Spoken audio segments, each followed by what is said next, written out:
What's up, guys? Chainsaw here, and welcome to a really late stream of me continuing the story in one stream.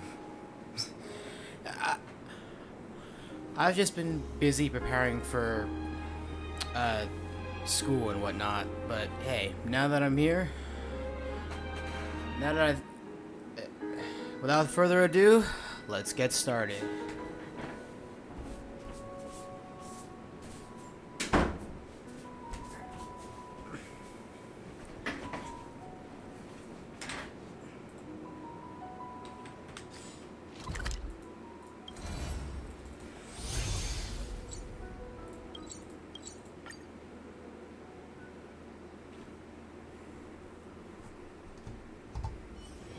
It's still early. Where to now? Come.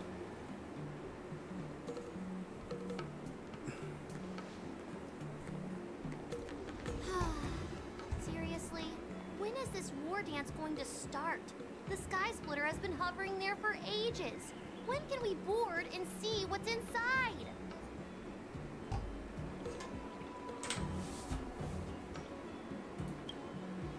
Is this how long my species live? Everything proceeds so slowly. The effectiveness of anticipation in my emotional center is at an all-time high. Oh, I need to drink some coolant. Relax. The Realm Keeping Commission will send boarding notices to all ticket holders. The Gazette said the Sky Splitter will fire a salute before the ceremony starts. I saw the schedule for the first day of the tournament. Can you believe the Ringmaster accepted 4 challenges? And he's just a kid. So, who are you betting on, Bardo? I'm betting on neither. I lost all my credits betting on Roboball games in Taikian. This time, I've decided not to rely on probability games to accomplish my target of getting rich. War dance.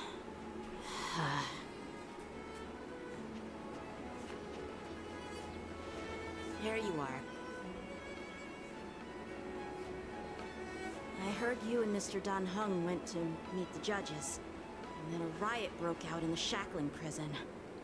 I was so worried about you. Thank goodness you both made it out safe.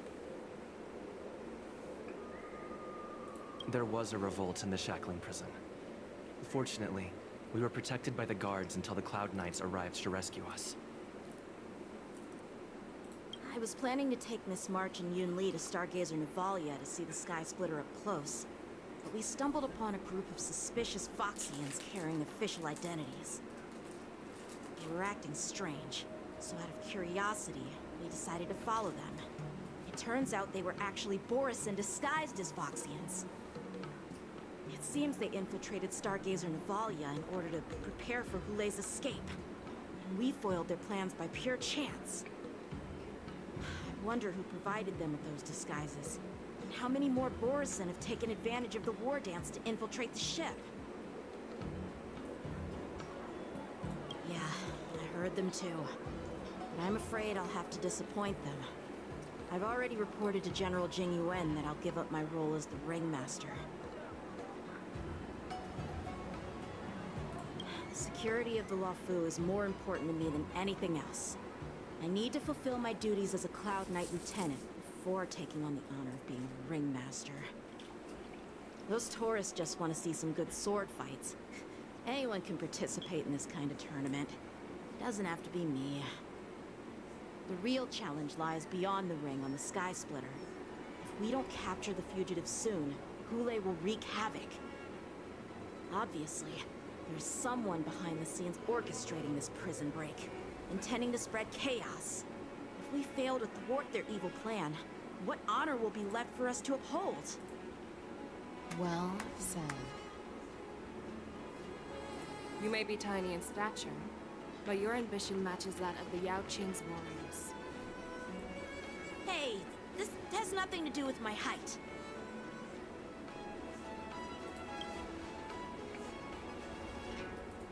Yes, I suggested to Yanqing that we find a place to have a decent meal. A hunter must be well fed before the hunt. you still have a good appetite, even in the face of disaster. You truly are the Merlin's Claw. Please finish the food quickly so we can get to work, General Fei Xiao. Well, that's not up to me. Dig in. I called you here so you could enjoy the food. Me? This isn't the time for a leisurely meal, and this is way too much for me. Oh. You'd give me time to enjoy a meal, but not yourself? Ever since you encountered those Borison spies, you've been so busy that you've hardly eaten anything. You can't defeat Hule on an empty stomach. Take your time. Enjoy the meal and calm yourself. Hule's whereabouts are still unknown, and they've even taken Mr. Jiao Cho hostage. The longer we wait, the more complicated the situation becomes. Jiao Cho always said I'm the most impatient person among the Cloud Knights, and I can't argue with that. So, there's no reason for you to be more anxious than me. I've fought against Borison abominations for years, and I know their ferocity and cunning well. The Borison were clearly well prepared for this prison break, and now they are staying in the shadows.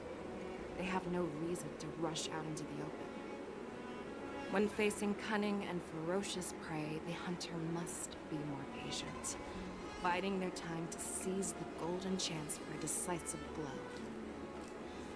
Once Hule loses his patience and reveals himself, that's when we'll strike. But when will that time come? Like I said, it's only one meal away.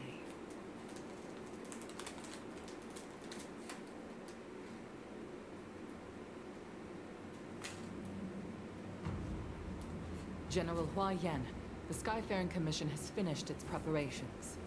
Do you have any other instructions?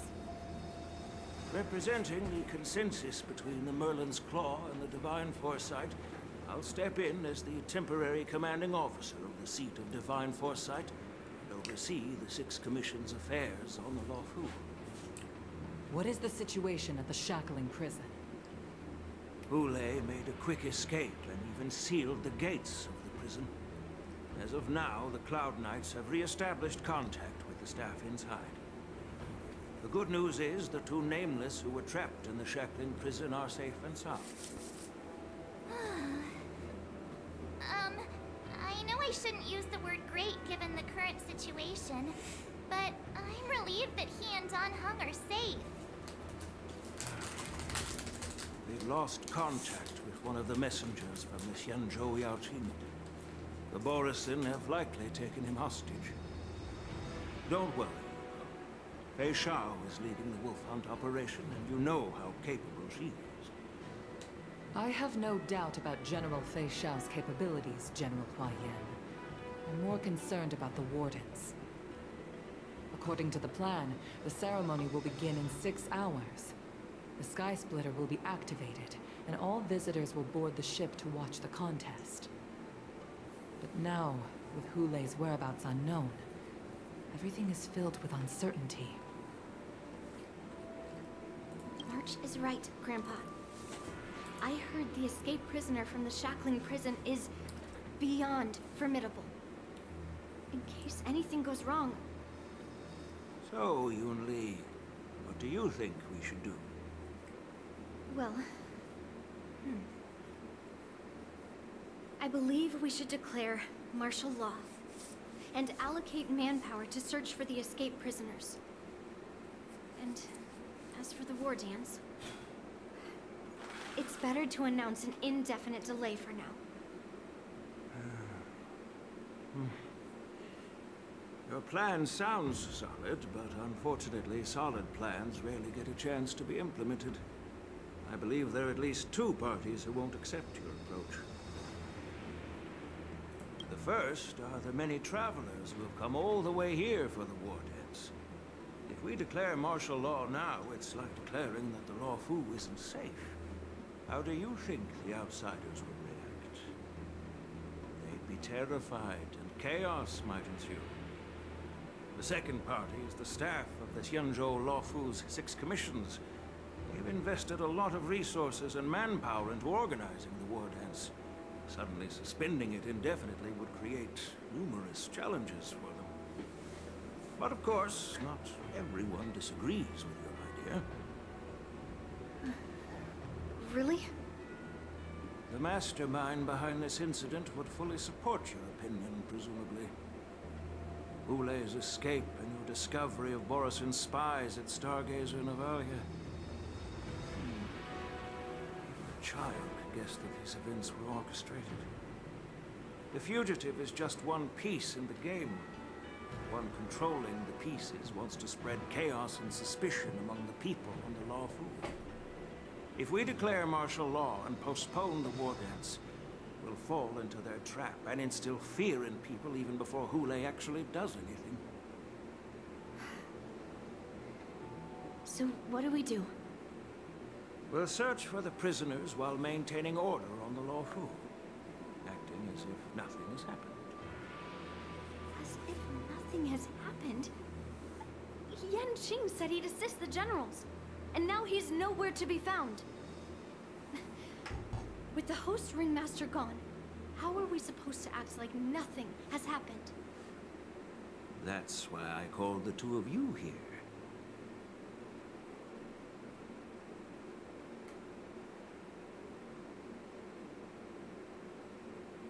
General Huayan. You caught on quickly, Miss March. That's exactly what I mean. But Miss March is a guest invited by General Jing Yuan, Grandpa. How can an outsider represent the Lawfu in the ring? It will make the Xianzhou Lawfu a laughingstock. Dear child, the nameless of the Astral Express are renowned throughout the cosmos. It's an honor to have them participate in the ceremony.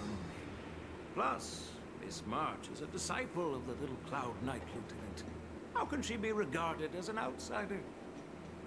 We can't afford to have any problems during the war dance.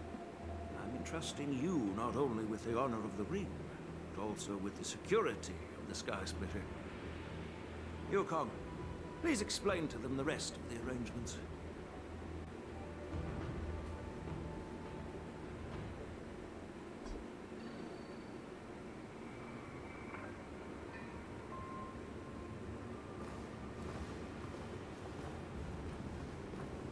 I am sorry for our improper management, and I truly appreciate your assistance, General.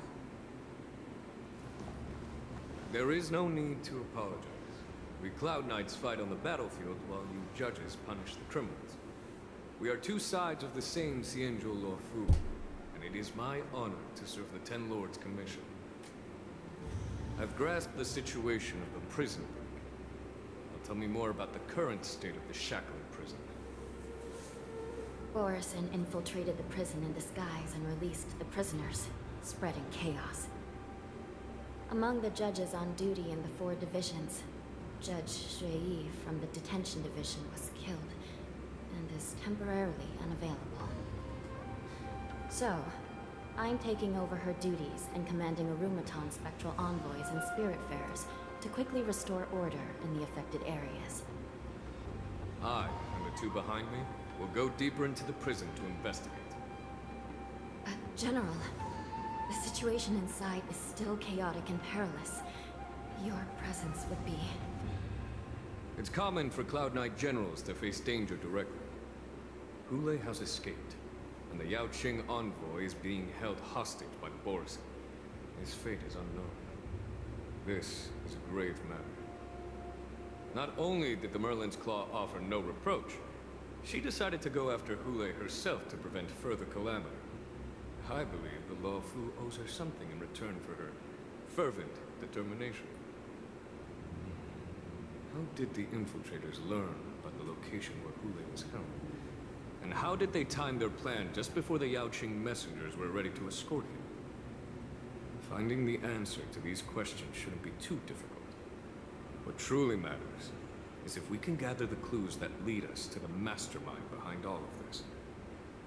I understand, but I'm afraid it won't be an easy task. For a long time, this hidden force has been pursuing their own goals and undermining the security of the Luofu.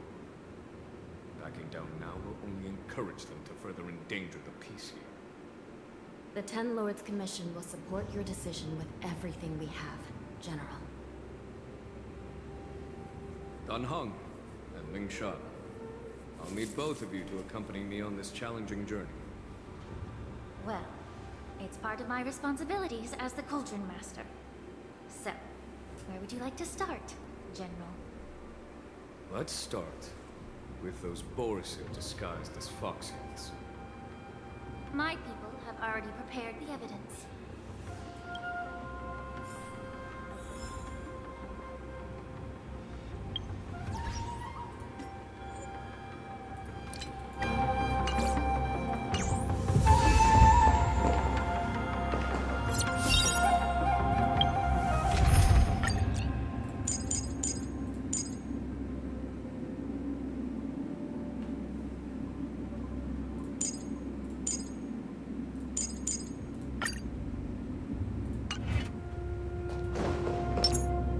According to Lieutenant Yenqing's report, he stumbled upon a few suspicious Foxians at Stargazer Navalia. After following them, he discovered that they were actually Borisin in disguise. This is one of the bodies. Looking at him now, it's hard to imagine how he transformed into a Foxian. My alchemists detected some complex ingredients in his remains, which might explain how these Borisin were able to disguise themselves as Foxians. Simply put, Foxians and Borisin share a common ancestry. Although they look completely different now, there isn't much genetic difference between them. This medicine allows Borisin to temporarily change their shape into that of Foxians. So, in other words, if they stop taking the medicine, their true form will soon be revealed?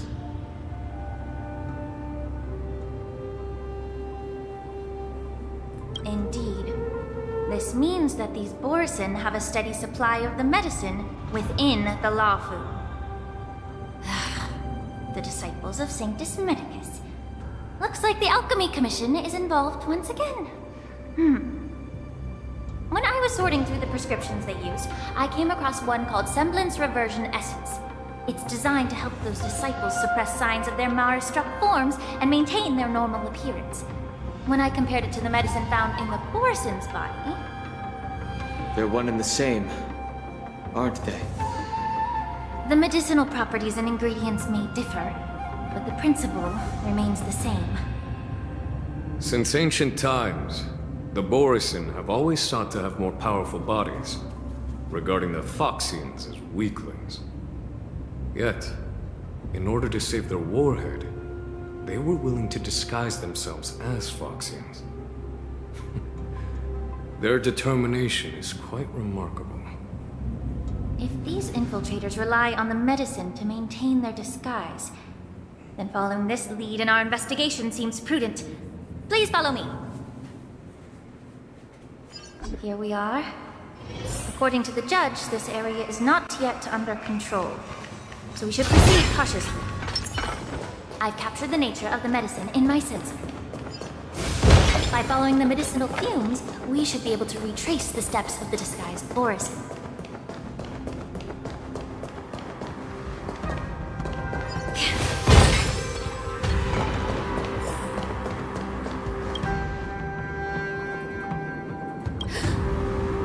Incredible strength. The attacker shattered this warden's bones with a single blow. Such brute strength is not something an ordinary Borisin possesses. This is likely the work of GOOOO. If I may be so bold to ask, is this Borisin truly that formidable? I have lived a bit longer and engaged in a few more battles than you, Miss Ling Shan. To the Alliance, Borisin have always been the most formidable adversaries. And GOOOO is a monster feared even among his own kind. With his strength, GOOOO united numerous Borisin packs, forming a grand army of abominations of abundance. They constantly push the Alliance's armies into perilous positions. Over 7 centuries ago, I followed my mentor on a campaign against the abominations. And I personally witnessed the devastation on the battlefield after Hule appeared. Even with medicinal pellets that suppressed the fear caused by his lupitoxin, countless Cloud Knights succumbed to panic in the face of his murderous aura. They couldn't even raise a hand in resistance. If the former sword champion hadn't immobilized Hule with her Frostblade, the outcome of that fateful battle could have been very different. By the end of the battle, only a few of us remained. The Crimson Moon cast the sheen of blood on all. Everything I saw was painted dark red. If that's the case, why wasn't the beast executed instead of being imprisoned? On the Xianzhou Jumi, the judges cast those unforgivable and nearly immortal abominations of abundance into the eternal flames of the stars, reducing them to ashes. Their so-called immortality is just a facade.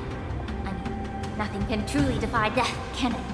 I just don't understand why the Lawfu kept this tumor for so long, leading to the terrible situation we're facing now.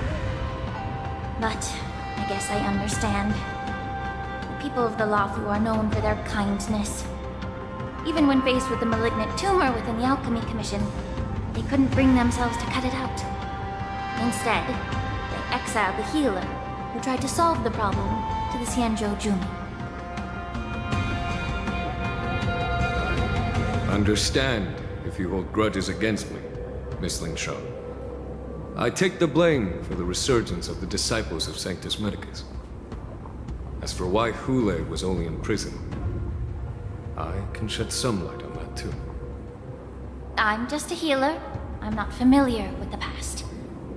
I'd appreciate it if you could enlighten me, General. All right. Let me tell you more about it as we go.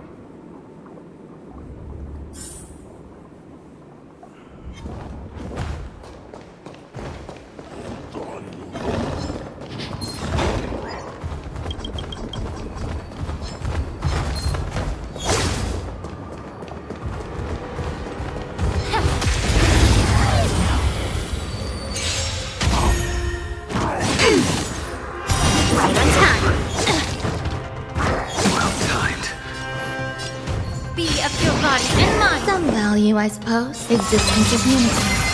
I will dispatch a fight. It's set.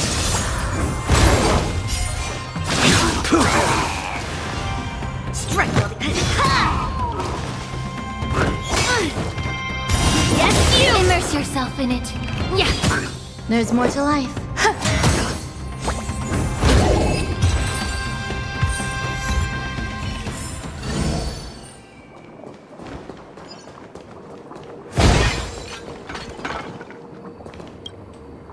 This Cloud Knight also take the medicine?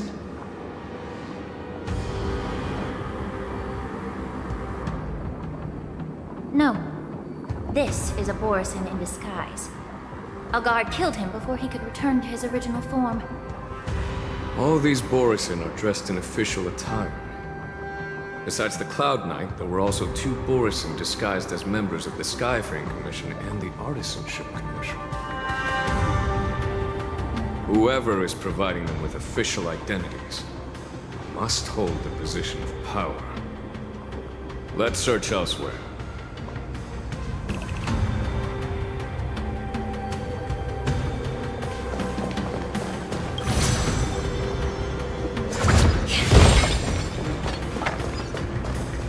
Incense ascends.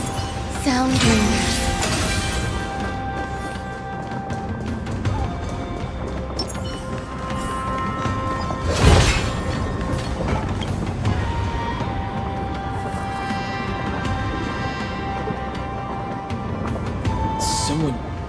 Opened his arteries and drained almost all of his blood while he was still alive. Such a cruel and ruthless act.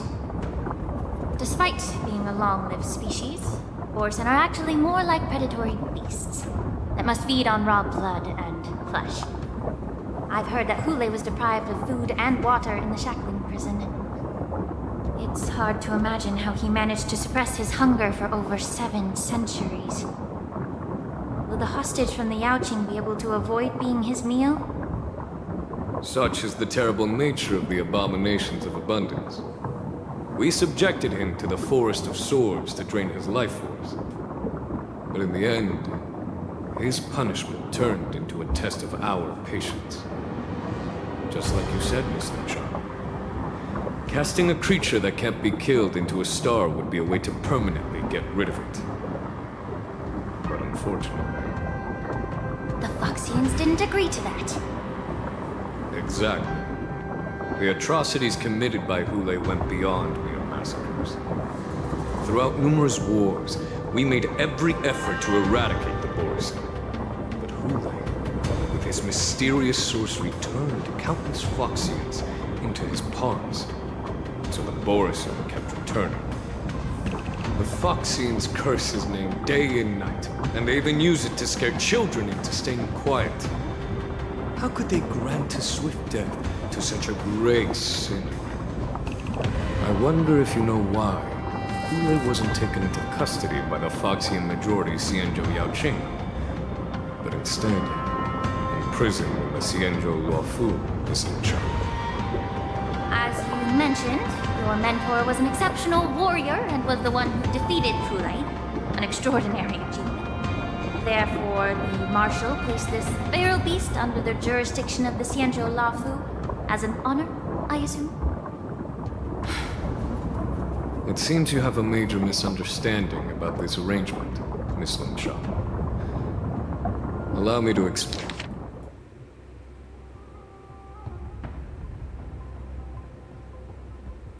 Explain it to you.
Yanqing told me that an IPC ship was attacked by Borisin. Is this what they were transporting on the ship? Yes. The Artisanship Commission and Alchemy Commission conducted a joint examination and found that parts of this machine are made from specially refined Borisin biotissue. I heard the Intelligentsia Guild has been researching the biological properties of long-life species, hoping to make medical or combat-related discoveries. However, they haven't dared to cross any lines due to their so-called relationship with the Alliance. Perhaps to those scholars, Borisin are no different from lab animals. Maybe the Borisin attacked that ship to retaliate against the Intelligentsia Guild for experimenting on them? No. If it were only about revenge, they could just wreck the ship and destroy all the cargo, instead of allowing it to end up in the shackling prison. It was a deliberate display to showcase the dangerous nature of the cargo in broad daylight. This way, the cargo would end up in the shackling prison, serving as a tool for the prison break.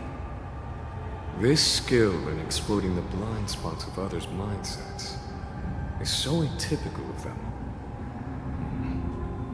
I'm afraid the IPC and the Intelligentsia Guild unknowingly became their accomplices.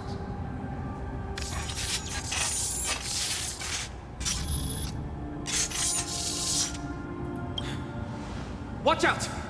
This thing is still alive! even after suffering such severe attacks? Their imitation of godlike species has crossed the line. Every petal all will be swept away by the wind.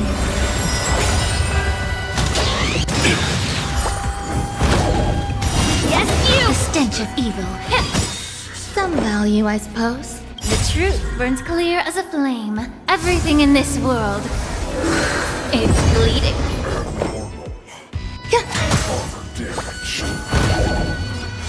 The fight is set. Within the self, not the strife! Melt! Descend to earth! Enjoy yourself? It can still move. It means it wasn't damaged enough. Make sure it never moves again. Failed to send you. Yes, you! The paradise may savor it for me.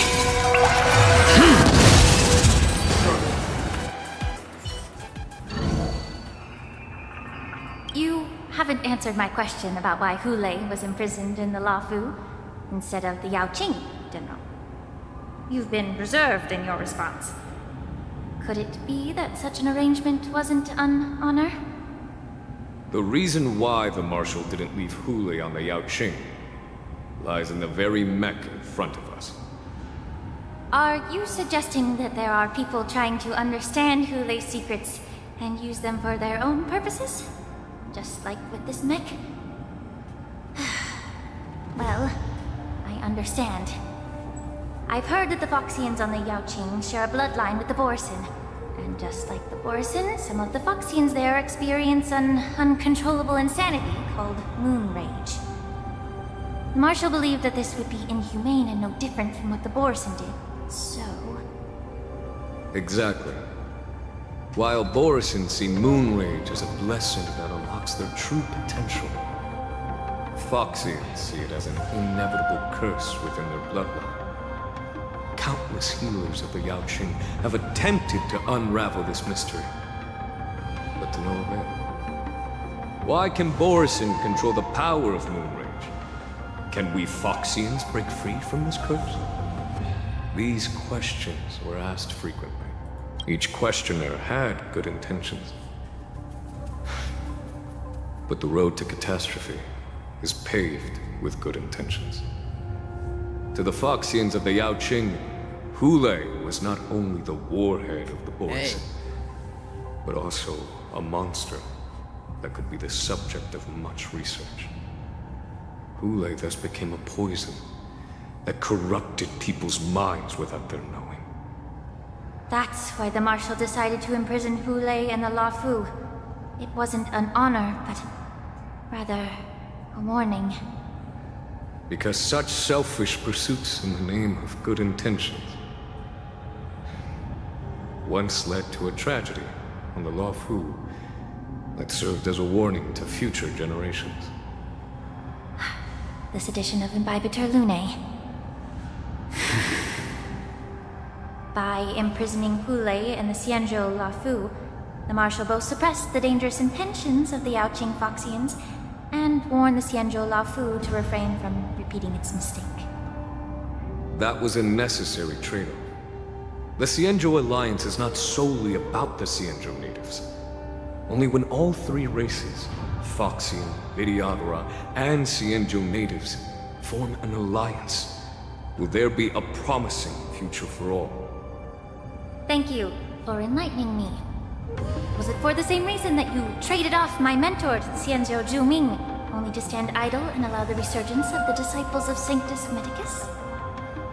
You said that I couldn't bear to cut out the malignant tumor within the Alchemy Commission, but instead exiled the healer who tried to solve the problem to the Xianzhou Zhuming. But did your mentor tell you her good intentions led her to perform certain healing arts on Dan Heng, who had just finished his hatching rebirth, so that he would regain the memories of his past life? What did you just say? She believed that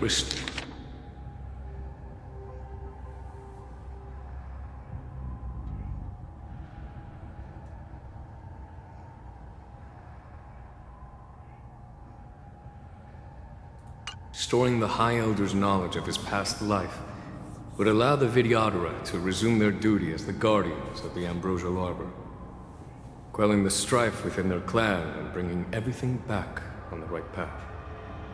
But just as I mentioned earlier, the road to catastrophe is always paved with good intentions. Since then, the 6 charioteers decided that the Alchemy Commission would no longer have a Cauldron Master. Until your arrival now. If that's the case, I should thank you for protecting my mentor by exiling her, General. Quite the contrary. I should be the one thanking you. Thanking me? All I ever want is to have a clear conscience. However, can long-life species truly achieve that goal in their long-drawn lives? For example, you were implicated along with your mentor and forced to leave your homeland without knowing the truth. And now, with the complicated situation in the Alchemy Commission, the Alliance has spared me a lot of trouble by sending you to handle this challenging task. Shouldn't I be thanking you instead? Your eloquence is indeed impressive, the divine foresight. You won't even leave me any excuses to hold a grudge against you. But, let me make it clear. The Alliance sent me here to handle the business impartially, not to choose sides. It doesn't matter which side you choose, Miss Lingshaw. At the end of the day, both you and I stand on the side of the Alliance, don't we? Let's keep going.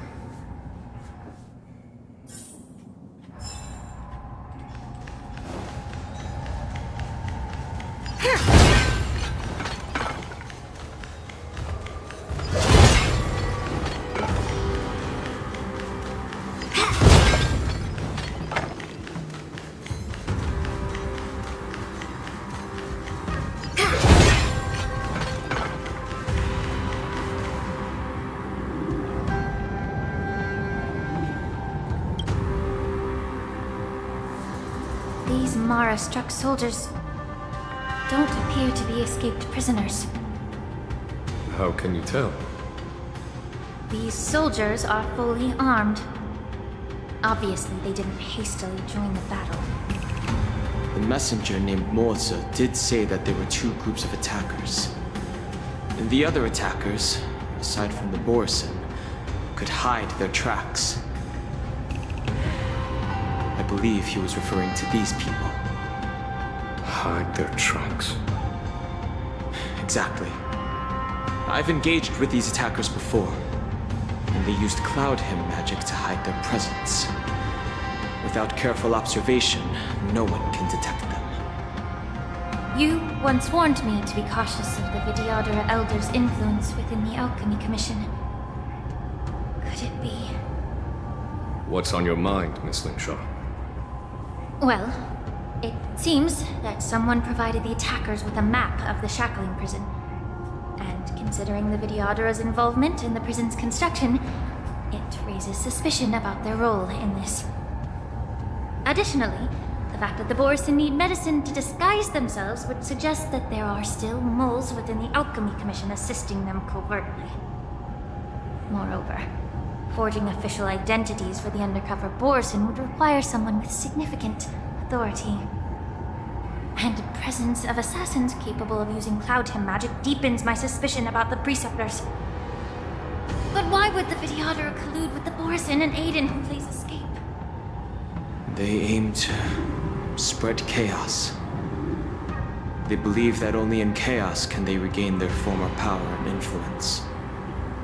Since this edition of Imbibe de Lune, the once proud dragon race has been powerless, watching their influence wane.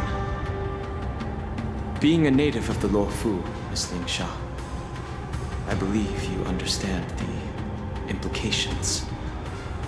However, I don't think the Preceptors are the true masterminds. If I'm not mistaken, the one behind all this treachery is the Lord Ravager who exploited the weaknesses within the Lawful and instigated the disciples of Sanctus Medicus, ultimately leading to the Ambrosial Arbor's resurrection. Fentilia. Please remember, General, that everything I've mentioned is mere speculation. We need concrete evidence for a public trial. If you want to interrogate someone within the Videodorus ranks, you'll need irrefutable proof. So, what's your plan, Miss Ling Sha? I'll send an invitation to the Preceptors. An invitation?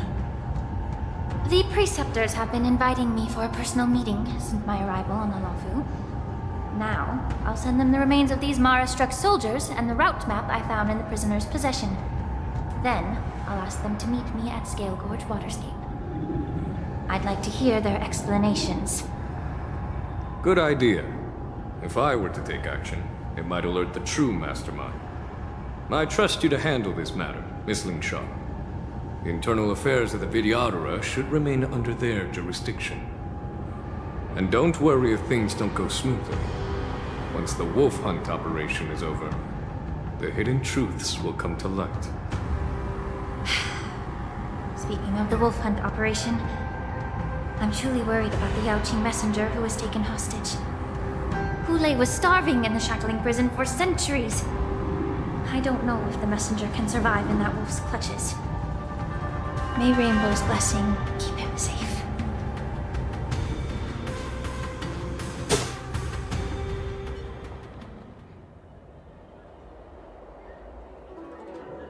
As I said, I'm a healer. But my art of healing requires the culinary arts to be truly effective. The magic of my cauldron is its ability to make all kinds of medicines into dishes that patients can eat. When simmered and cooked together, any kind of medicinal herb or ingredient becomes a delightful delicacy. Delicacy. But isn't that just one flavor overpowering the others? Well, you have a point. Let me ask you this. If there's a fussy child who refuses to eat green peppers, what's the best way to make him eat them? Stuff the kid's mouth with the green peppers and cook him alive in a pot. Jeez. You have quite the sense of humor. I've heard that you, Borisin, have lost many of your taste buds during the self-modification process, so you can't experience complex flavors. Only the saltiness of blood and flesh truly awakens your appetite. It's a shame I don't have any green peppers right now. Otherwise, I'd happily stuff them into your mouth and cook you alive in a pot. I'm just kidding. The answer is quite simple. Chop up the peppers and mix them with minced meat to make meatballs. This way, the flavor of the meat overpowers the taste of the peppers. And even a fussy child can enjoy them. Can I just boil your tongue in this hot pot? I know you're trying to buy time until someone comes to your rescue. You said that Jin Liu recently returned to the Luofu, right? Well, she did come back. But, unfortunately, I also found out that she committed serious crimes and was escorted to another Xianzhou ship. Do you really think you can delay our departure by provoking Lord Hulei's desire for revenge with your clever little tongue? You see Borisin as savages who know nothing about the Xianzhou, but in fact, we know all about your tracking tricks. Like the jade abacus you're carrying, and the side cranes in the sky. The more hope you hold in your heart, the greater your pain will be when death comes. I wonder if you can maintain your composure when I tear your throat open. His composure is only a temporary effect of the medicine. And it will wear off soon, right? Lord GOOOO. Oh, you pathetic Foxians. For thousands of years, we were the ones who allowed you to live, and who granted you civilization. But in the end, you chose to betray us for the freedom promised by the Xianzhou people. But it's all right. As long as you catch the scent of your masters, you obediently return to us. No matter how far you run away.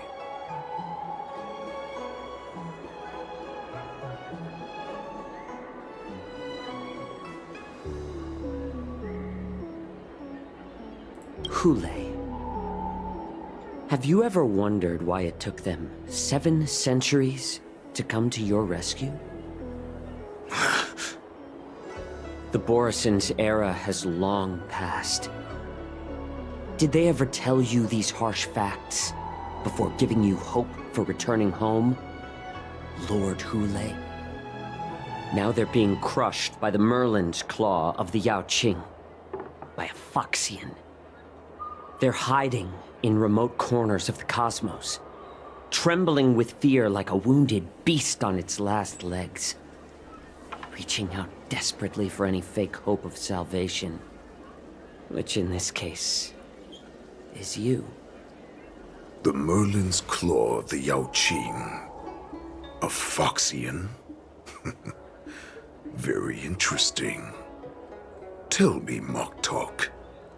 Is he speaking the truth? He isn't lying.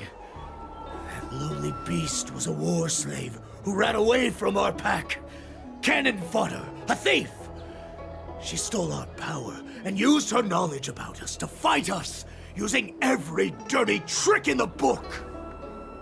And she bested you, Mock Talk.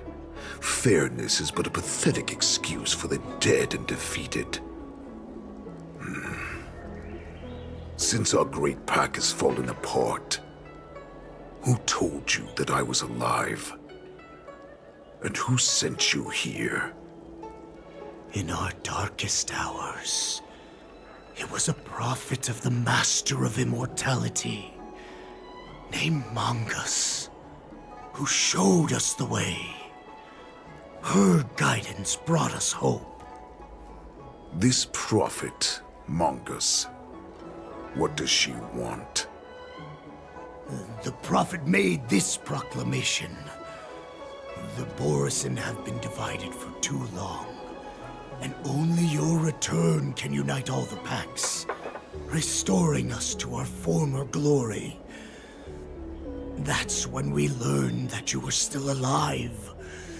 It must have been a manifestation of the Master of Immortality! And the prophet told us that the Foxian general of the Yaoqing would take you to her ship during the LaFu's war dance, and that it would be our best chance to infiltrate and free you from your prison. And just as she said, we did it!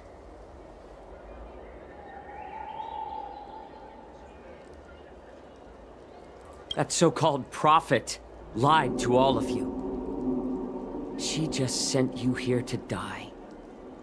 But her prophecy has come true. Our warhead is right here, with us! Once the news about the prison break spreads, the Cloud Knights will close all the ports. You may think you've escaped the prison, but you're just trapped in another cage, known as the LaFu. Let me kill this unruly, lowly beast, Lord GOOOO! I assure you that our star skiffs will soon arrive. Right now, everyone in the LaFu is distracted by the stupid war dance, so this will be the perfect chance to escape. Once you've returned to your territory, your revenge against the Xianzhou ships will be within reach. Perfect chance to return to my weak and shattered pack at the mercy of a ridiculous false prophet and become a mere puppet in her clutches. plan is full of flaws. The only paths she has prepared for you are escape and death. Listen up. A wolf never allows itself to become prey. From now on, you'll follow my orders. Since you are so confident that the Cloud Knights will close the ports, Jiao Cho, I'm now giving you a chance to go and see it for yourself. Go to the ports, come back, and tell me what you saw. Wait, what did you just say? But my lord! Would an alpha wolf ever listen to a cub mock talk? No, I've never heard anything like that. I wasn't trying to defy your will. I will always unquestioningly follow your orders.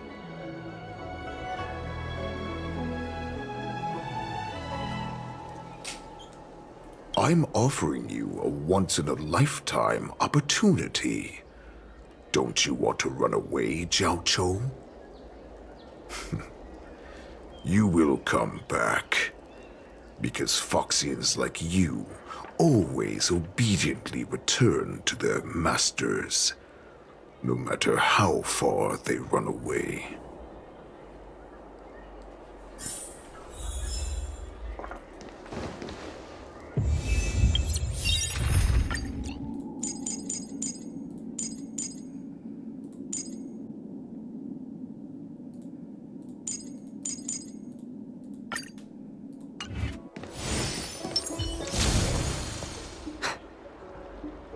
I can't believe he actually let me go.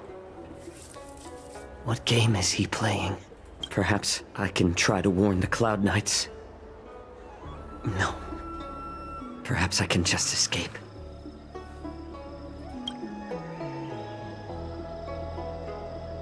The Cloud Knights must have been aware of the situation inside the shackling prison for some time. Will General Fei Xiao personally lead a squad to capture Hule? For now, I'll do as he asked.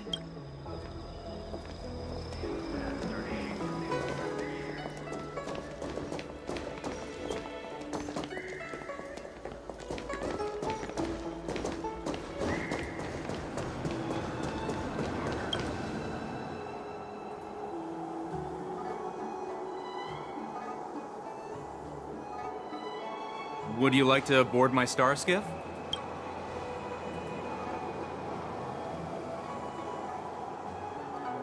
Well, my little star skiff can't accommodate that many.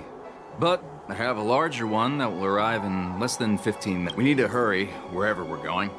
The war dance is about to start, and the Skyfaring Commission is prioritizing star skiffs heading to the Sky Splitter.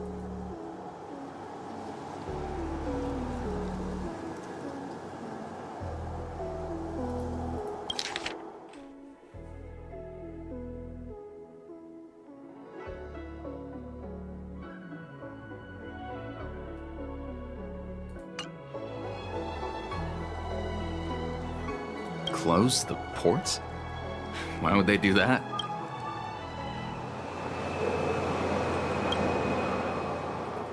Would you like to board my star? What happens Well, when you click the my red little... We need to options? hurry wherever... Keep what quiet? Come on, spill it if you have something to say. Am I dead?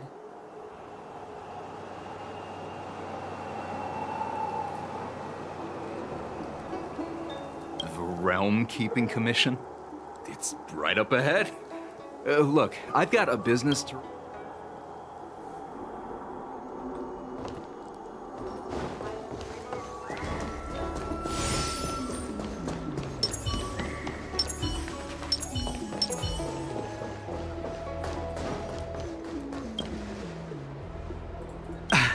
I'm sorry. Sorry, but the Realm Keeping Commission Chancery is currently...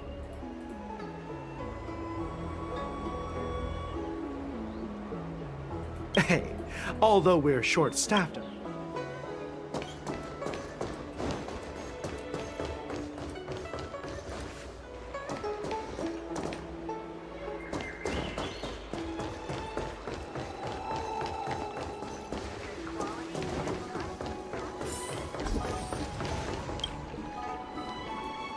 Hey there. I noticed you'd been looking at me for quite a while. Do you need my help? Could you please provide more details? Wait, I recognize you. You're the lost Yaoqing messenger. How are you here? I was brought here by the Borisin. Please make sure to report this news. All right, I'll call for reinforcements. Oh, I'm so dead.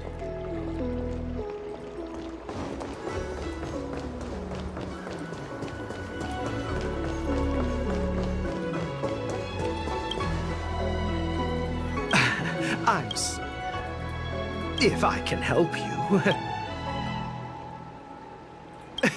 Hi. Borisin are hiding in the Exalting Sanctum. You must deliver this news to the Cloud Knights. Borisin? Here? Are you serious? These Borisin are disguised as Foxians. Please warn the Cloud Knights immediately. Will you please wait here for a while? I'll find a soldier.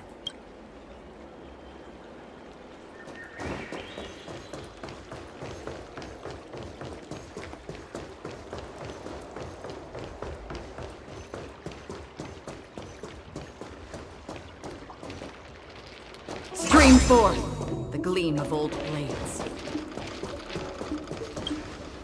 Stop asking. I'm off duty now. Go bother someone else.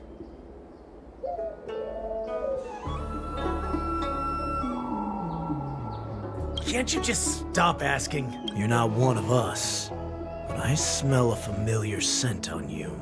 The Warhead sent me here to check on the situation. No, not at all. Instead, the Skyfaring Commission is clearing routes to prioritize star skiffs heading to the Sky Splitter. This will make our ships more noticeable when we try to escape.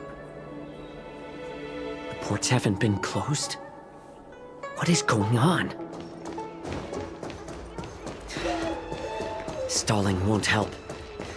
It's time to confront Hule and see what tricks he's up to.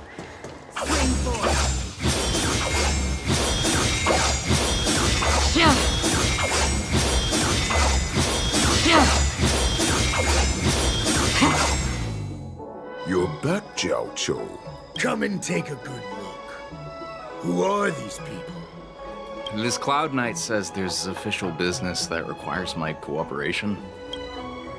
What are you trying to do, Moktuk? They have nothing to do with this. Nothing to do? I told you to go to the port and check out the situation, but I never gave you permission to talk with others. Remember, these people died because of you.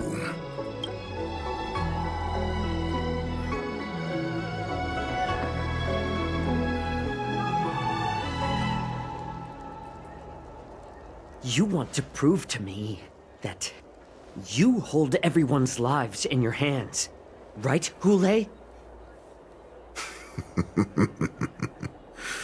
Oh, exactly as you said. So, have the Cloud Knights closed the ports?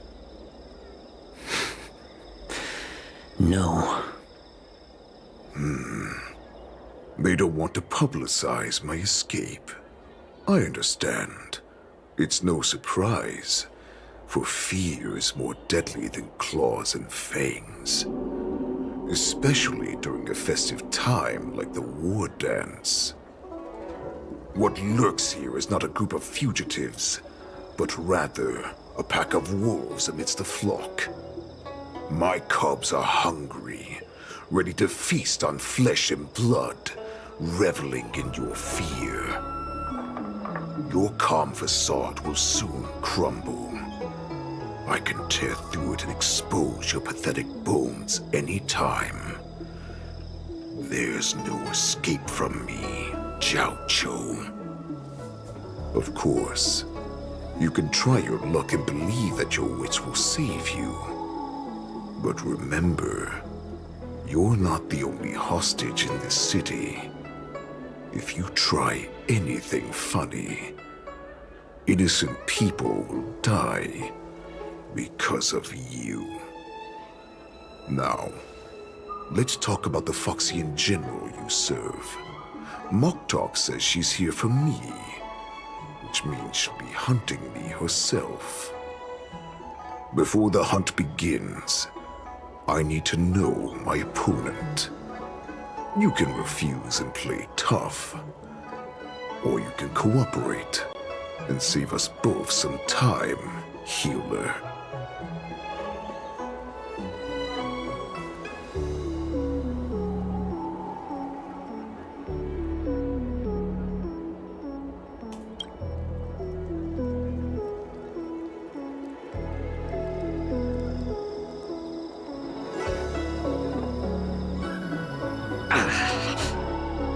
Good.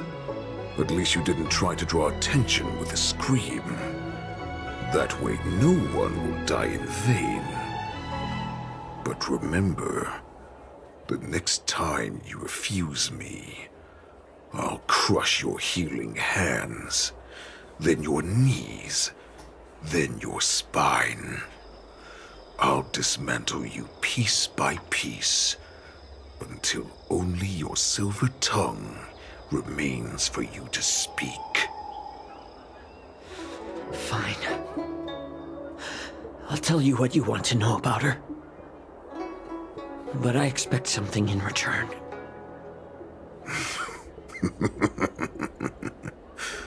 What makes you think you're still in a position to negotiate with me? You can torture me until I talk. Or let's save us both some time. Warhead. Here's the question that's been bothering me. How have you managed to survive and endure centuries of torture? Borison aren't supposed to live that long, or possess such regenerative abilities. So, is that why the Shenjiao Yaoqing wanted to take me away? To some, I'm a hostage. But to others, I hold the secrets they desire.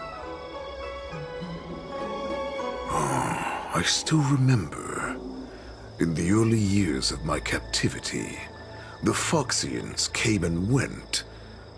They extracted my blood and marrow, trying to unravel the mystery of moon rage.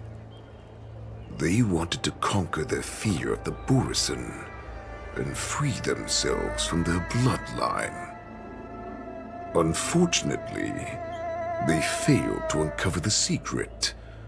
So, they resorted to the most brutal punishments they could imagine.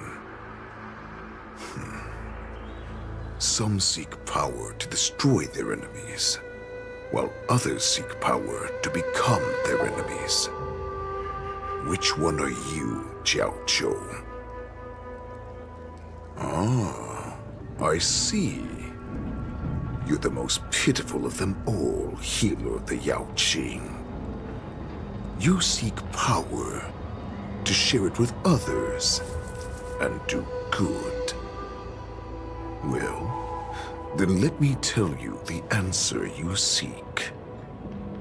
In our ancient legends, Duran, the ancestor of the Borison, was dissatisfied with his limited lifespan and power. He yearned to dominate the skies and become the master of all the stars. To achieve his goal, he sacrificed the lives of countless Borison and Foxians, pouring them into the spring bestowed by the Master of Immortality. Through a form of genetic sorcery, the water gave birth to a miracle. The lunar embryo. Duran ascended the birthing bed and obtained what he desired. A heart in the shape of a deep red full moon. He cut open his chest and replaced his original heart with this crimson moon.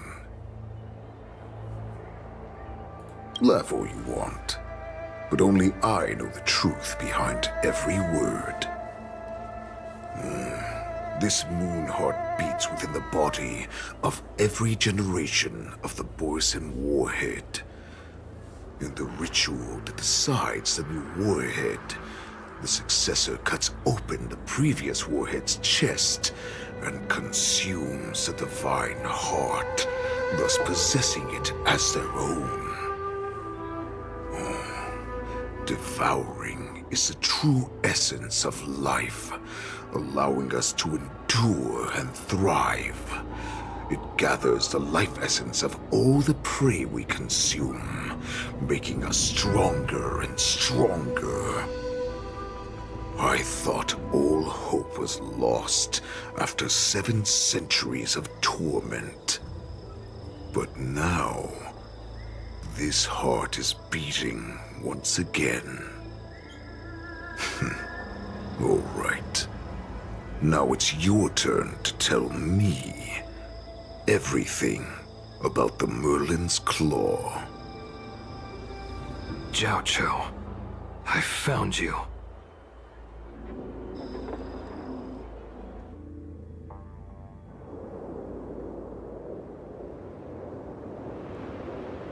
I know I'm in no position to question your orders, but if I understand correctly, you already have intelligence about the Borison?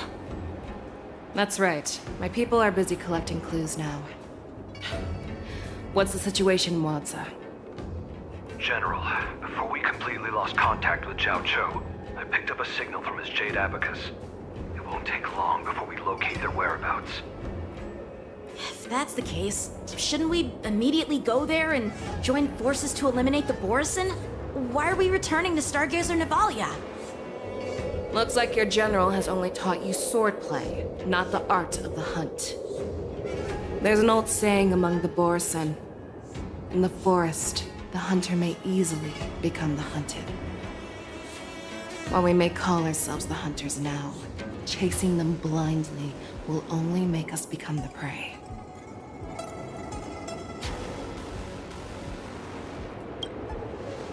Are you joking, General? He's just a wolf who's been imprisoned for 7 centuries.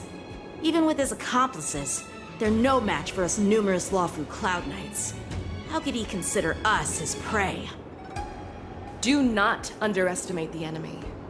Hule is not an ordinary Borison that can be easily killed.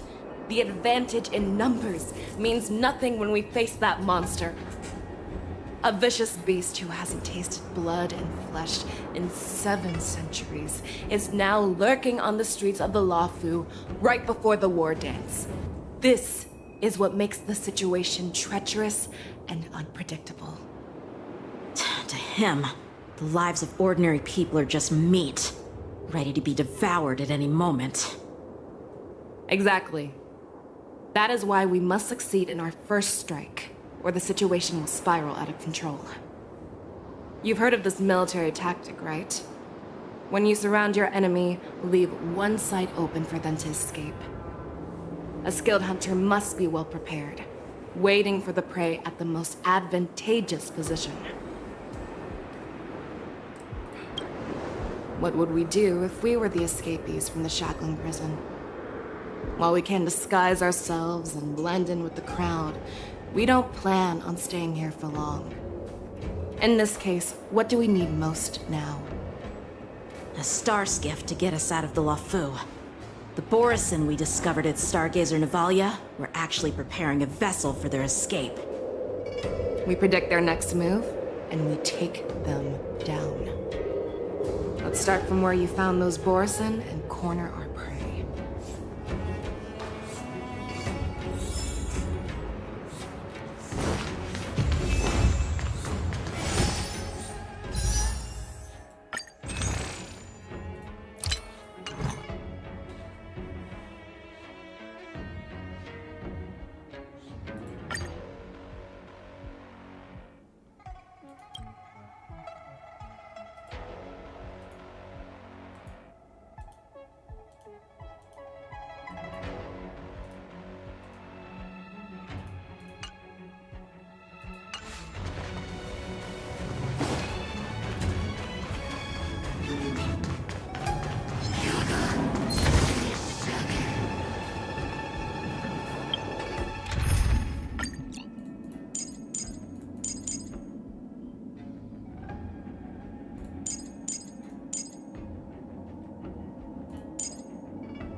This is where we ran into the Borison last time. And it looks the same as usual. Because I blocked all the relevant news to make it seem as if nothing had happened.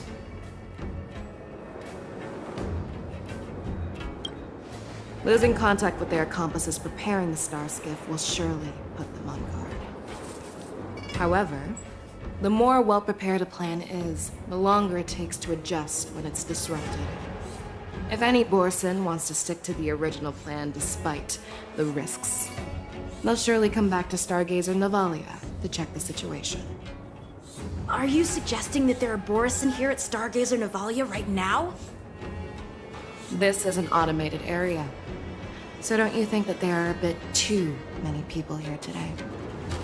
First, look at those 2 Skyfaring Commission staff members. They've been observing us in secret since we arrived here. Then there's a Cloud Knight soldier over there. Perhaps he's here for patrol, but each patrol team must consist of 2 members. And obviously, he is not following the rules. Lastly, there's that craftsman wearing Artisanship Commission clothing. He's unusually focused on checking that device. If you have a target in mind, let's go investigate.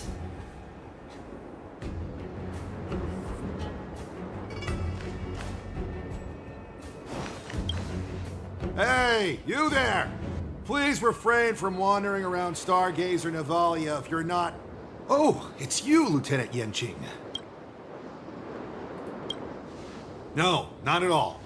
Actually, I'm here to address a peculiar issue. A peculiar issue? Yeah, we've had some unscheduled star skiffs being constructed at this dock in Stargazer Navalia. Could there have been an error in the production planning for the assembly line? This is just weird. I thought all the pending star skiffs from before the war dance had been scheduled already. I'm sorry, but I need to focus on my work right now. If you have any questions, we can discuss them later.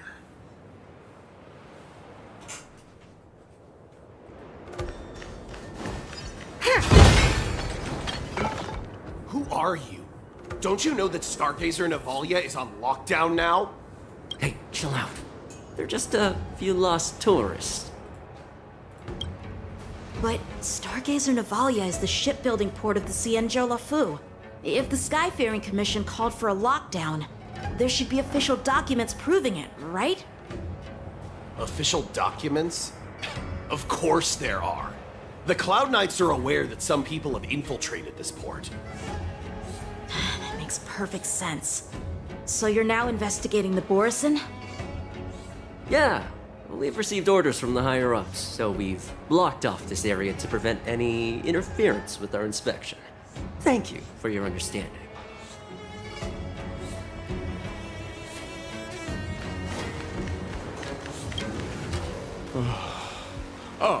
Lieutenant Yenching, and, General Fishao? You're aware of the Borison prison break, right? Yeah, I've received the news, and I'll be on the alert. Looks like you've been keeping an eye on the Sky Splitter. Have you noticed anything unusual? No, everything is normal on the ship. Nothing out of the ordinary. This is not a location for a Cloud Knight on guard duty, is it? Well, this spot offers a great view. Are you here to keep an eye on the Sky Splitter? Yes. You've been observing the Sky Splitter for a while. Have you noticed anything? Honestly, just watching the ship from here isn't too thrilling. I wish I could go on board and witness Lieutenant Yenching's contests. Speaking of which, Lieutenant Yenching, aren't you supposed to be on the Sky Splitter? Is it alright for you to be here instead? Thank you for your concern, but I have more pressing matters to attend to.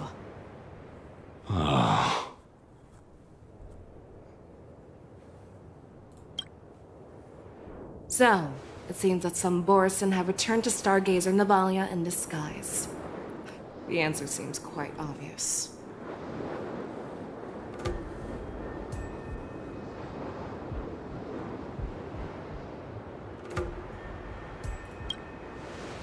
I believe he was just slacking off. In my opinion, the staff members from the Skyfaring Commission appear more suspicious. Remember when I mentioned that the Cloud Knights blocked all relevant news to make it seem as if nothing happened? Stargazer Navalia is not under lockdown. But on the contrary, those staff members use Stargazer Navalia is on lockdown as an excuse to persuade us to leave. This contradicts the Cloud Knights' plans. Their flimsy disguise has been exposed. Even if they try to hide, there's no way they can escape us.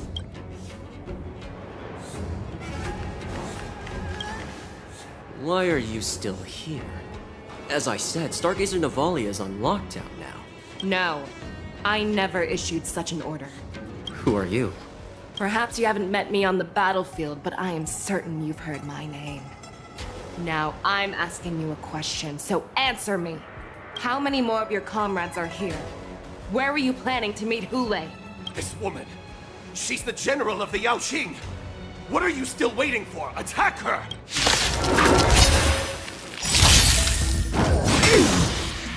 Yes, you! See through clouds! There's more to life. Existence is unity. Commencing deep breath! Unnecessary. Fight is set.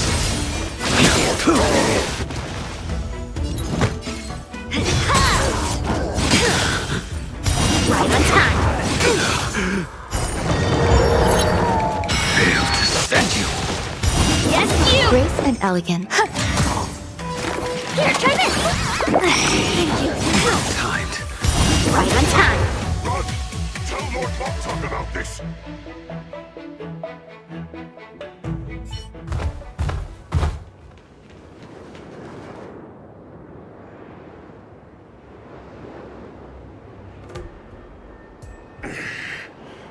Why don't you kill me?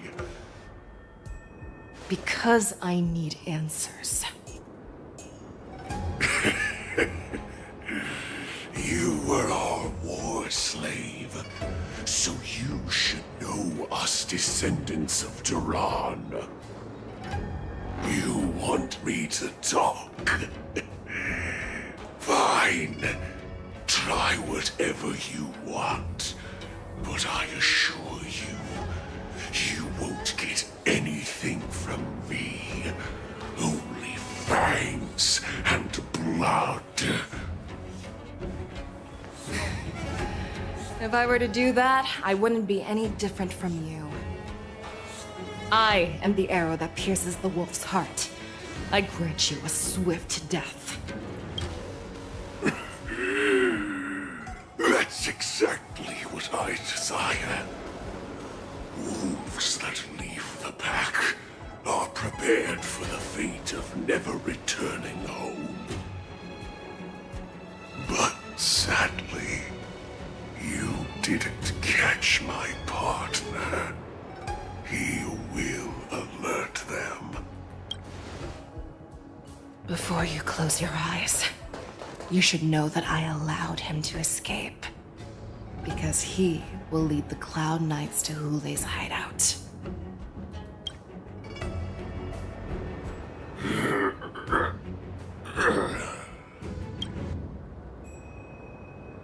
Is this how you leave one side open?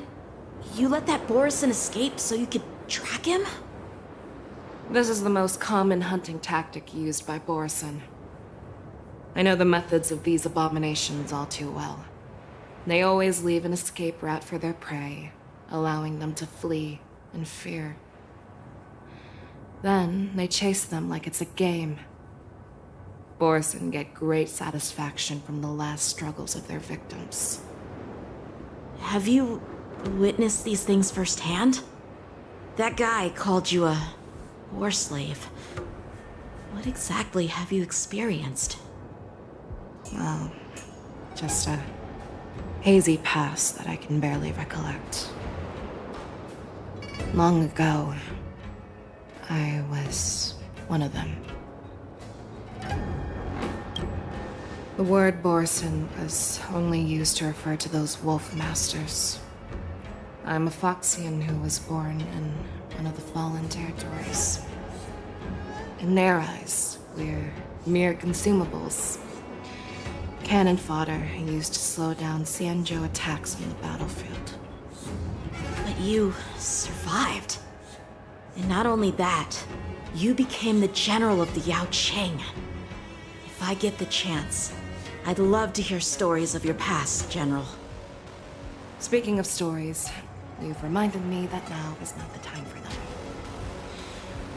Waza, we've sent the warning from Stargazer Navalia. What's the situation on your end? I've found them. Zhao Cho is trying to stall Hule, and he signaled me to not reveal myself. Trust his judgment and keep watching. We'll be right there. I believe the warning we sent will stop Hule from attacking Stargazer Navalia. What will he do next? The hunt is not over yet. Stay safe, Zhao Cho.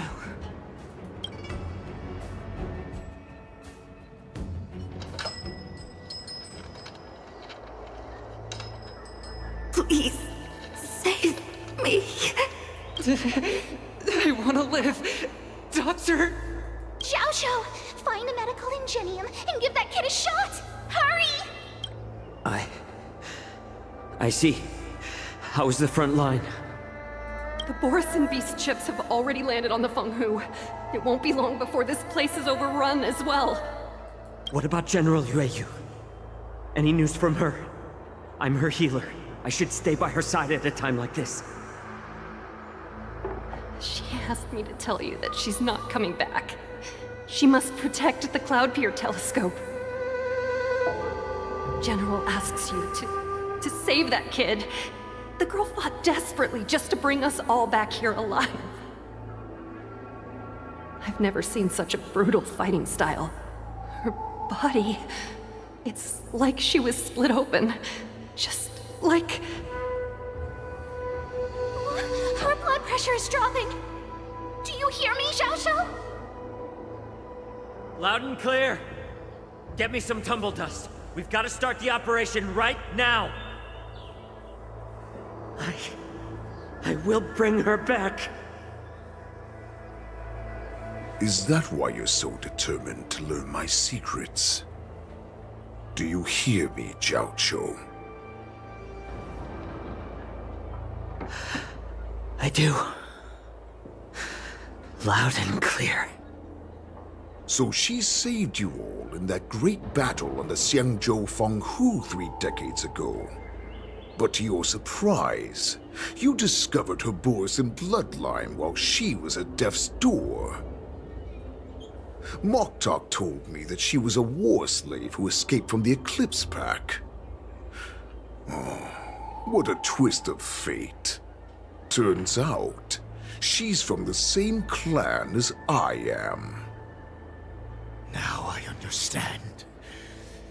No wonder she displayed such astounding power, determination, and cruelty in battle.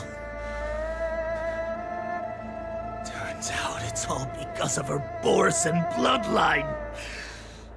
Mutt. Despicable mutt.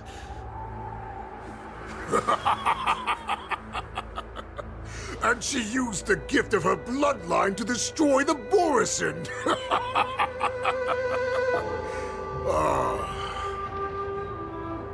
Moon Rage, a blessing for wolves, and a curse for foxes.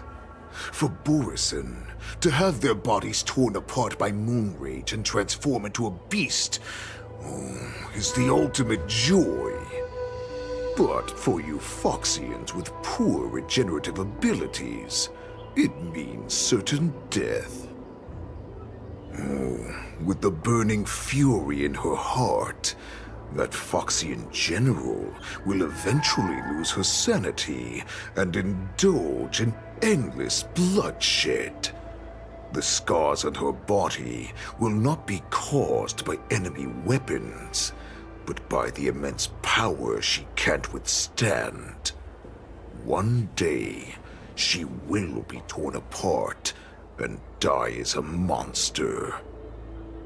And in return for saving her life, you intend to give everything to solve this impossible puzzle. Hule, do you know the saddest thing about being a healer? All this time, I've devoted my life to bringing back those who sacrificed their lives to monsters like you. I exhausted myself, and my hands trembled. But I believed everything I did was meaningful. But once again, they rushed into battle. And then I heard of their deaths. They died under your claws and your jaws, amidst the flames of crashing star skiffs, and under the Lux arrow of rainbow. Like a useless idiot, I saved a fish named Life out of the cauldron called Death, only to watch it struggle, dive back into the boiling broth. So I asked myself, why were they so eager to run toward their death after they had recovered from their wounds? Why wouldn't they value their hard-won life? All the doubts left me feeling lost.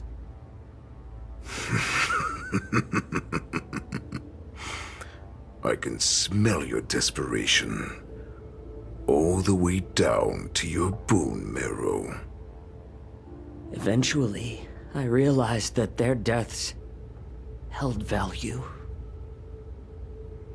They placed the weight of their sacrifice on the living, granting us strength. With a coin forged by their deaths, they exchanged something more in return. Everything I'm doing now, following you so closely, is just for one reason: witnessing your death with my own two eyes. Even your death has value. It will pave the way for a peaceful war dance and a fully cured Fei Shao. The thoughts in your pathetic head are hardly surprising. Did you already know this? Yes, I did. As Borisin, we understand the value of death more than anyone. And as a healer who has witnessed so much death, you won't be swayed by fear.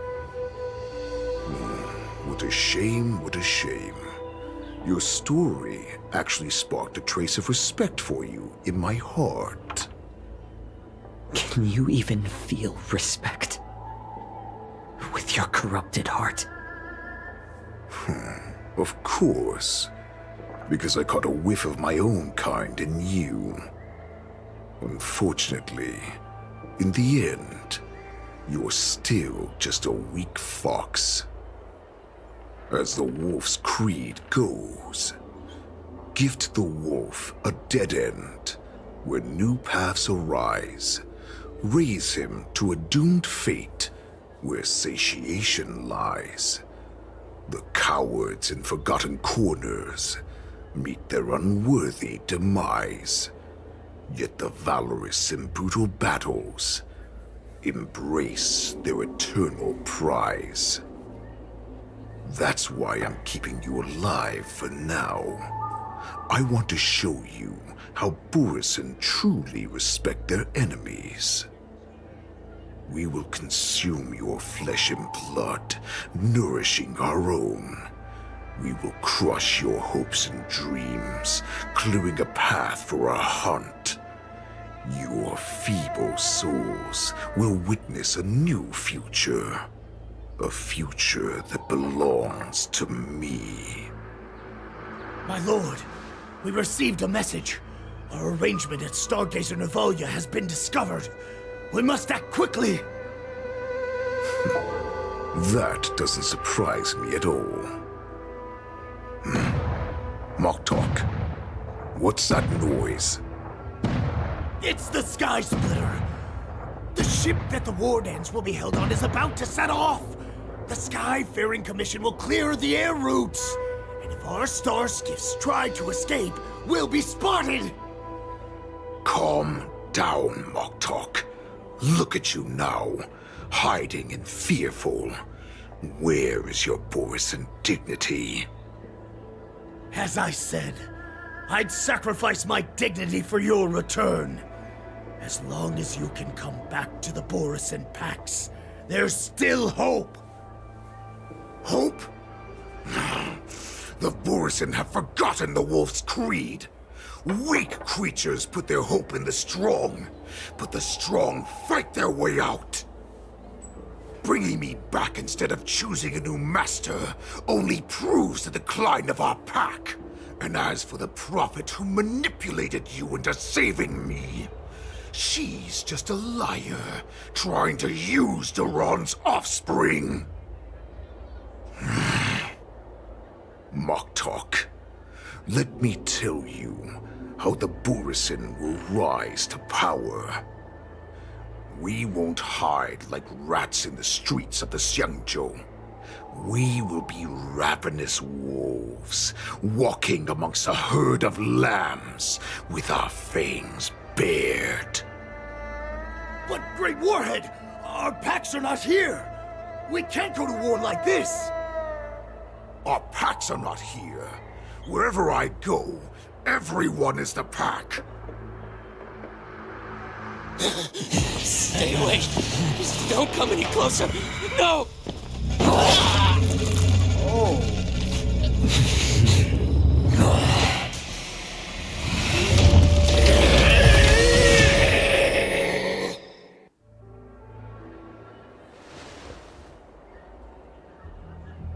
Moktok, we're the apex predators at the top of the hierarchy. As wolves, we create fear. We don't become servants to it. If you're blind to the path, I will be the crimson moon that lights the way for you. Share my crimson blood with our brethren. Use it to infect those Foxians and strike fear into their hearts. Now, you devious monkey, come out and face me. Chow Chow. Moza. Run. No, he can't run, and neither can you. You've come at the right time, monkey of the Yaoqing. Tell your general. Tell her that I will unleash a massacre here, drowning the Xiangzhou La Fu in blood. From this moment on, wolves bearing my blood will hunt on every street, feasting on the followers of that devilish archer. Follow me, my cubs. We shall stride among the prey. Give the wolf a dead end, when new paths arise. Raise him to a doomed fate, where satiation lies. The cowards in forgotten corners meet their unworthy demise. Yet the valorous, in brutal battles, embrace their eternal prize.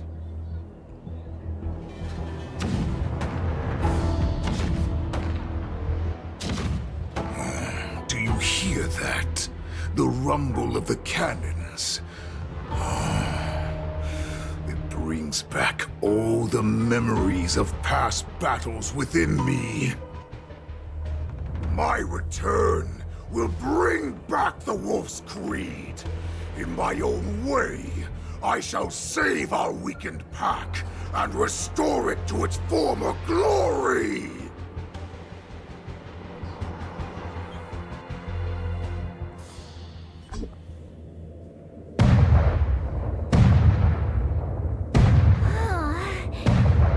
The Sky Splitter's gun salute is really loud. So this is what the war dance is actually like? I feel like my eardrums are going to burst. Well, how could they expect to attract people to come and watch if they didn't make a huge spectacle? March, you haven't forgotten what you came to do, have you?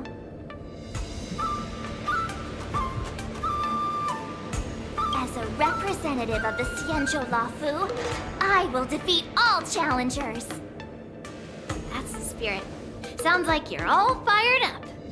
If you could just keep your legs from shaking so much, it would be more convincing, March. As the saying goes, the disciple takes the toil of their master. Remember, you are here under the identity of a Lafu swordmaster, taking the place of your no-good master Yenjing as the ringmaster. But what am I supposed to do if my opponent for this round is super talented and just wipes the floor with me in seconds? I'm still a beginner in swordplay. I don't know where I got the confidence when I agreed to help General Huaiyan. Come on, there's no need to worry about that. If you are defeated, then your opponent shall have to answer to me. Although, if that happens, the honor and the glory of the Xianzhou Lafu shall all be taken by the Juming. Master Yun Li, please, I'm about to compete.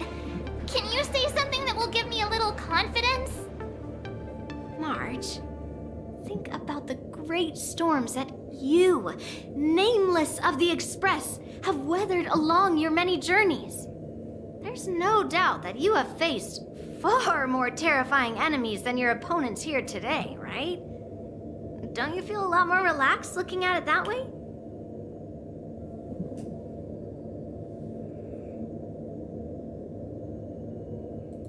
Why don't we call Master Yanqing back?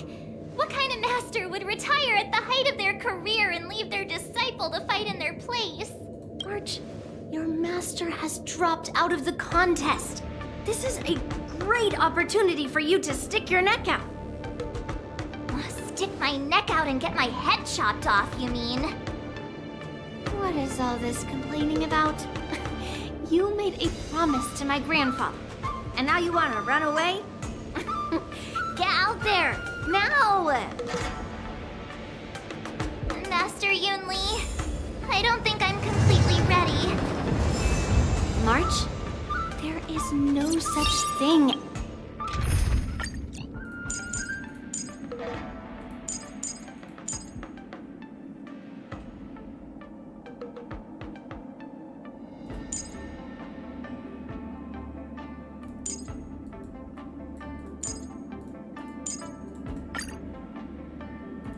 As completely ready.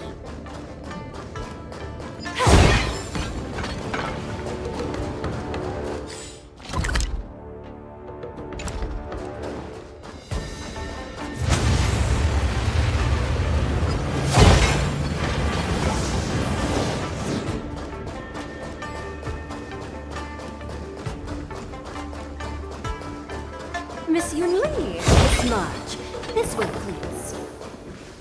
I was informed of your arrival by Madame Yukong and came to greet you personally. The news that you will be the ringmaster in place of Lieutenant Yanqing has been made public, Miss March. Just now, as I passed the contestants' hall, I overheard them all discussing this news. The most common question I heard was, who is March 7th? If they ask you this, how will you introduce yourself? Do you have something prepared?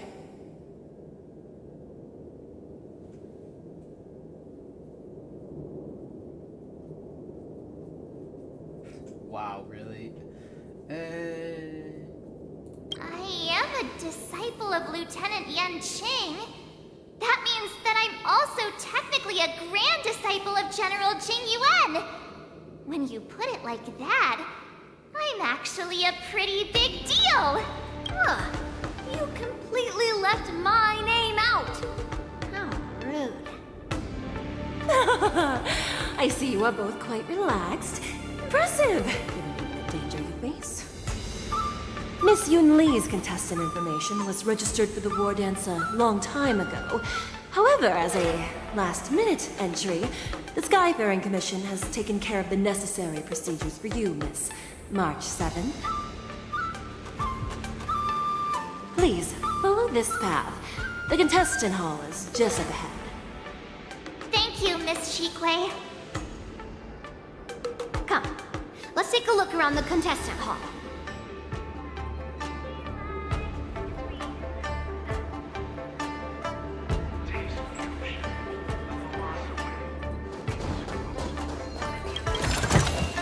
I wonder how much mung bean soda we can buy with this. So, this is the contestant hall. Wow, there are so many people! March, before the war dance begins, allow me to give you one more lesson. My grandfather always told me that a weapon mimics its master. That means that a person's weapon will reflect their habits and personality. You've seen me wield old metal before, haven't you? Tell me, what did you observe from that?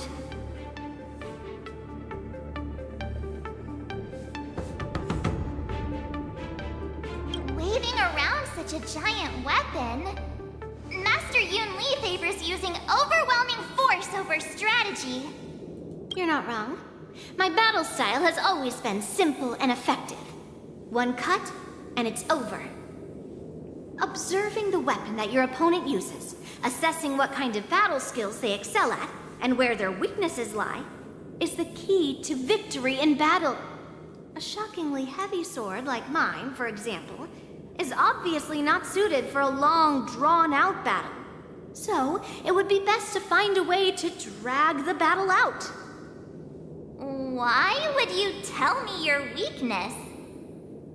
That's the only way to ensure that we have a fair fight, don't you think? I don't want to see you go and lose to someone else, after all. Now is a perfect opportunity to learn how to evaluate your opponents. Let's use the people here in the contestants' hall to practice. If you know yourself and know your enemy, you will not lose in 100 battles. Know myself and know the enemy. Let's see, who should I ask first?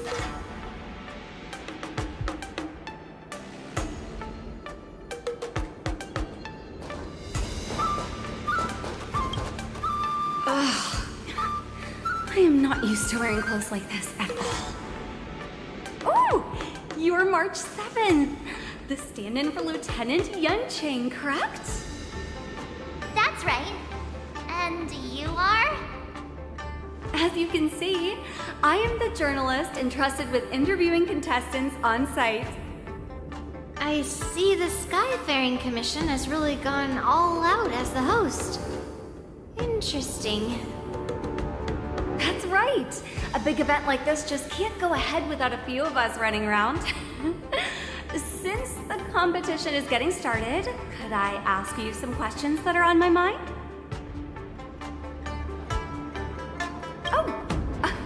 Great! First, the question that is on everyone's minds. Lieutenant Yunqing is not appearing in today's war dance. This is just gossip from unreliable sources, but I hear that Lieutenant Yunqing is seriously injured. Is this true?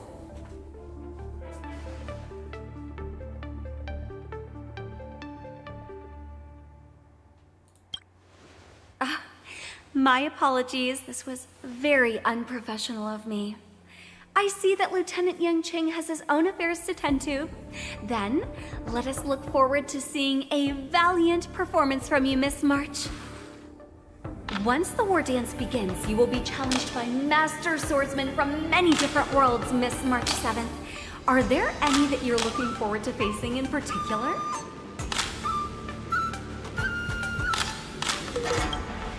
May I ask who that might be?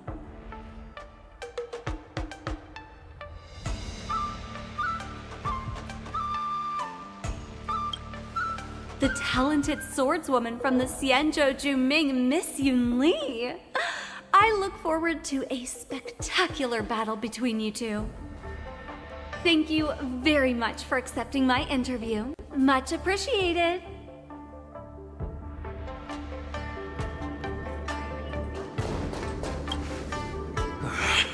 I came here because I wanted to meet the great Lieutenant Yanqing I've heard so much about, and finally cross blades with him myself. Who would have imagined that he would take a disciple and have her be the ringmaster in his place? This is no more than running away from a fight, and is a great dishonor to the Yao Qing. This last-minute replacement, March 7th. Who exactly is she?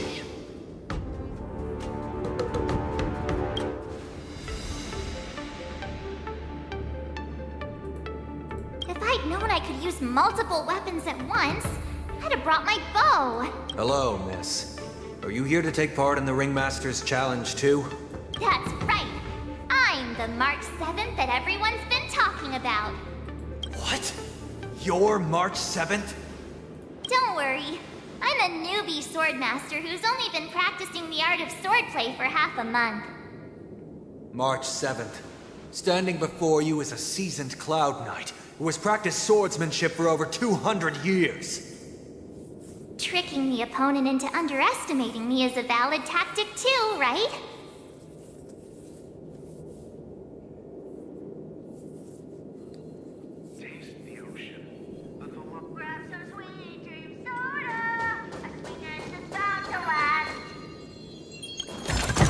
What did I just listen to?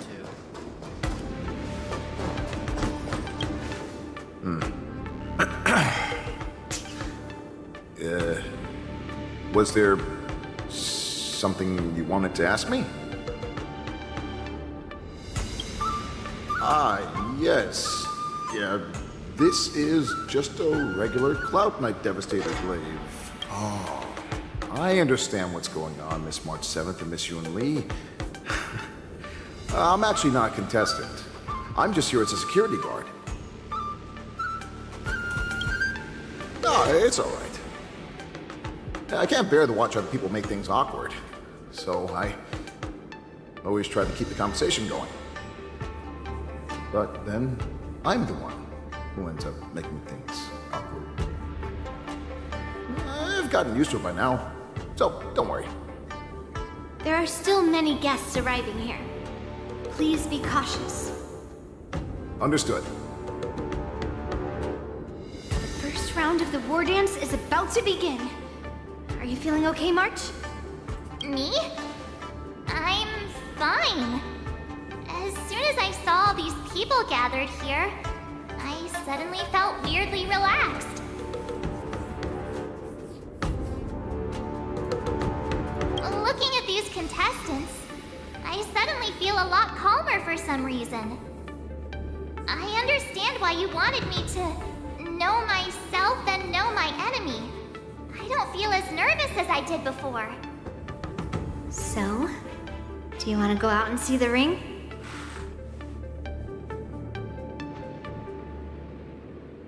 Very well. Go and get your intel.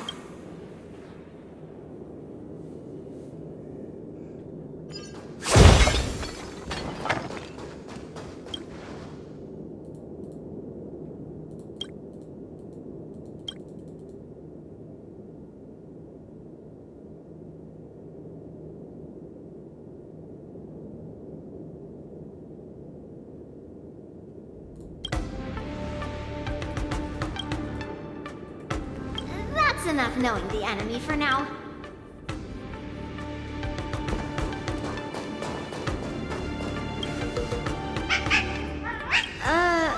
You're even asking dating?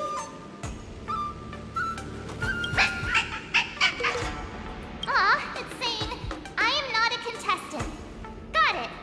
Well, looks like she's done with her questions. That's enough knowing the enemy for now. Come on, I want to see what the ring looks like.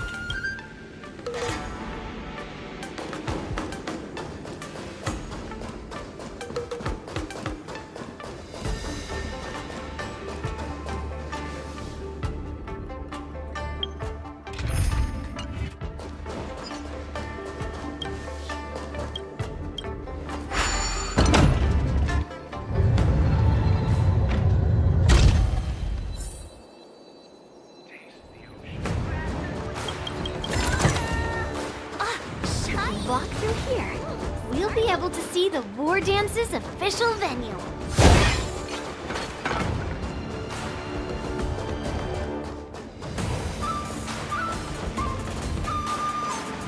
Wow, so this is what it's like from the spectator seats? Look over there. That's the ring we'll be standing on. Master Yun Li? I'm getting nervous again. Can I really do this? Well, it's too late for nerves now. It's almost time. Almost time for what? As soon as I think about the mission General Hyan gave me, my heart starts racing like crazy. What do I do, Master Yun Li? It's when it stops beating that we need to worry. Just take in the atmosphere and prepare yourself. I have to leave for a moment and do some inspections around the ship. This was also part of Grandpa's orders. I wonder how Master Yanqing is doing over there. Hey, focus.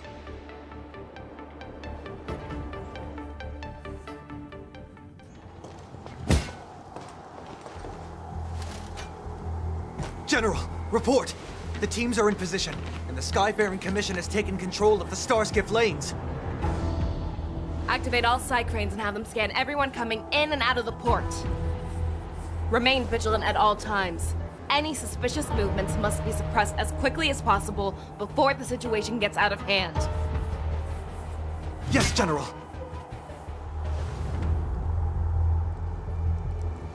You two, follow me.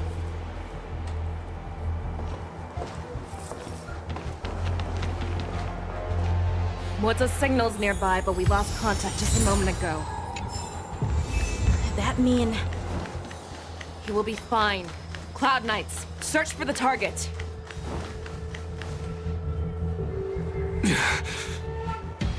All of you, get out of my way.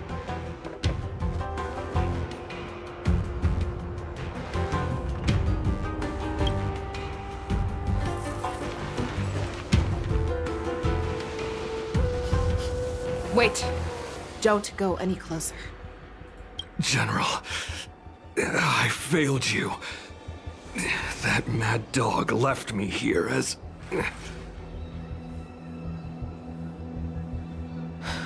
A declaration of war.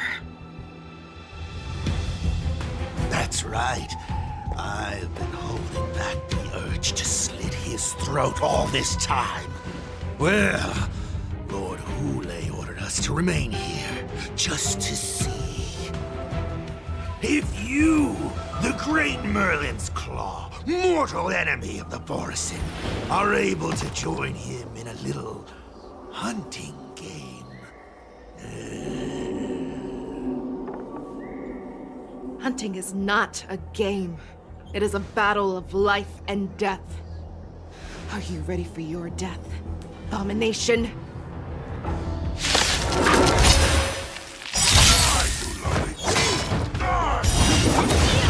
Save your breath. Thank you. Melt! Down to earth! Right on time. There's more to life. Existence is unity. Commence here, try this! I will dispatch you. Within the self, not left! Yes, you! What? My head has prepared. Wowza. Are you okay? I wasn't able to save Jiao Chou. Hule was more cunning and powerful than I imagined. Tell me, how is he planning to declare this war against me? The one-on-one duel? Or with a hostage exchange, maybe? Hule is planning on attacking the bustling streets of the Xianzhou Luofu. What did you just say? Impossible. Even if there is still undercover Borisin that we haven't sniffed out, Hule can't have more than a few dozen people. how is he planning on simultaneously attacking the streets of the Xianzhou Luofu? He has an ace up his sleeve. Hulei's body holds a plague mark passed down through generations of Borisin. I've seen him convert a Foxian to a Borisin wolf trooper with my own eyes. This is Hulei's declaration of war. His blood. It can cause Foxians to rapidly transform and lose their minds. He has passed his blood to his minions, and is planning to spread it across the Luofu and stir up panic.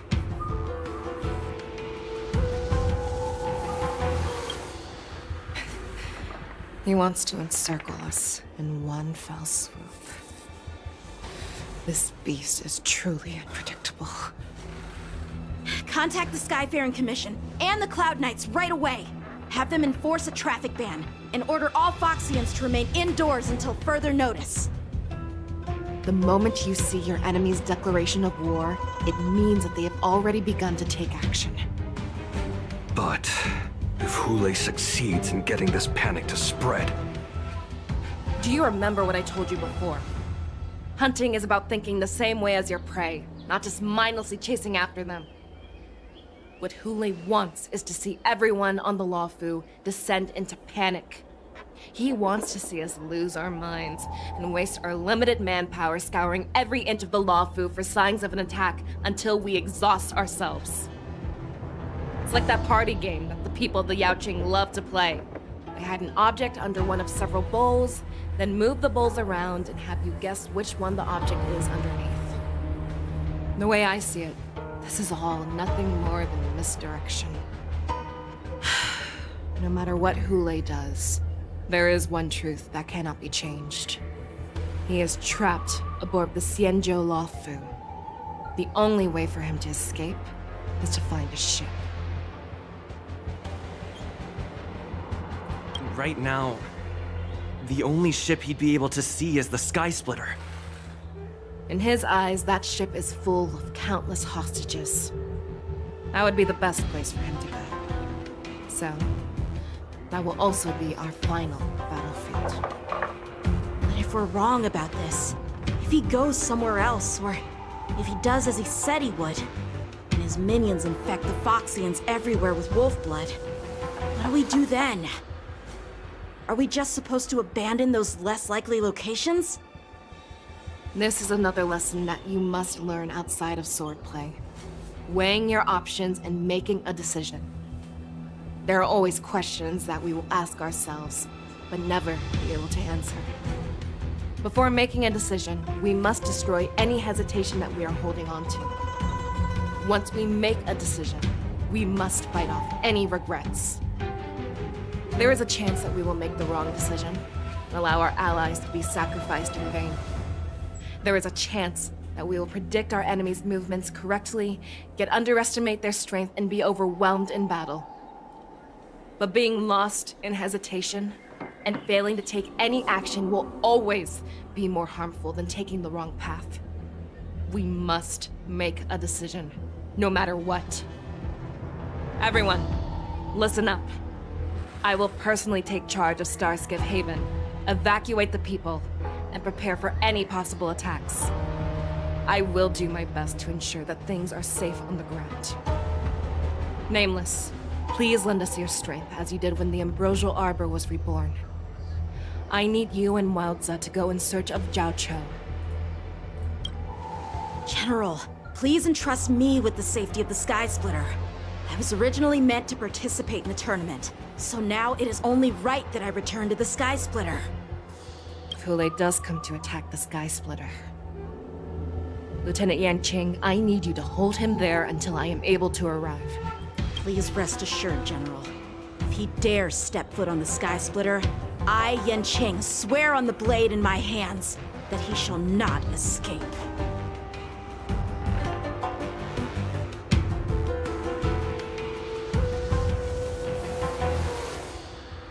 Cloud Knights! The Borisin have arrogantly decided to challenge us on Xianzhou territory. They vow that they will unleash a bloodbath along the streets of the Xianzhou. The unarmed civilians of the Xianzhou and countless visitors from afar are under our protection. Let me ask you, as Cloud Knights, will we allow the Borson to succeed with their plan?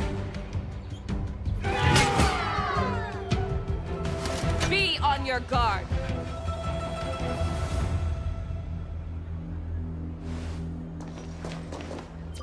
Calling Starskiff Haven. Have all Cloud Knights be on full alert for Borson attacks. Faishal, the ports of Starskiff Haven are crawling with wolf-like creatures. They're moving fast. Hold them back! I will be there immediately!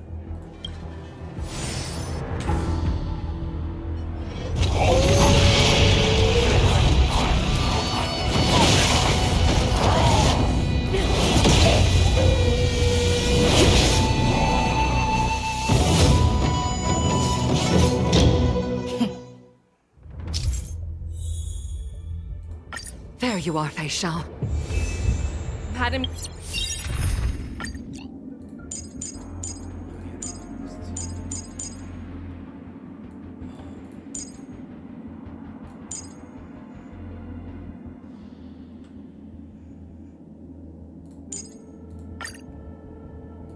Yukong. After 30 years, we find ourselves fighting side by side once more. It's been a while since I've let loose. Let's get this started. Remember, you are still on the lawful. Try not to go too wild.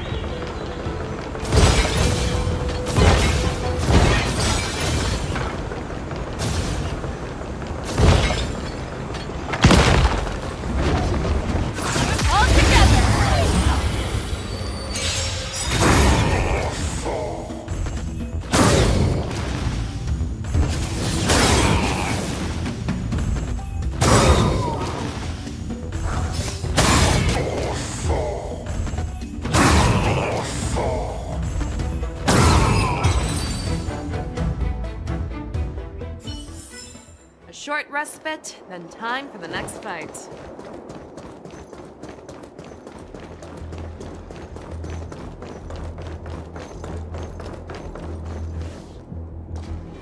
We have cleared out the enemies in Starskiff Haven. But it seems that there are fierce battles being waged at both the Exalting Sanctum and Arum Alley. I will prepare a Starskiff. We cannot allow the fighting to continue. This is now a race against time to stop this farce that Hule has created. I know Jiao Cho always wants me to know my limits and not get carried away, but now is the time to bring this to a swift end. Contact the Exalting Sanctum. Tell them if they see a light in the sky, all units are to retreat immediately. Madam Yukong, lend me your bow!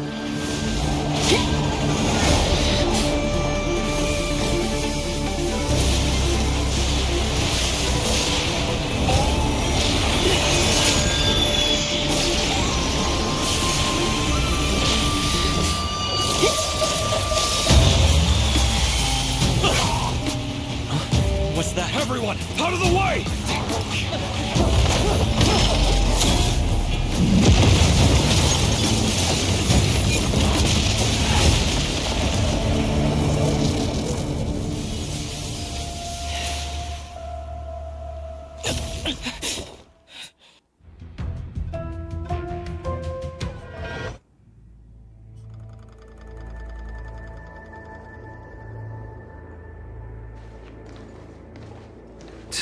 What a mess. I just knew it would end up this way. Every time she hits the battlefield, she makes a mess like this. She didn't even leave a single survivor to get intel from. One of these men must have known about Hule and Jiao Cho's whereabouts. That was one of Fei Xiao's arrows. Who knows what she used as an arrow to fire all the way over here?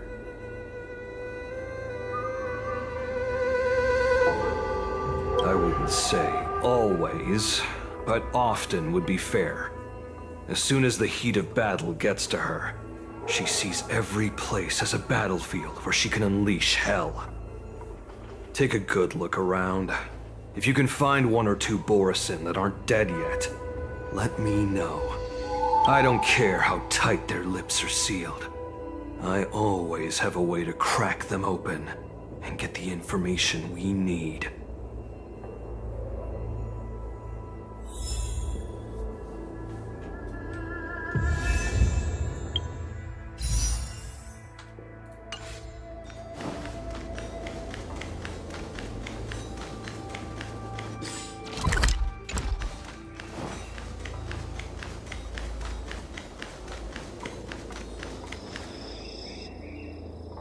What a terrifying attack. Who could have imagined that such astonishing strength would lie in the hands of a Foxian war slave? So decisive, so brutal. She is more like a descendant of Duran than we who have fallen to our current state. No wonder the Warhead has his eyes on her.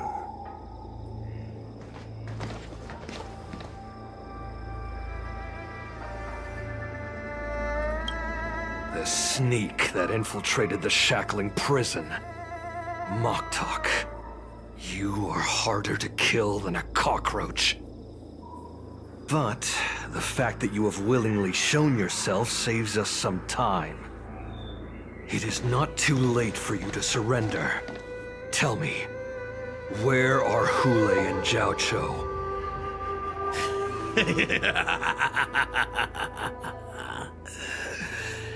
Save your energy, Yaoqing monkey. If there is one principle that we beasts know well, it is that we might have to break off an arm to break free from a cage. Today, I will be that arm. I lived as a hunter for many years, yet I have only followed the Warhead for this recent, brief period. However, his existence has brought light back to our once blind eyes, like the moon of Verdantia. He has shown me the way. The descendants of Duran have abandoned the Wolf's Creed.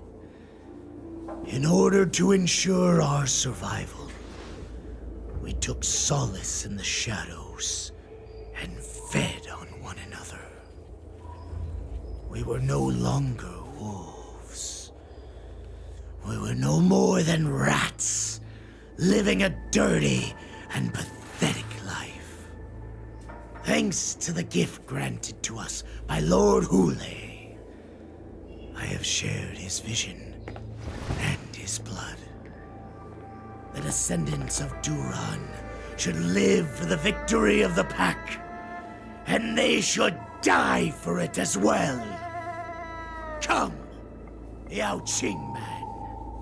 Show me your fangs. We will fight to the death! Puh! How honorable, you mangy dog. But you seem to have misunderstood. There will be no fair one-on-one duel. Let's see how tough you are once we've put you down.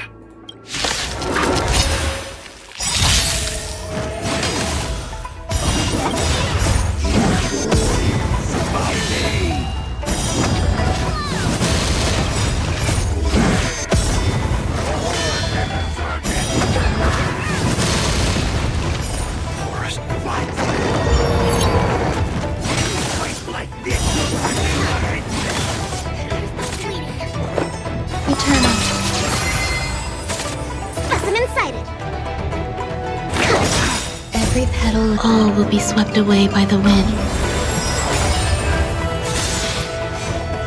Right is set. Hold on. Savor it for me. Borisin resurgence shall come. No matter how heroic your sacrifice, there is no honor in your battles or deaths, Borisin. It seems that Moktok got what he wished for. Hule, your declaration of war is over. From now on, no matter where you run, General Fei Xiao will catch you and send you to the same fate as Moktok.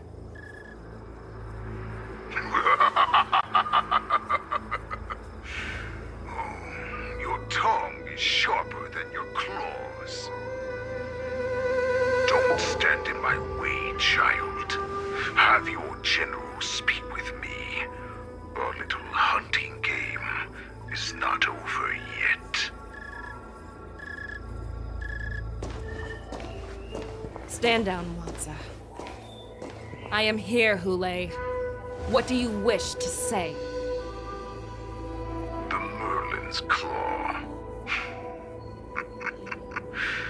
Though we have never met on the battlefield, I have heard many interesting things about you from both my men and your healer. The people of the Xianzhou must be quite brave to allow a Foxian war slave with Borisin blood to ascend to the position of general. Has no one ever questioned that lineage of yours? Or could it be that your grand achievements were enough to convince everyone to keep their lips sealed? Claiming to have family ties with the enemy sounds to me like an attempt at asking for mercy. Hule, are you begging me for mercy? I see that it is not only the ruthless blood of a wolf that courses through your veins, but also the cunning blood of a fox. When you think about it, this was a gift from the Borisin. Anything that we gift, we are also free to reclaim. The Merlin's Claw. I shall extend a final invitation to you. I will be waiting for you on the Sky Splitter. Before you arrive, I will slaughter all in sight, allowing the crimson moon that has fallen dim for over 700 years to once more come to life. I will illuminate this ship with the sheen of blood and show everyone just how weak and powerless the Xianzhou is. Then, I will pilot this ship through every blockade and barrier you have prepared and begin my journey home. This ship shall be the flagship for the Borisin Resurgence. Before I finish these tasks of mine, you have a chance to stop me or die at my hands. This is the path that I have prepared for you. I accept your challenge, Hule. Because the very moment you stepped aboard the Sky Splitter, you stepped onto your path to ruin.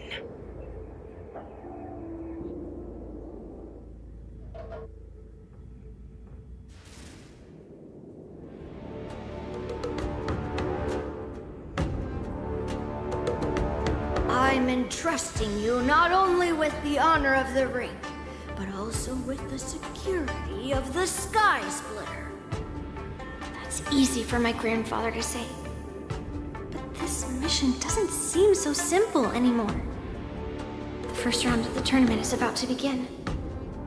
I wonder how Yanqing and the others are doing. According to the plan, I should seek out the Cloud Knight soldiers aboard the Sky Splitter and see if they've discovered anything. Maybe I should take a moment to meet with March before the tournament starts. March is in the contestants' lounge right now. I wonder how her preparations are coming along.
me, Yunli.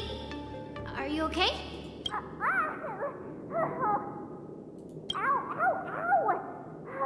Just a moment. I'm coming. She's still a nervous wreck. You still seem nervous. I wasn't this nervous before. It's just being alone in this lounge, I can't stop thinking about everything. I mean, not only are we taking part in the war dance, but we have such an important mission to carry out as well. March, calm down. Don't worry about your mission. You have me here too, right? I know my grandfather said that you must represent the Lawfu as the ringmaster. But don't let that intimidate you. Ask yourself, you are a nameless of the Astral Express. You have always been free to come and go as you please. So why did you board the Sky Splitter with me when my grandfather gave us this mission? Why? Because I also want the war dance to go smoothly. For us Nameless, even though we're just visitors at every stop, it was here that I met my two masters and made many new friends.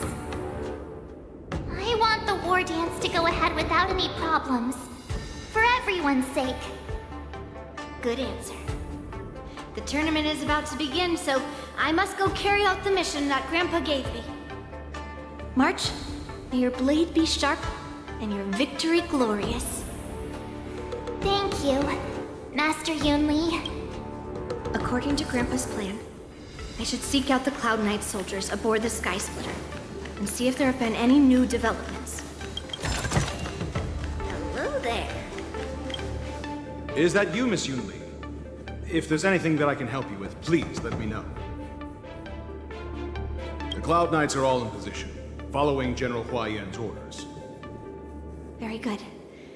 Although, there is one thing I want to confirm with you. Unfortunately, we don't have any means to distinguish between Borisin and the Foxians. However, you can rest assured that the Cloud Knights are working hard to investigate the source of the forged identities. All Cloud Knights on the Sky Splitter have their own responsibilities and wouldn't dare neglect their posts. March 7th and I could already tell. It's clear that every Cloud Knight soldier we've met on the Sky Splitter is an elite warrior.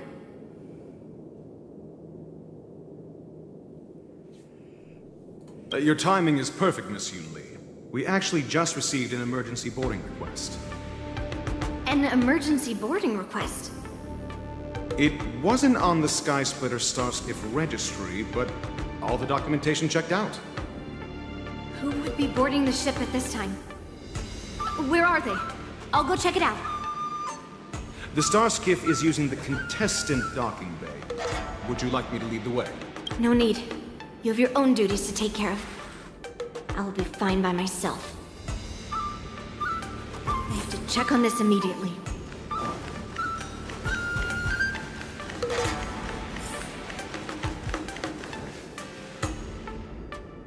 Routine inspection! All passengers, please prepare for an inspection. So this is the suspicious Starskiff. Where did the passengers go? I'm going to count down from 10. If you do not come out, I will destroy the ship. 10, 9, 8, 7, 6, 5, 4. Time is running out. 3, 2, 1. Wait a second!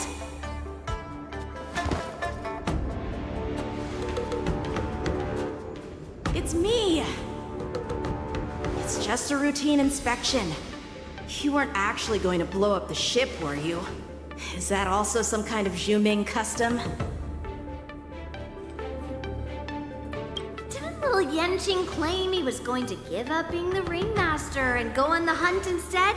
Help shoulder the general's burdens? The Borisin on the ground suddenly launched an attack. General Fei Xiao was concerned that this was all a diversion by Hule, so I requested to come to the Sky Splitter and provide support. Can't believe you ended up back here on the Sky Splitter after running around all over the place. But you're too late to enter the tournament now. Following Grandpa's plan, our disciple March is taking your place as ringmaster. Aren't you proud of her? When I first heard the news, I was definitely proud, but also a little concerned. More manpower is always a good thing, since the Sky Splitter is so large. Oh, and by the way, you should know that... What's happening?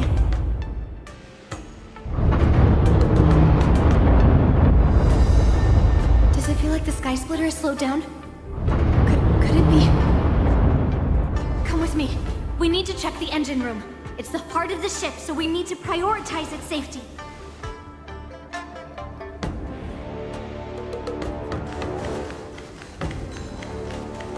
The vortex is about to begin. Contestants, please make your way to the arena.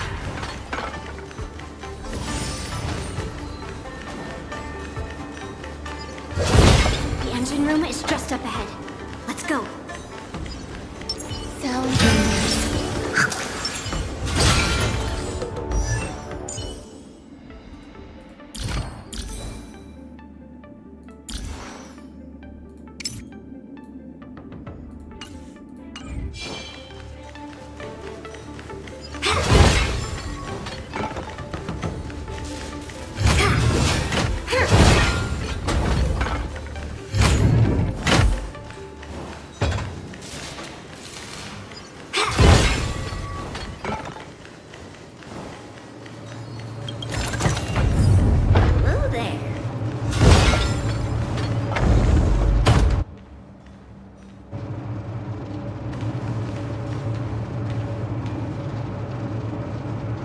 Strange. Why is there no one here?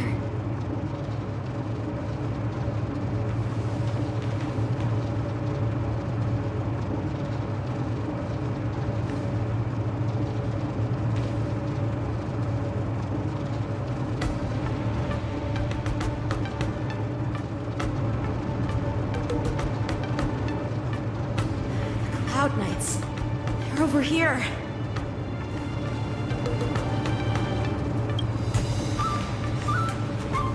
And you should be lying alongside them.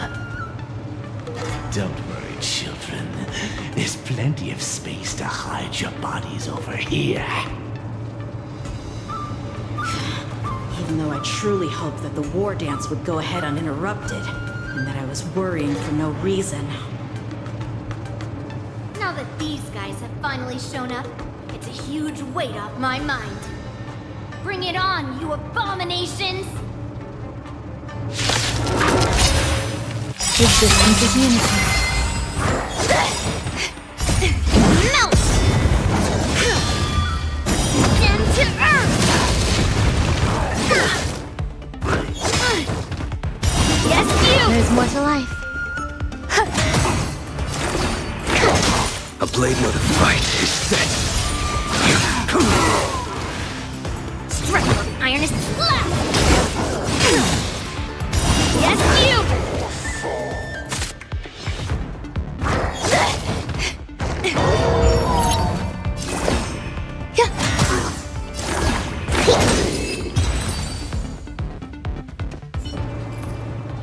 We found two wolves in the engine room. That means that even more abominations have infiltrated other areas. Hule is already aboard the Sky Splitter! There's no time to talk about this. The war dance has already started. If my guess is correct, the Borisin will most likely use the ceremony to begin their slaughter. Let's go. We need to get to the war dance ring.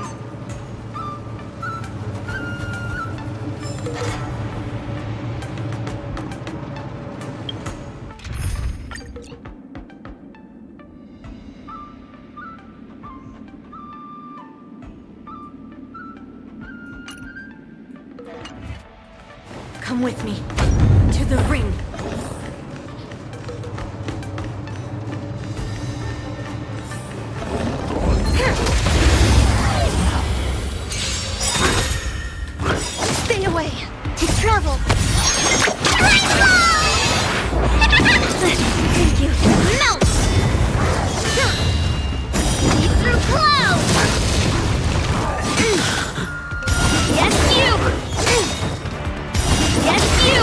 elegance. Eternal. Here, try this! Unnecessary. Your end approaches. That paradise may be Savor it for me.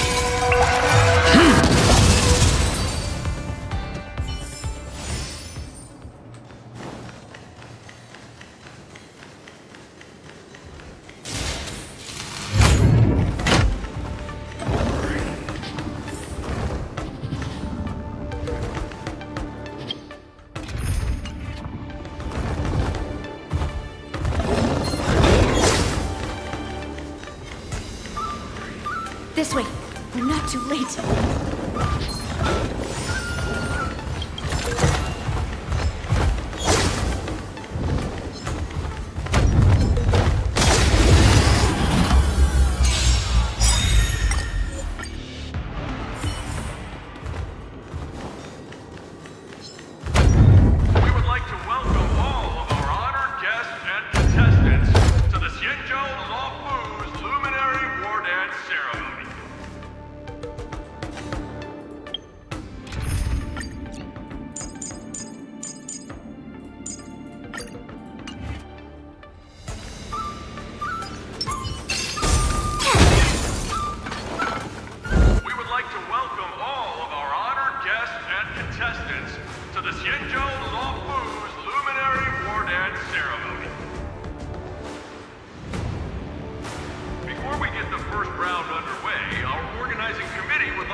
From this moment on, the Sky Splitter belongs to me. And for you, dear spectators, I have prepared a true fight to the death. Now, run for your lives! My apologies. The spectators that you were expecting aren't here. Everyone here actually came to see you. Cloud Knight, prepare for battle.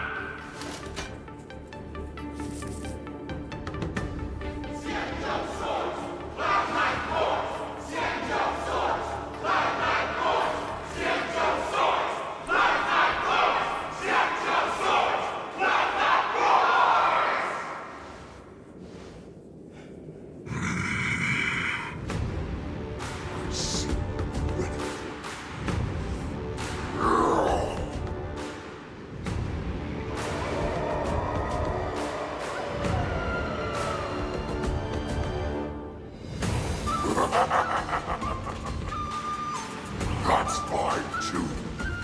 Since you have all prepared for your deaths, come, give me all you've got. Entertain me.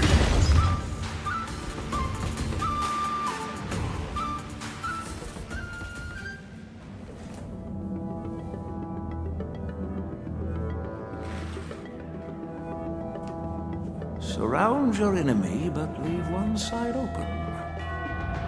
This is your strategy for ensuring that the war dance will be able to be held as usual? Precisely. When GOOOO escaped, we should have cancelled the war dance immediately. No one can predict where a wild beast like him will attack. Yet festivals and celebrations like this are likely to become targets. However, preparations for the war dance were in the works for so long, I couldn't bear to announce its cancellation. So I thought, if the show must go on, then let it go on. But that doesn't mean that the war dance we hold today has to be the real event. All we need to do is swap all the spectators and contestants aboard the ship with Cloud Knight soldiers, and the Sky Splitter, soaring high above, will become the ultimate battleground for our hunt. But what do we do if Hule is not planning to attack the War Dance? Then we just need to draw his attention to the Sky Splitter. We'll have the Skyfaring Commission clear all transport lanes and cut down Starskiff traffic.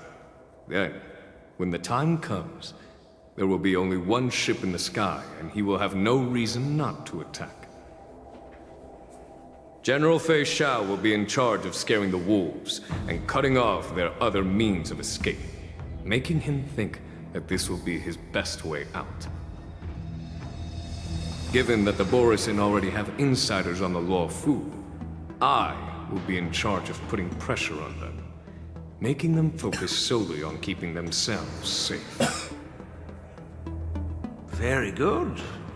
Then I'd better dust off my weary bones too.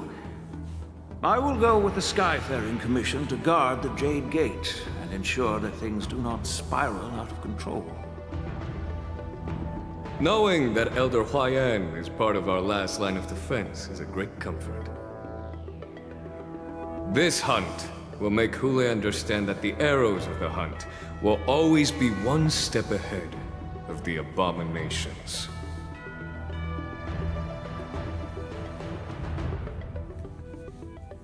That jolt just now. What's going on? It feels like the entire ship has started to slow down. Borisin must have actually infiltrated the Sky Splitter. Based on General Huayan's orders, it's time for me to take action.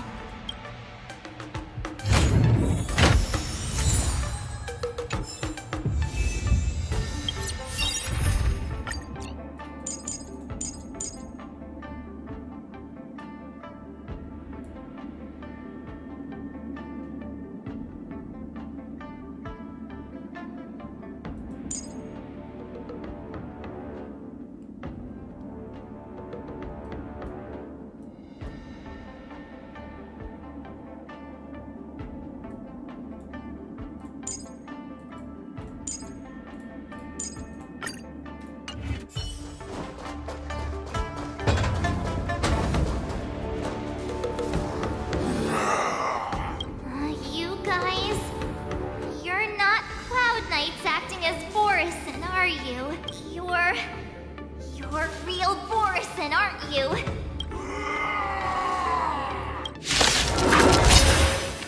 Oh, looks like the General's arrangements are finally coming in handy. I need to find Yunli and the others as soon as possible. Not very sportsmanlike. Take your position. Let's improvise. Some value, I suppose, exists in community.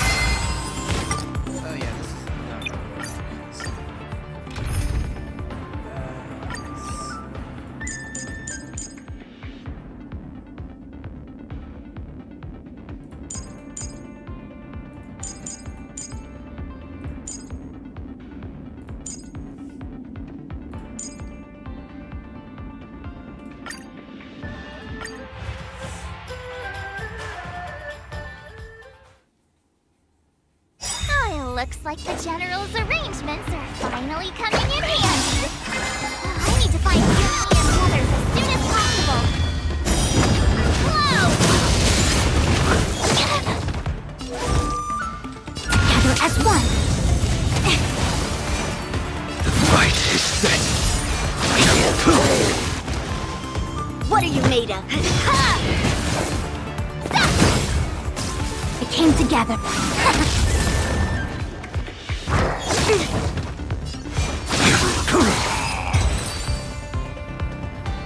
The plan said that if Hule appears, the Cloud Knights will assemble and do everything they can to suppress him.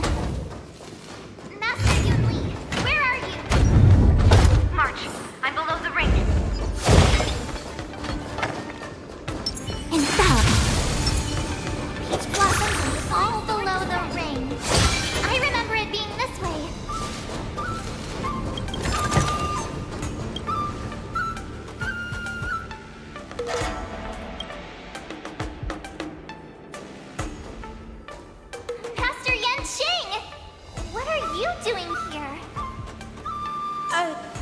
was concerned about the safety of the Sky Splitter, and my dear disciple, of course.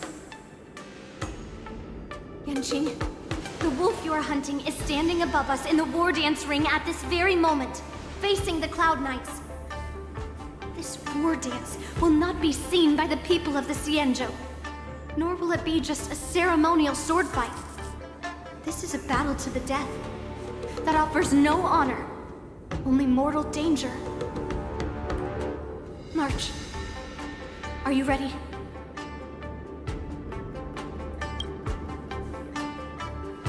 Please. I am March 7th, a sword master who will represent the Lawfu in glorious battle. Yunli, Miss March, may your blades be sharp, and your victories glorious. May your blades be sharp, and your victories glorious. May your blades... Ah, forget it. Let's go and make this a quick victory.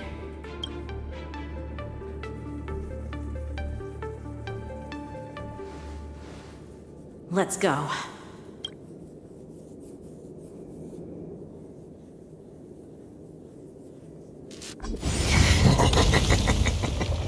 So feeble. Such weakness is truly pathetic.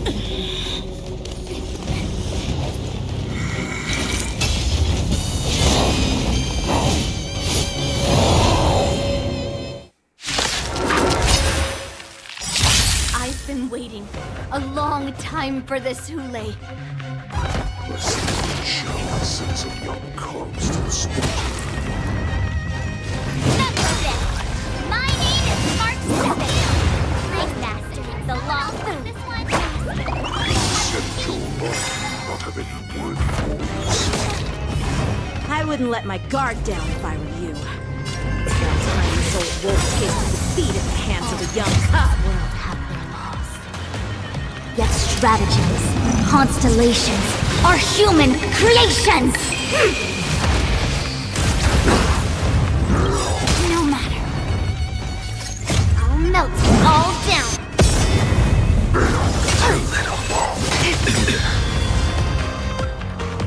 You think a little ambush is enough to defeat me?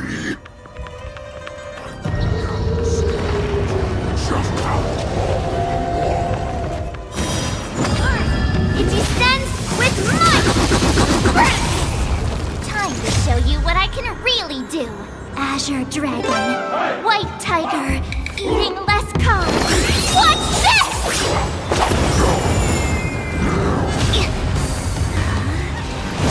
Such insane power!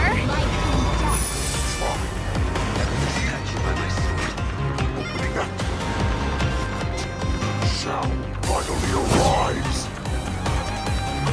Your end approaches. Make good the loss. That paradise may be unreachable for me. Savor it in my place.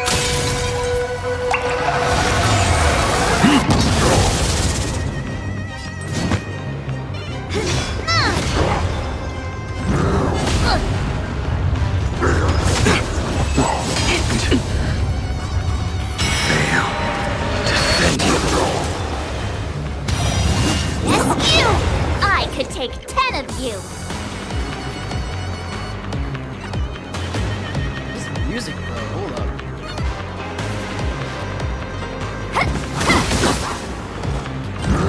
No matter. The Omniscia sees through you. With all my power, fly the future! Yes, you!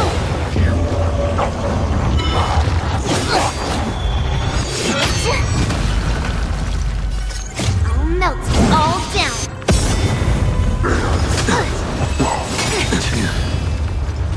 Yin and yang, life and death! Clouds, clean the path! Time to show you what I can really do! Azure Dragon, White Tiger, eating less calm! Watch this!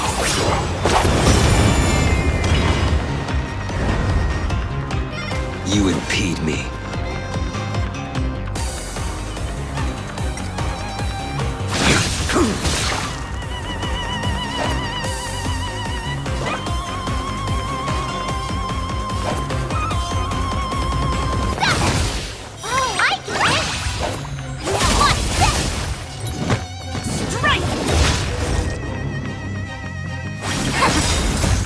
Human creations!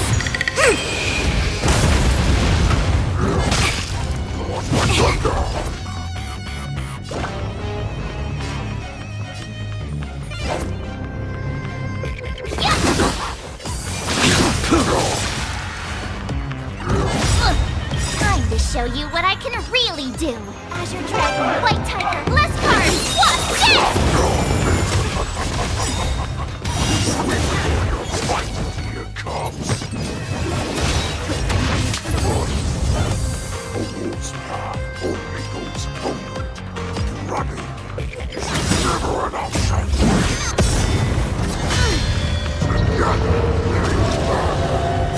Down to earth! No matter, yin and yang. Failed to settle. Right on time. That paradise, savor it for me.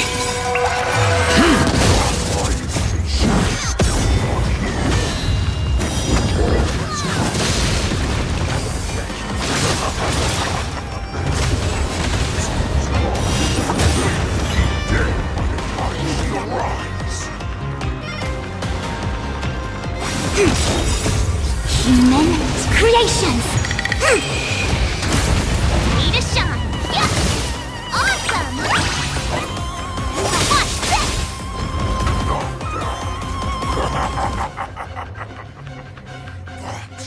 It will take much more than that.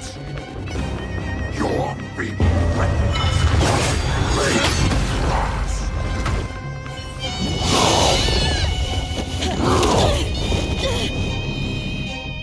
I've had enough. Time to finish this whole game. What's happening?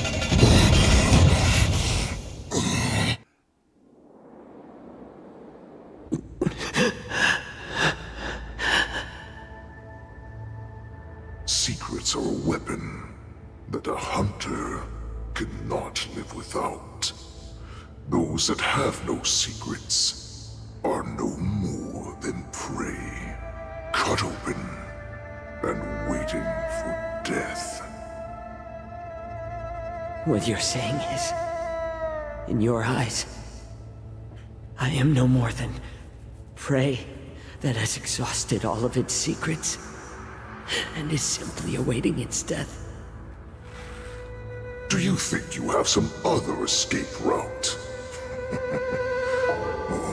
Jiao Cho, I have already peeled back your disguises and defenses, layer by layer. I know all the secrets that you and your general have buried so deep. But you have told me all of your secrets too, Warhead.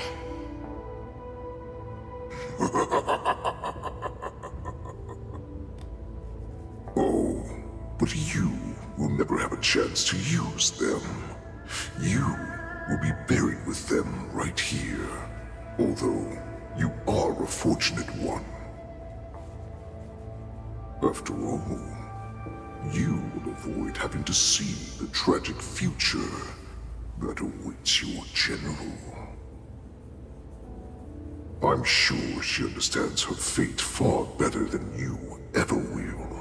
One day on the battlefield, she will be overpowered by her ever-intensifying moon rage, and finally be torn apart by her fury and transformation. Not even your god can save her from this fate, although they can lead her to liberation. And the only way to save her is here, in my hands. Are you the healer? Or am I? Are you really that certain of your own judgment? I must leave, Foxian. But before I go, you know what I must do, don't you? Drink blood wine. I hear it is a Borisin custom to kill prisoners and drink their blood before battle to stir up their madness. You really did put hard work into researching us. It is a shame that this is where your journey ends.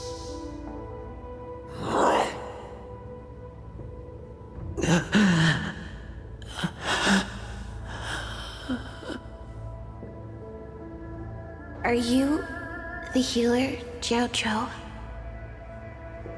Is there anything that I can do for you? I heard that you saved me. There's no need to thank me.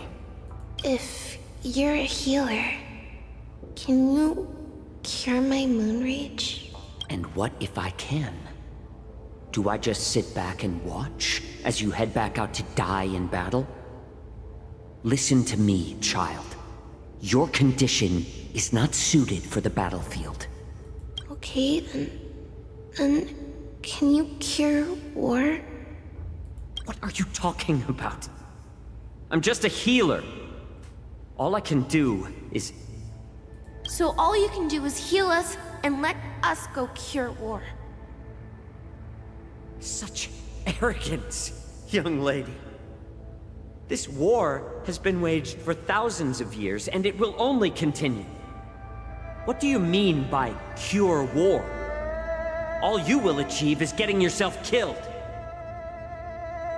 You healers work yourselves to the bone to save people, even though there will always be sickness and death. So we will also keep fighting. I cannot speak for the dead, but I know that General Yueyu, as well as all the warriors that never returned from battle, will not have died in vain. They fought so that others could make it home alive. Your actions are no different.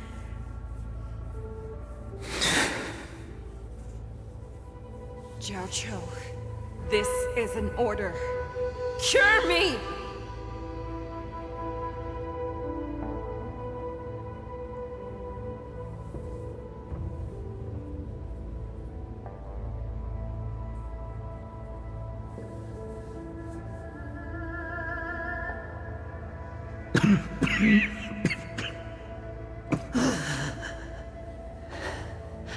Those who have no secrets are no more than prey, cut open and waiting for death.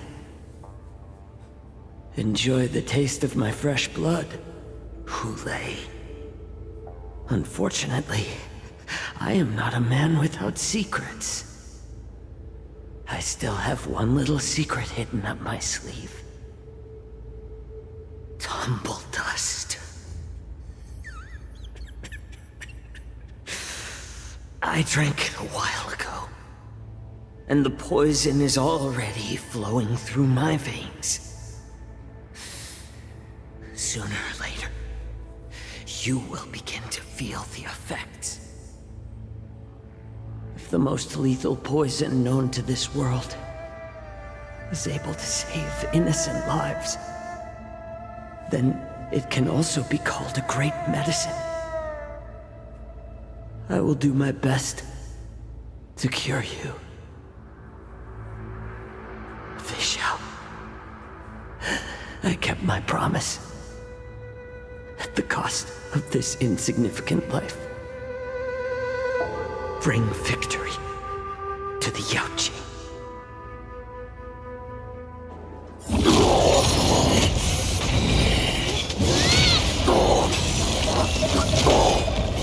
So, you want to play dirty?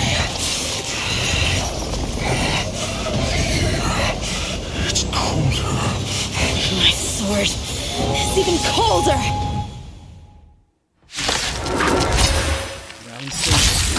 Hulei's movements are slowing down? This is our chance. Time for us to dog down! See through glow! Someone else take... Here you go, Master!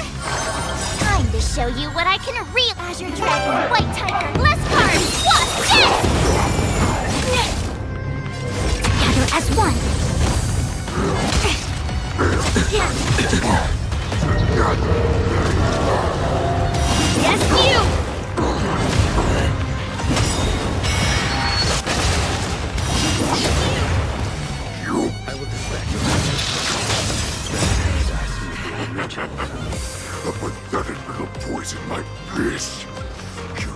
This is enough to turn the tide of battle. Savor it for me. What are you making? Melt!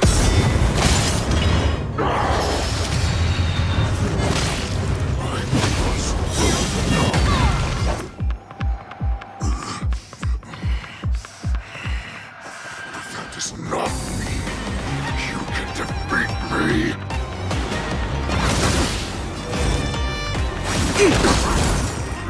No matter, yin and yang. Failed essential. Yes, you! All things human creations!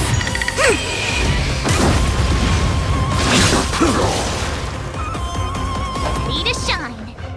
Yeah! Oh, I get it! Time to show you what I can reach. Azure Dragon, White Tiger, less cards! What? Yes! Yes, you!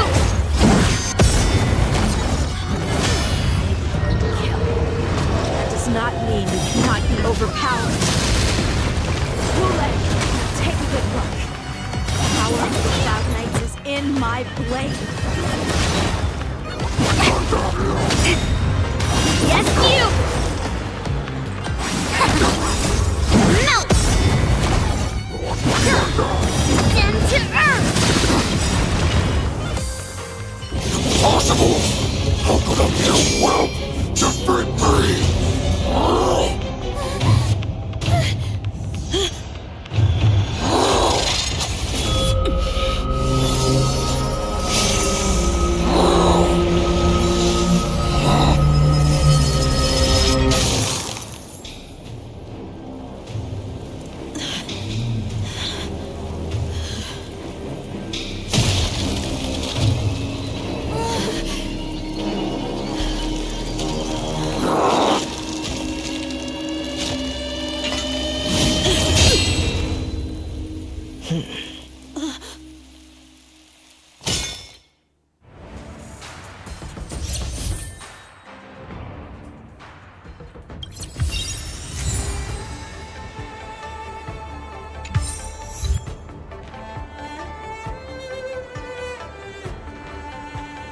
The hunt is finally over.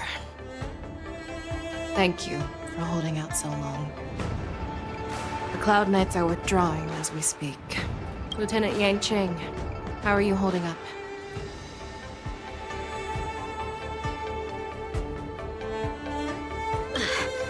I've never been better. I could take on 10 more Hulays. Take it easy, young one. Your wounds look quite severe. I'll have the Alchemy Commission healers see to you when they arrive. Who would have imagined that I would arrive late to the battlefield for the first time in my life? No. Perhaps you young ones' blades were just too fast for me. I originally thought, in the best-case scenario, you would team up and hold this beast back while protecting yourselves. However, you joined forces and defeated Hule. Ah, the youth are truly to be feared and respected. Come, we need to lock up Hule once again before anything unexpected happens.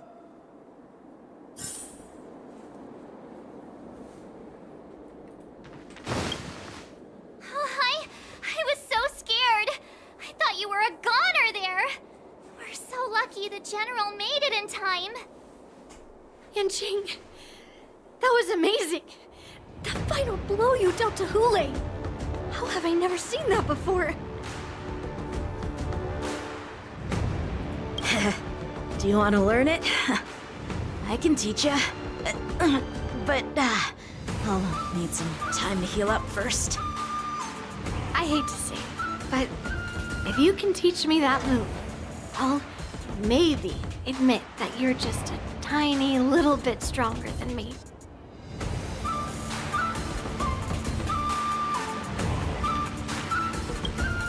Such an unforgettable blade. So similar to the one wielded by that woman who defeated me All those years ago. Over 700 years have passed, and I thought I would have a way to overcome it by now. But in the end, my fangs and claws were too slow.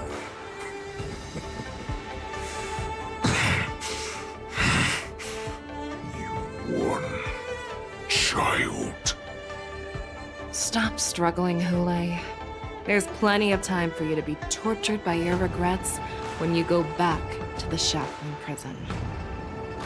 Yes, I was defeated, but this was not unexpected. And regardless, you still showed your face, Fei Xiao.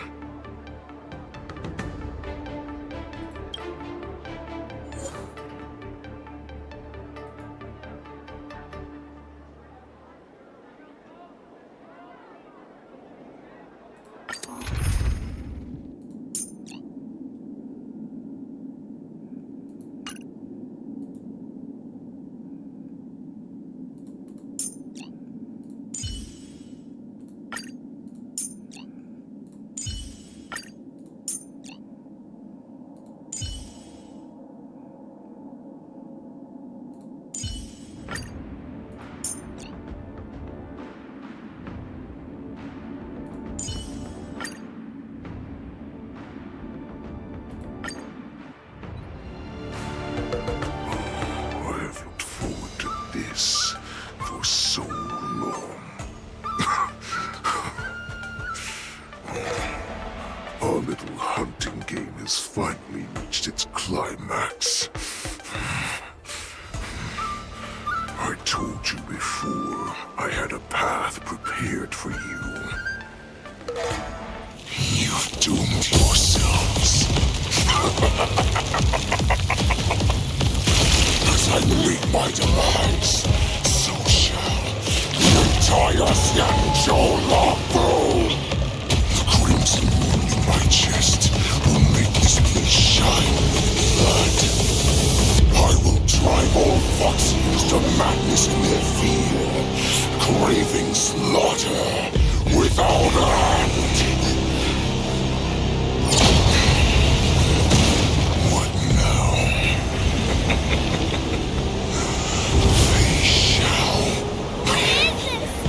This is the heart of the Borisin Warhead, a product of the Plague Mark. I'll leave the next part to you.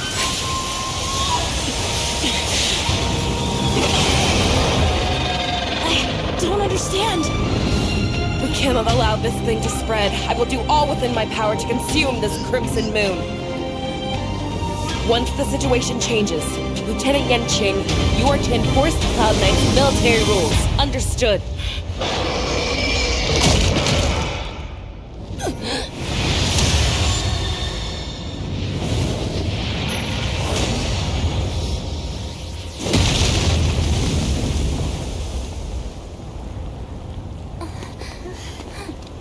General!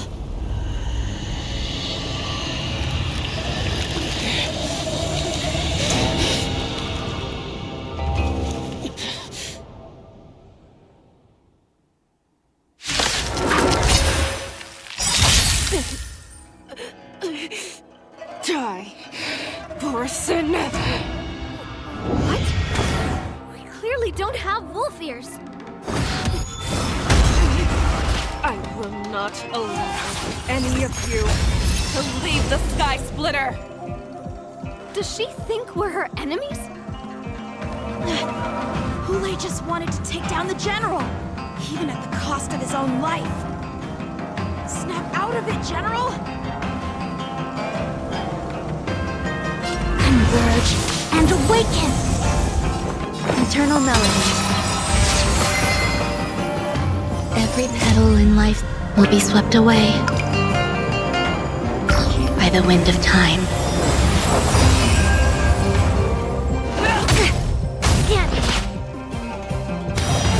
Right on time. A blaze edge knows no mirth. Your end approaches.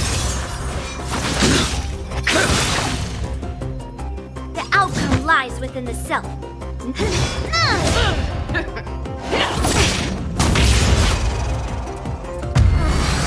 thought we had a minute to catch our breath.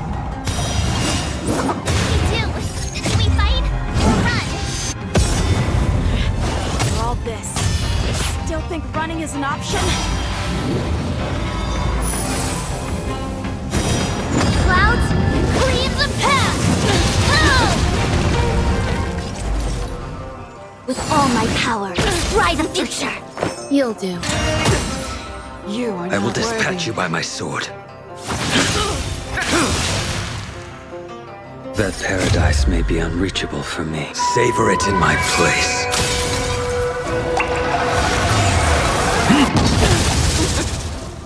You cannot hide! I will devour What are you made of? Failed to set you. I see through you. All things in this world have human creations.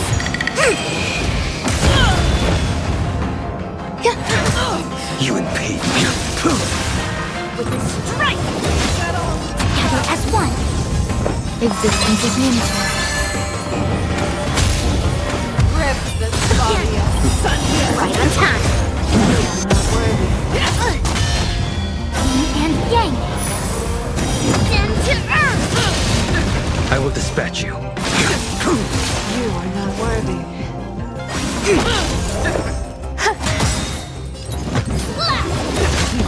Futile resistance! I will devour A quick divination.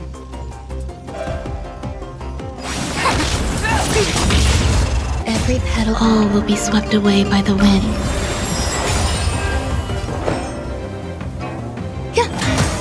A blade knows no your end approaches. That paradise, savor it for me.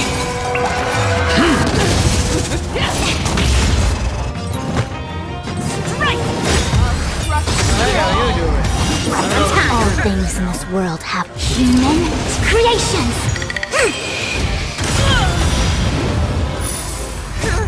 Melt! We came together. Mountains fall! Some value, I suppose. Eternal.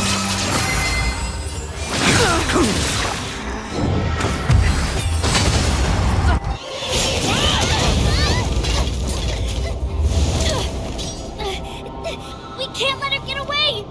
But do we stand any chance at all? Yeah, you can blame the game audio for that.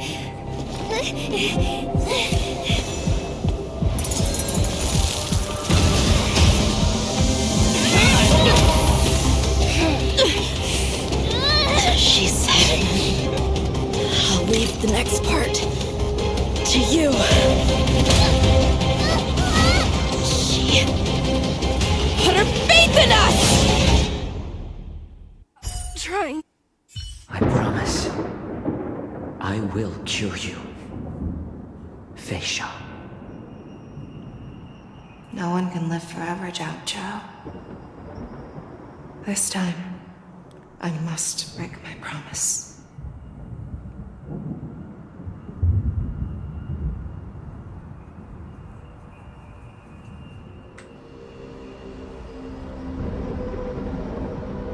Is this the Sky Splitter?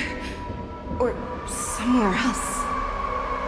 Lieutenant Yanqing, you are to enforce the Cloud Knight's military rules. Understood. We can't let her get away! Snap out of it, General! You always leave the hardest battles for yourself. Even now, you would never run away. Isn't it strange that as your enemy, I understand you even better than your own allies?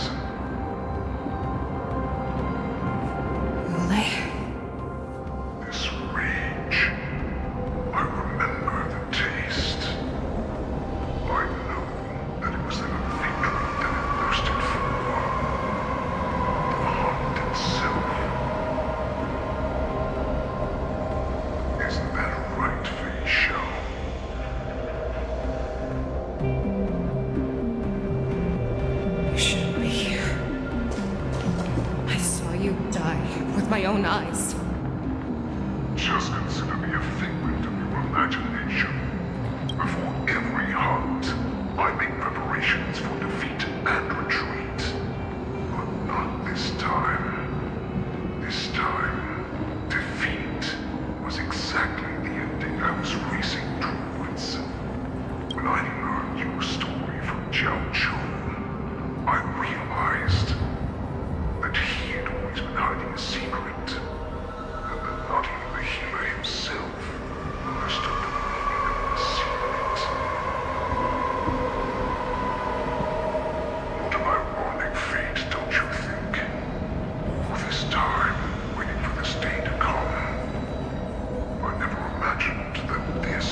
are strong. They make you their avenger, and have you fight in the name of justice. I found it. This is your shadow of doubt.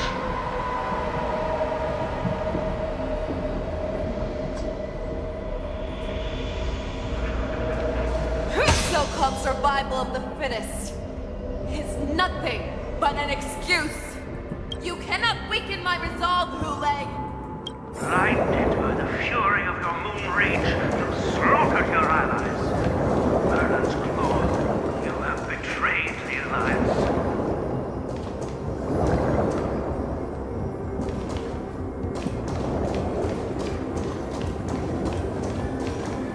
Your actions are no different from those of the abominations we stand against.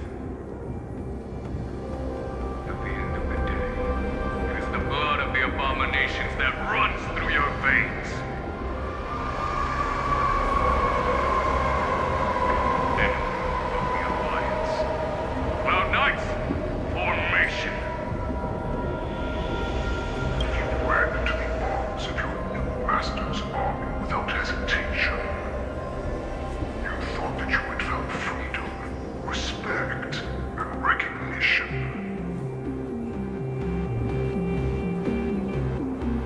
But you were wrong.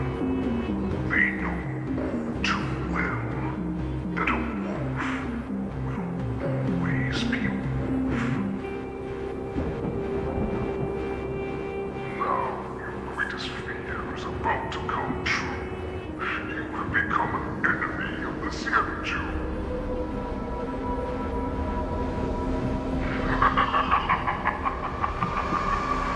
This is your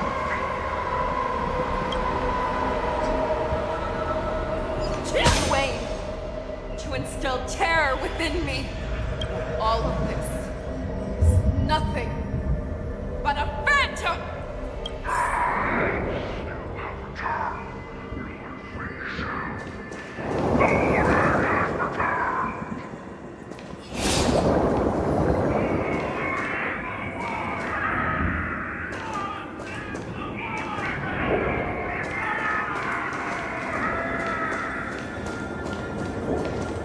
It's time to return to the pack Fei Shao. No matter how deep the hatred you bear for the poison, no matter how much we may consider each other enemies, I will still show you this path that you never imagined was available to you. Because you made a choice.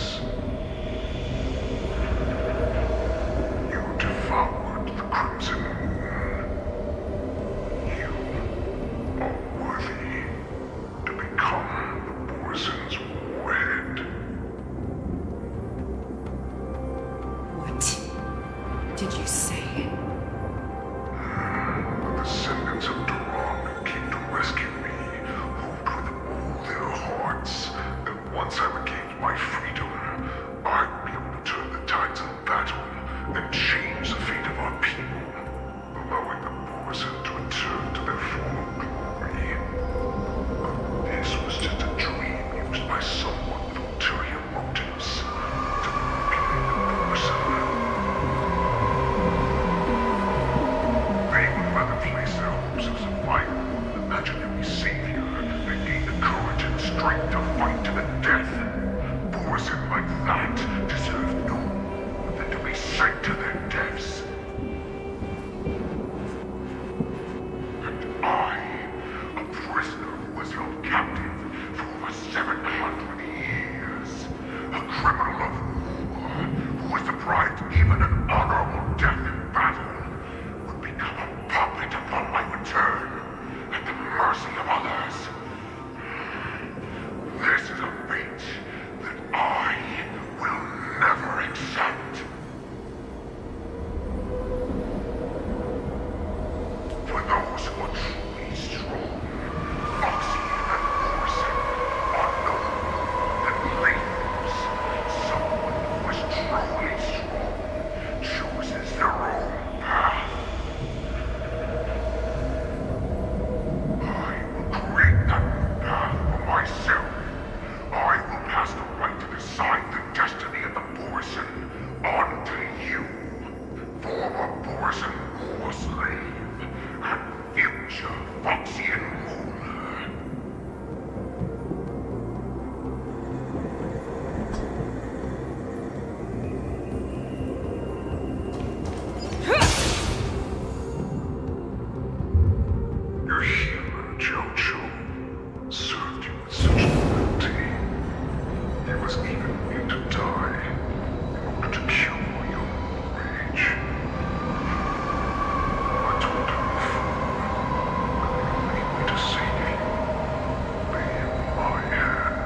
naturally disappear. So this was the path that you prepared for me. To become a new you. That's right. We are so similar after all. We're both monsters and we're born for war. And die for war. I'm sure my answer doesn't need much explanation. I refuse. I told you before, Foxian and Morrison are no more than labels. You can be whoever you want to be. You can do whatever you want to do. Except these troops and the Morrison will bow to you. Destroy them, reduce them to dust, or teach them to become servants of the Shenzhou. You are free to do as you please. Carve your name into the Shenzhou's history books, or into the list of arch enemies. You have the final say. You do not understand, Gouoooo. You have no idea what it is that I truly desire. When I was just a child, I stained my hands with blood for the first time, in order to escape the whips and shackles of the Wolf Masters.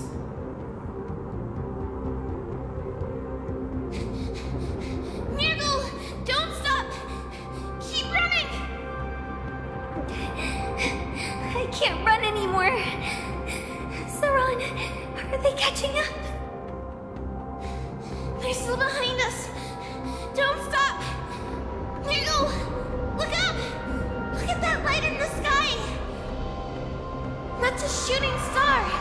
It's shining down on us. If we just tell it our wish, we can have our freedom. We will all be able to escape. We'll win our freedom and then share it with our cooler brothers and sisters. So you have to run. Quickly. We can do it. We can escape.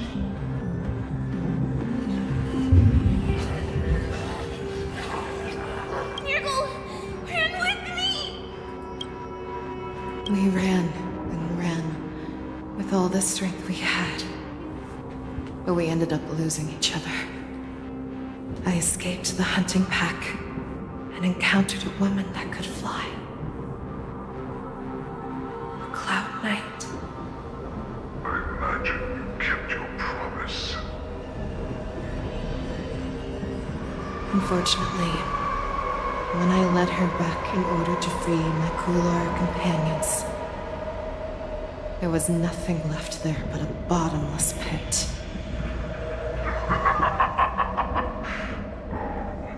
Light of the devilish archer. A star of calamity that strikes the ground and leaves only devastation in its wake. In the years that followed, I followed the trail of that light alongside my Cloud Knight allies, and saw it fall countless more times. Gradually, I came to understand.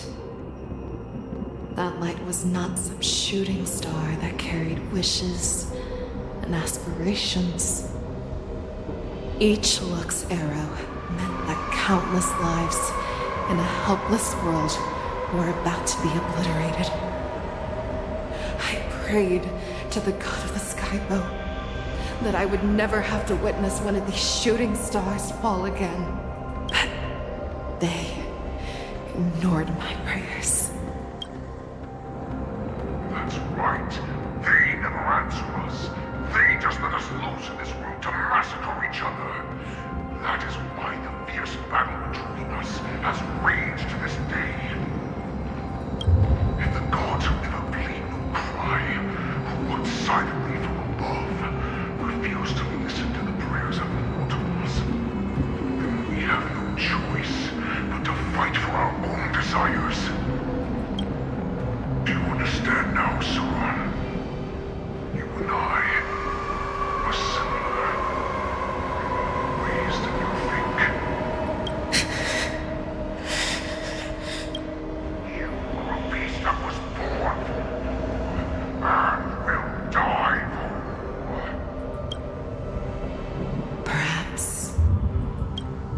So, what is it that you yearn for, Hule? Why is it that you fight?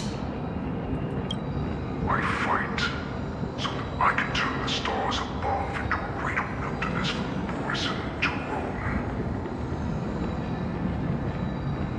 What about you, Saran?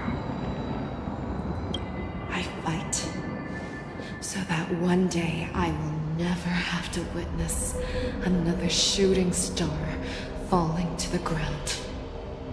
So that just one more person can live and return to the Yaoqing alongside me. You would resist becoming the person you were supposed to be. Lower yourself from a free wolf to a domesticated fox just for the sake of one person. And then have it your way. I will use your fear and doubt as my nourishment. I will seize you and devour you. I will replace you and become a Shao. We are so similar. Both monsters that were born for war and will die for war.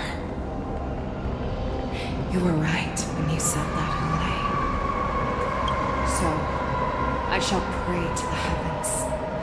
Even if they do not respond to me, I pray that the arrows of the hunt will pierce the heart of every monster.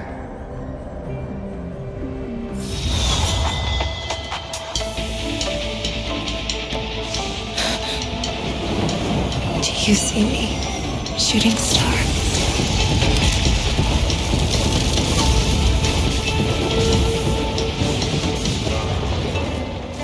The knights are sworn to protect the Xianzhou. I will uphold this vow until my very last day.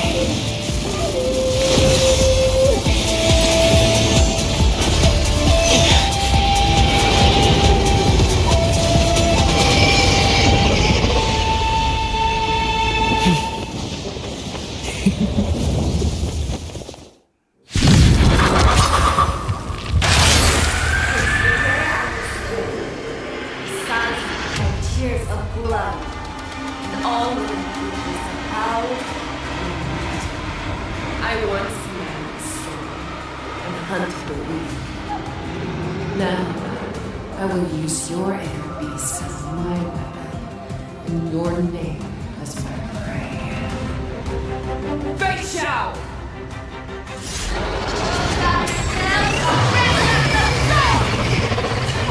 Disguises and showed them how cowardly and powerless you truly are, Hule! A wolf lurks in the heart of every Borison and Foxian. The moment you grow weak, it will devour you! Time to fight my inner demons. Literally.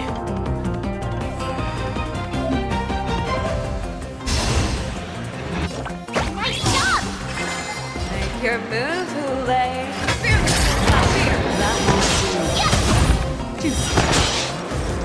Converge and awaken! There's more to life. Every petal in life, all will be swept away by the wind.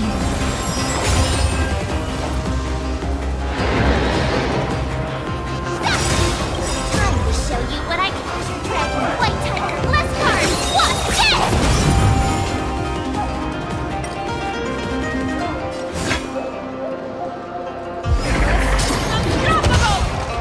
Not one of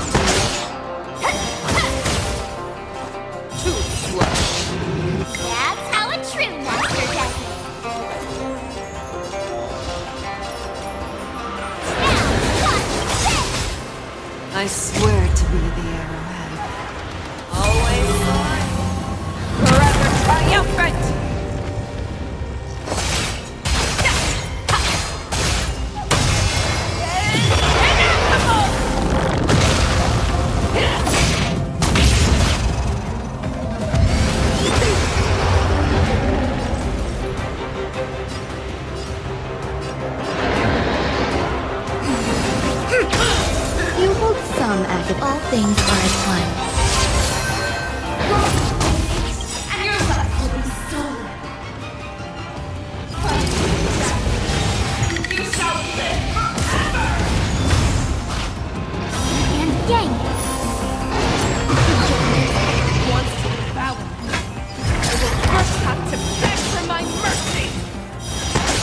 all will be swept away by the wind. Laws have grown dull.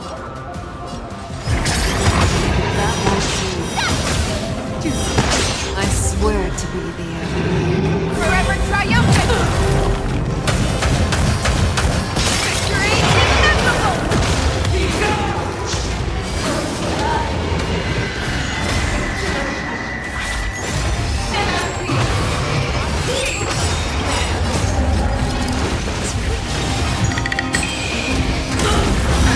Yay! I could take 10 of you!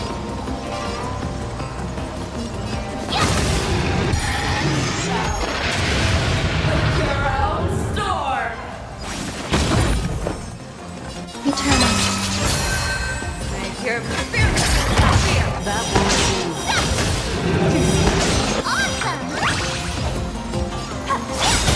Time to show you what I can really do! Treasure Dragon, White Tiger, less cards! Watch this! I swear to be the arrowhead. Forever triumphant! Victory inevitable!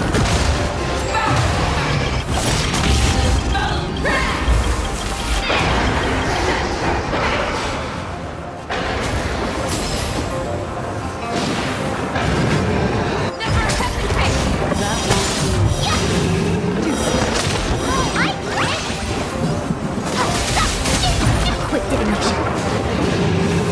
There's more to life.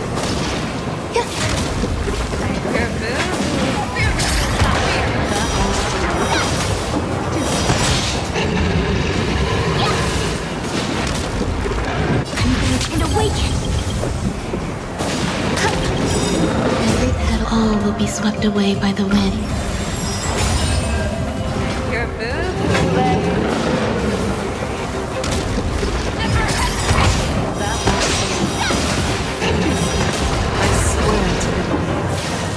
Forever triumphant! Victory inevitable! Awesome! I can take 10 at once. This! Time to show you Treasure Dragon, White Tiger, less cards! Watch this!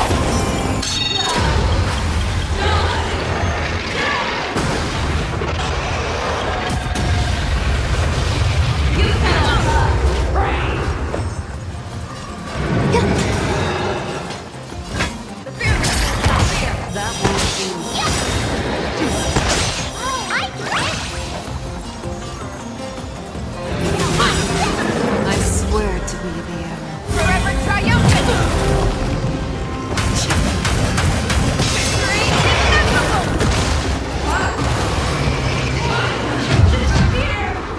Ah, fuck. Alright.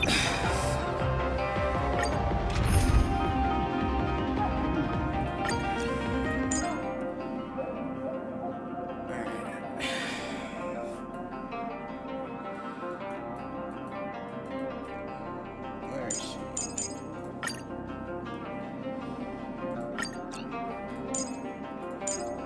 This set up.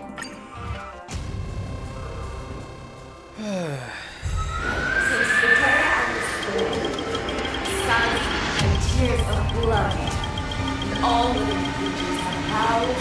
I once knew the sun, and hunted the weak.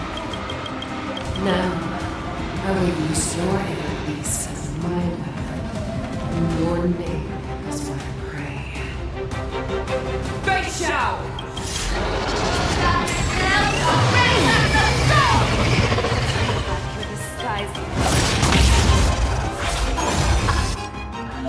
A wolf lurks in the heart of every Boriston and Foxian.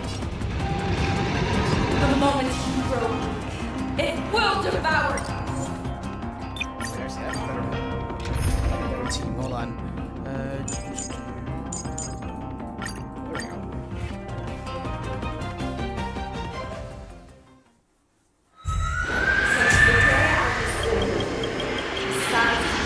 Tears of blood, and all living creatures have howled.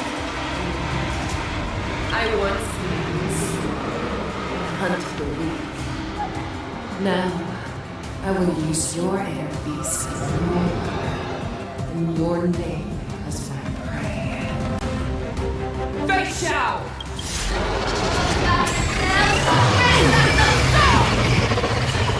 Disguises and show you how cowardly and powerless you truly are, Goulet! A wolf lurks in the heart of every Boris and Moxie. The moment you go, it will devour! Quick divination, converge and awaken! Your end approaches.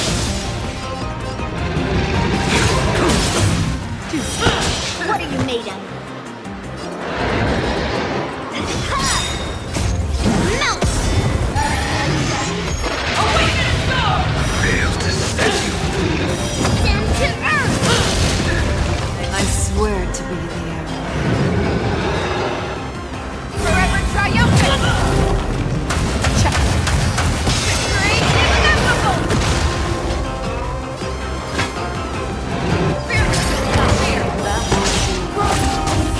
And you're left with your soul.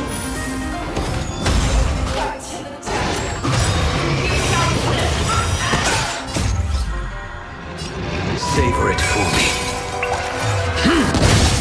I see through you. Human creations!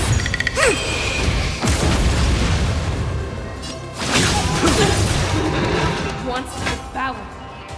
It will first have to beg for my mercy!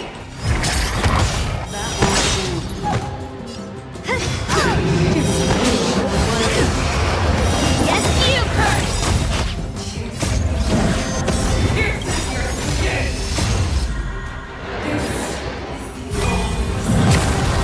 I have experienced for 17 years. Through clouds! Came together. Thanks, claws have grown dull!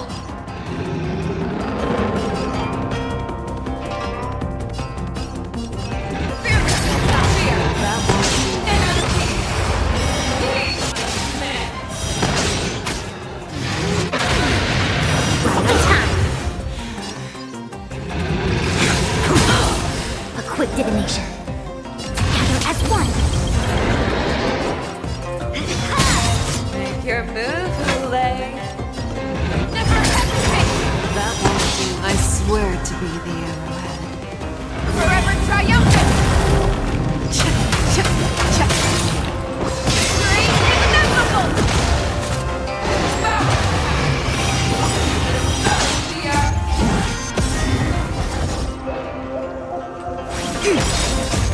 Human creations! Mountains fall! That won't do. Make your move, Goulet.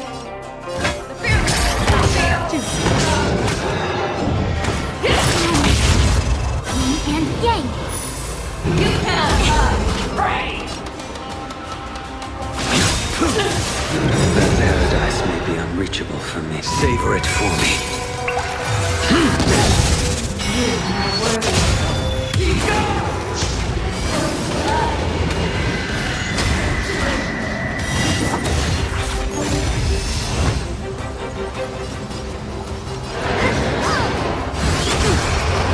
Yes, you!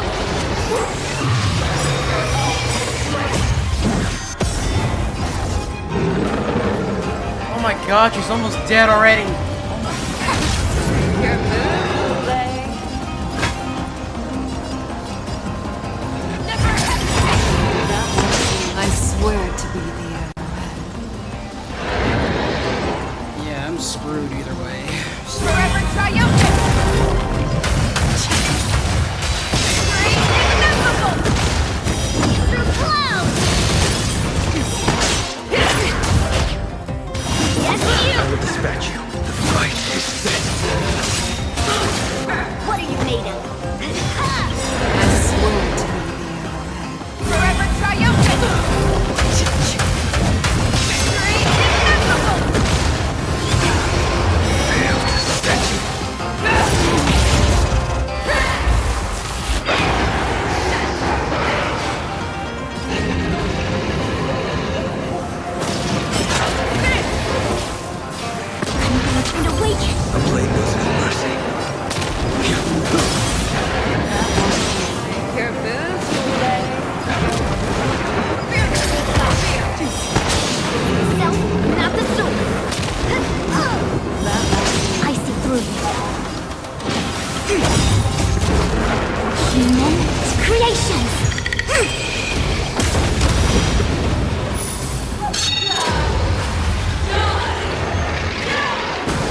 paradise may be unreachable for me. Savor it for me.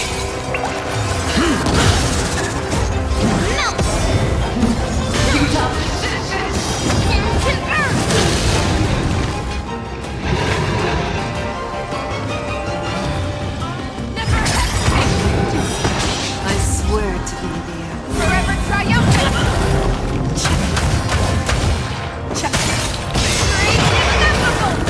You impede me.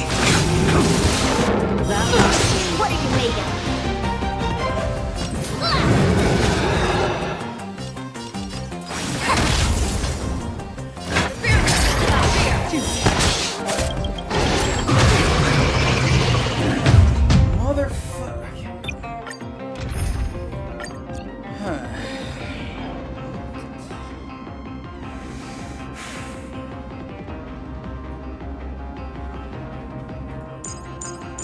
Gotta keep her alive.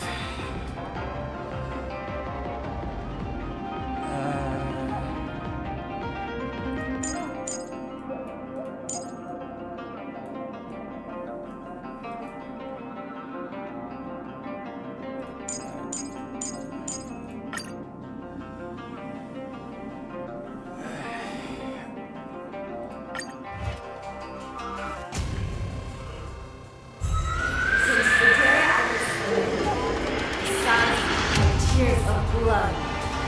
All living creatures have howled and wept. I once hunted the weak. Now, I will use your air beast as my weapon, and your name as my prey. Face out!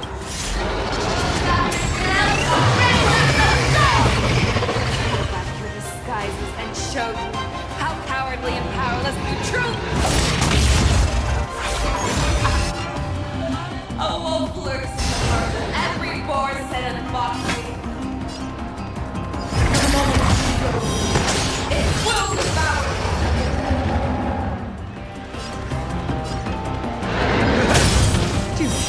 A quick divination emerge and awaken. Your end approaches. I swear to be there. Forever triumphant! Victory inevitable! Make your move, Hule. Fear!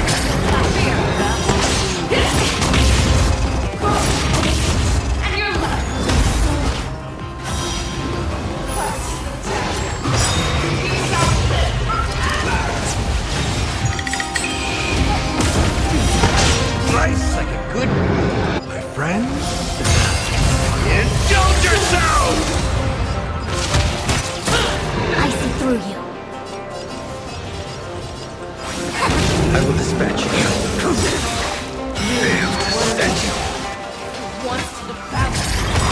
It will first have to beg for my mercy! I swear to be the arrowhead. Forever triumphant! Victory inevitable!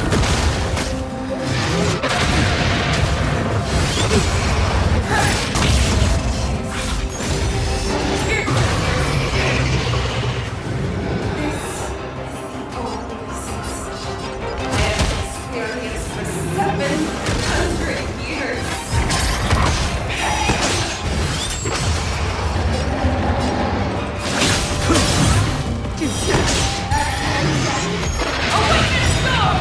And yang.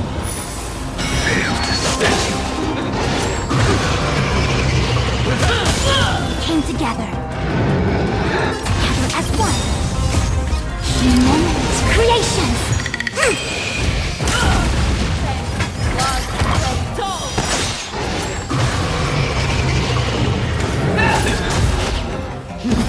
Futile resistance!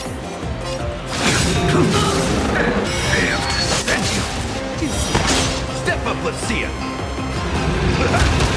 The paradise may be unreachable for me. Savor it for me.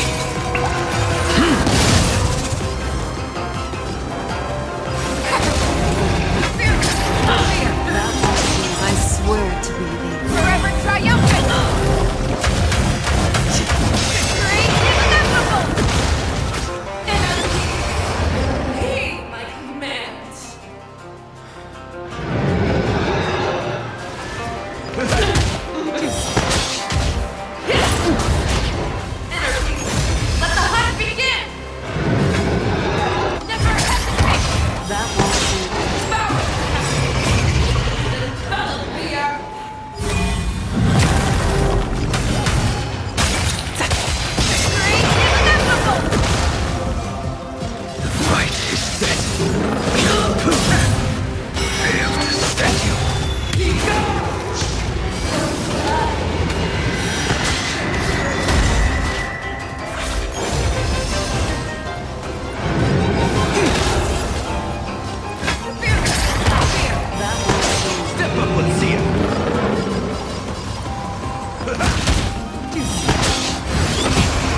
creations!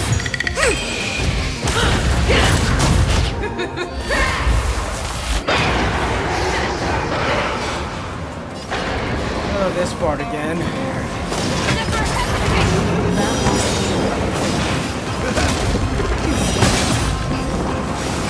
I will dispatch you.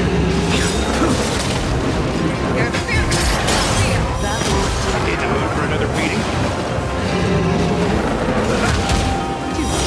I see through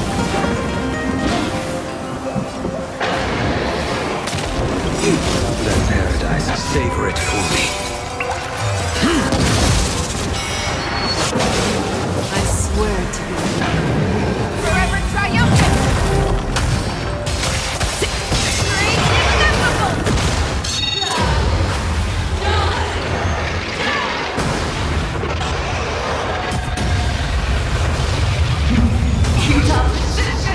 and yang!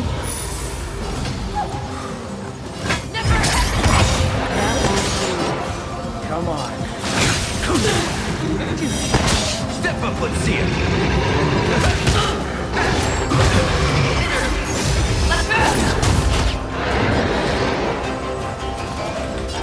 As one! Immense creations!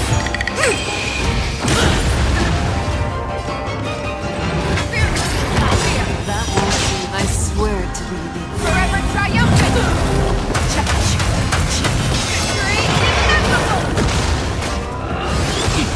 A blade knows no mercy. Your end approaches.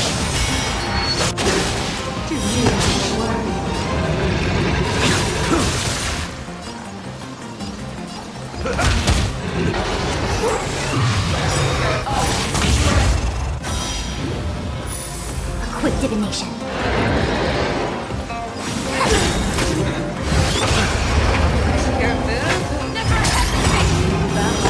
That paradise may be unreachable for me. Savor it for me.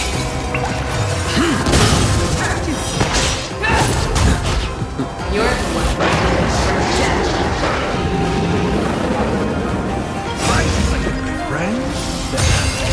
Indulge yourself! I will dispatch you. Fail to set you. I swear to be Forever triumphant!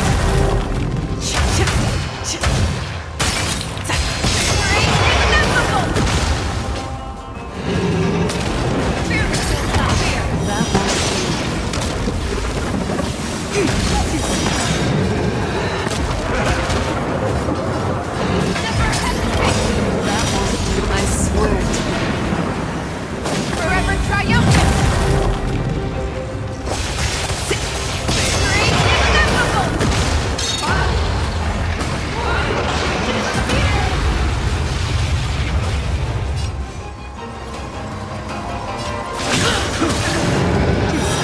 I see through you. As one! Immense creations! In the mood for another beating?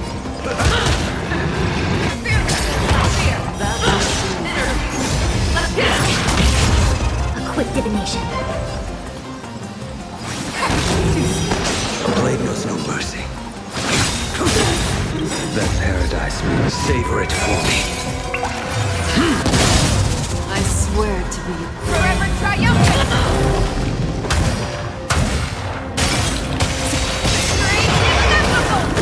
That's what you got.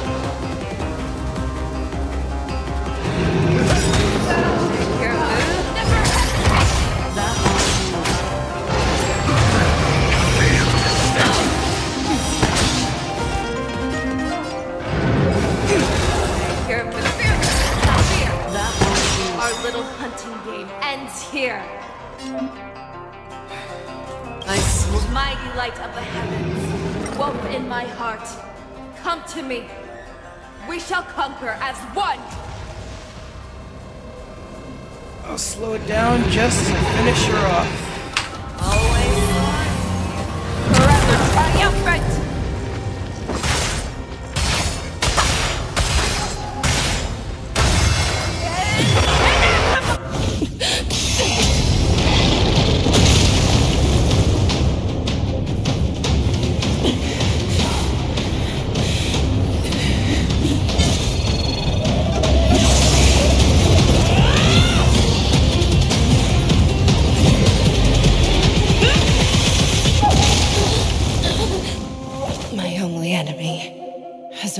been myself.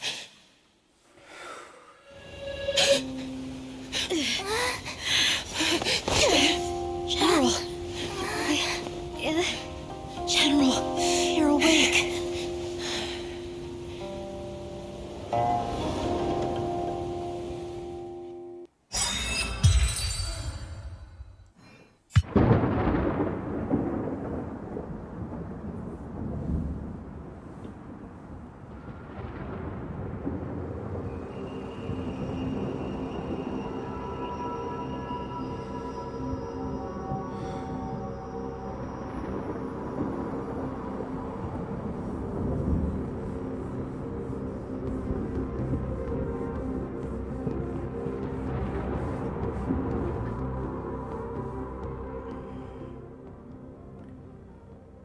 I'd like to hear their explanations.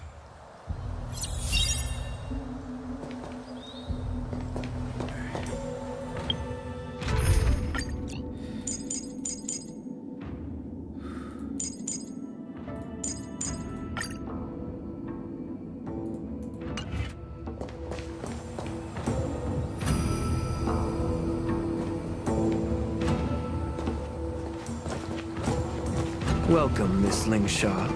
I am Preceptor Tauron. Greetings, my honored preceptor. It's been a while since we last touched base. I've brought a friend with me today. I believe you're already familiar with each other. Tauron? Elder Tauron? I remember when I was exiled, you were on the verge of passing on. What's with this new look? All of this is thanks to your past life. Had you not been so rash, I wouldn't have had to walk such a dangerous road to free our clan, becoming this specter of my former self.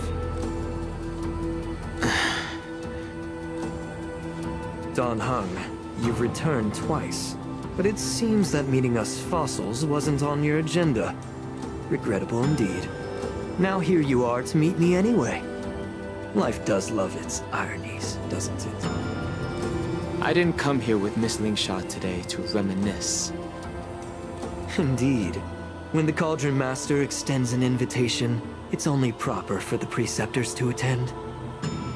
As the newly appointed Cauldron Master, there's been much to take care of within the Alchemy Commission. It's only now that I've had the chance to speak with you. Please forgive the delay, Elder. I sent over some evidence regarding the prison break in the Shackling Prison. I trust you've already looked it over. Yes. You sent us the remains of Mara-struck soldiers, a map of the Shackling Prison, and a semblance reversion essence pill. These are the remains of assassins who used Cloud Hymn magic to conceal their tracks. They aided in the Borison's escape, allowing them unimpeded passage through the Shackling Prison.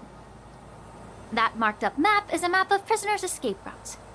Vidyadhara craftsmen once made blueprints for the prison's construction, so I imagine, Mr. Tauron, you have a similar map in your possession. This pill. Is semblance reversion essence. Indeed. I helped plot the prison break in the Shackling Prison.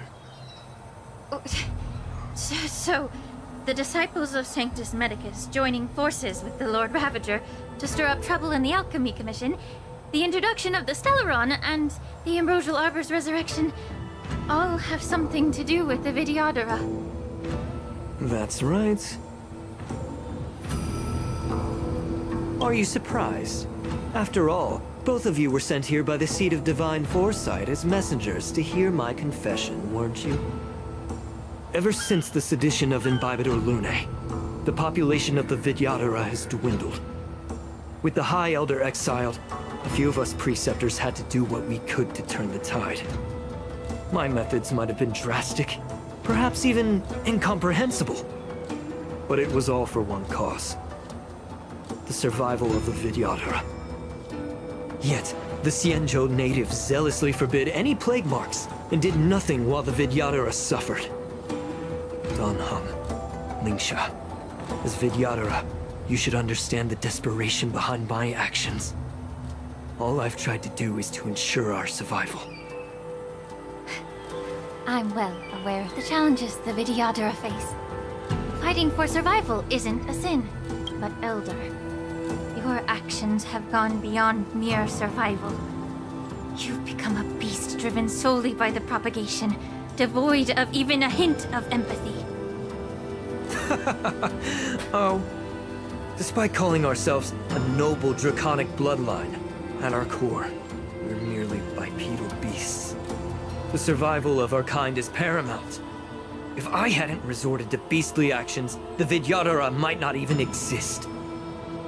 The sages show no mercy, as the old wisdom goes. When the High Elder abandoned our people's survival, I had to shoulder the world's sins alone. Lingsha, Danheng, the past is behind us, but the future of the Vidyadhara still lies within your grasp. The situation on the Xianzhou Luofu has changed rapidly.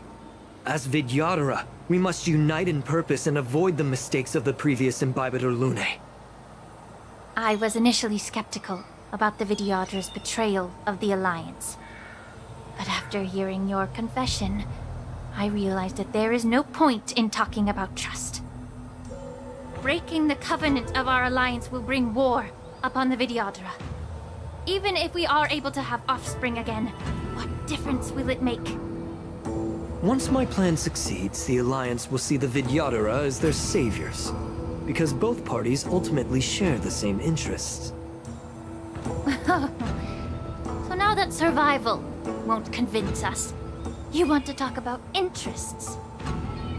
For 1,000 years, the Alliance has been engaged in brutal warfare against the denizens of abundance. Yet victory has remained beyond reach. Have you ever wondered why?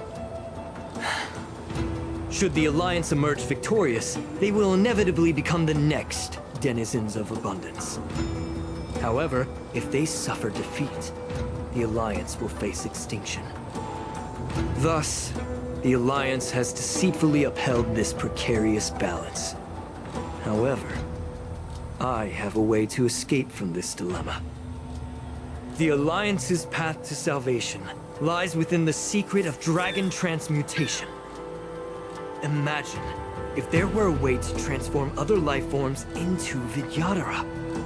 The Alliance would then possess an endless stream of soldiers. It would not need to worry about casualties. Once the war ended, these soldiers would cease reproduction, eliminating concerns of overpopulation. This is the way to salvation for the Xianzhou Alliance.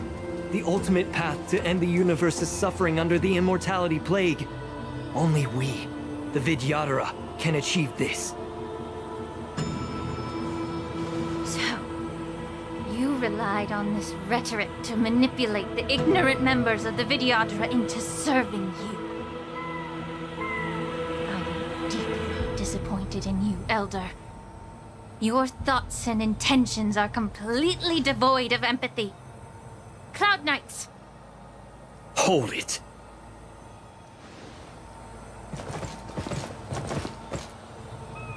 Miss Bailu! Mr. Danheng and Sister Lingsha! Everyone's here? You think I don't know why you're really here? Jing Yuan sent you here to test me, didn't he?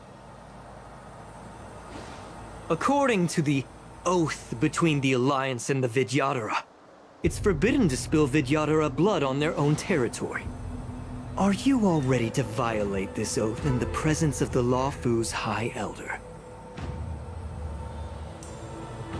Dragon Lady, there's no need to panic. Elder, the Vidyadhara's sacred grounds and the High Elder are not to be used as pawns in exchange for your life.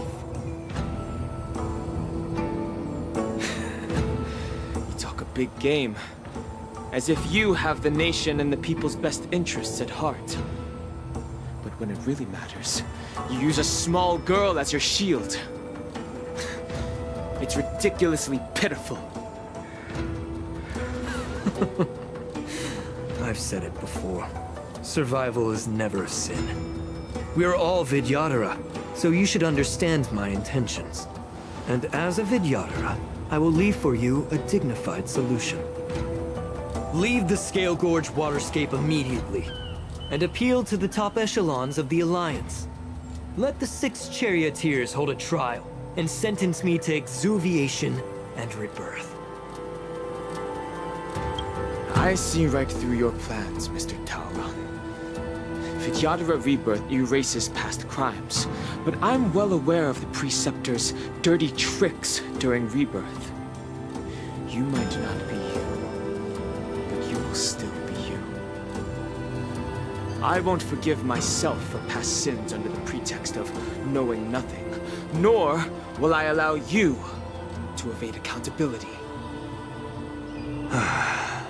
Dan Heng, I've always disliked your inability to see the bigger picture. Rebirth hasn't changed you one bit. Miss Bailu, as High Elder of the Lawfu Vidyadhara, please share your thoughts at this moment.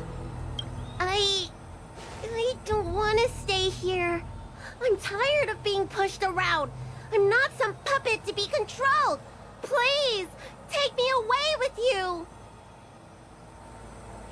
I understand. As the oath dictates, members of the Alliance are forbidden from harming Vidyadhara here. But I've long since severed ties with the Alliance.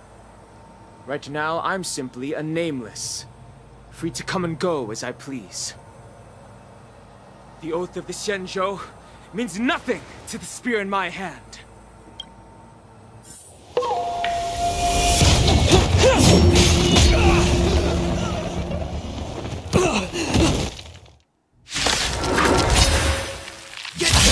Do whatever it takes! Leave you alive. Right on time. Mortality means forever. Get it together. The stench of evil be of your body and mine. Eternal. I will dispatch you. Your end approaches. What are you made of? Melt! Down to earth!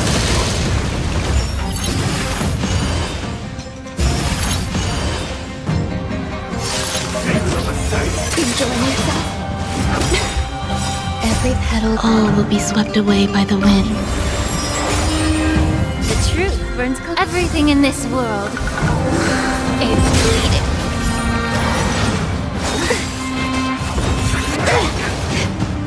Yes, you!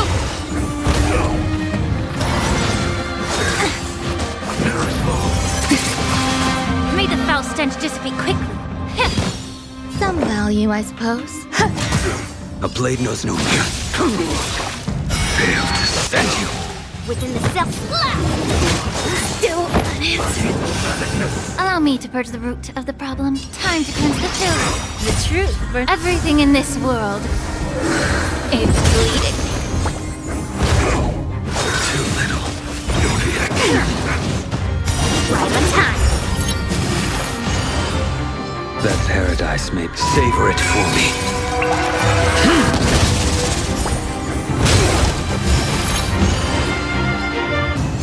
May the foul stench. Yeah. I will dispatch you. Strike! Strike! Melt! See through clouds!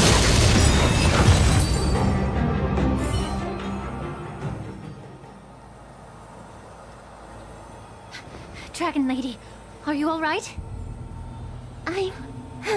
I'm fine. Thank you for rescuing me.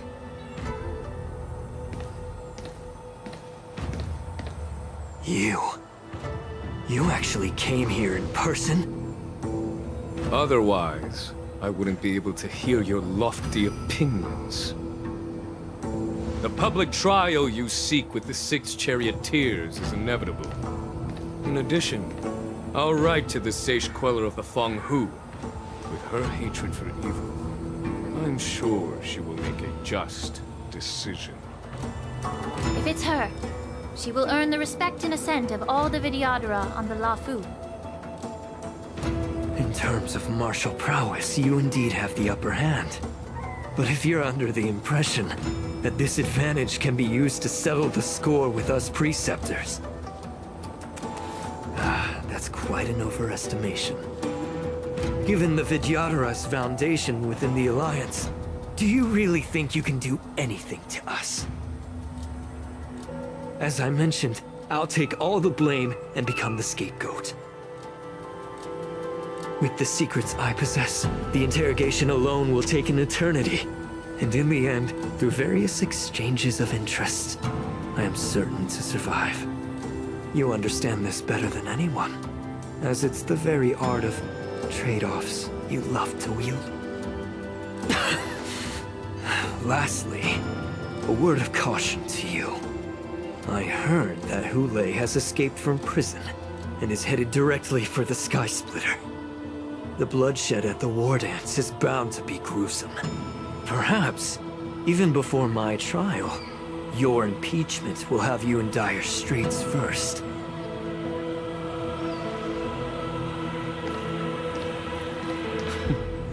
Regrettably, Mr. Taoran, the Sky Splitter only hosted Cloud Knights today.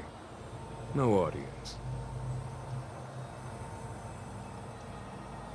And just moments ago, Hule was executed by the Cloud Knights. Dun dun dun.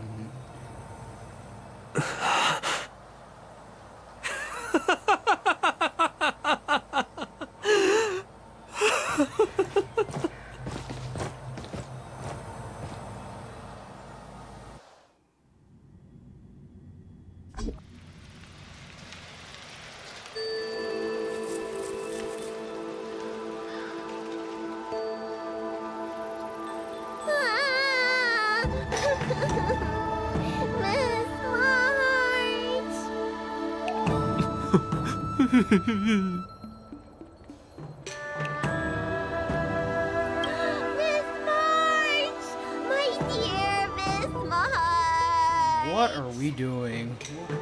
I was only in the bathroom for a little bit, and you've already arranged my death? Hey, can't you play some normal games with Dragon Lady?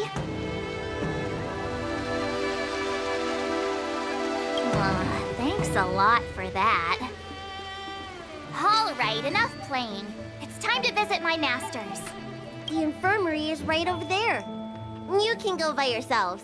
Oh, come back and visit me when you have time. Next time, let's not play overly realistic make-believe with this doofus, okay? Well, there's not much I could do. General Fei Xiao didn't really give me any chance to shine during this wolf hunt operation. If I had been in the ring, I could have knocked down 10 Huleis with just one strike. You sound exactly like Master Yenqing. But for now, both he and Yun Li have been forced to go to the Alchemy Commission for some well-needed rest. I'm the least accomplished in swordplay, but I came out unscathed. I really ought to thank my masters for taking all the blows on my behalf.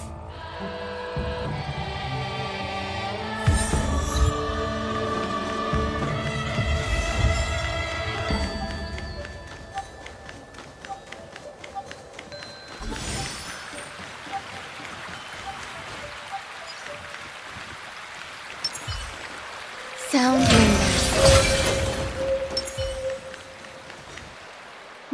Look who's here. The beloved Trailblazer and the charming March 7th. You came to the Alchemy Commission today. Oh, I get it. You are here with March to visit her masters, aren't you?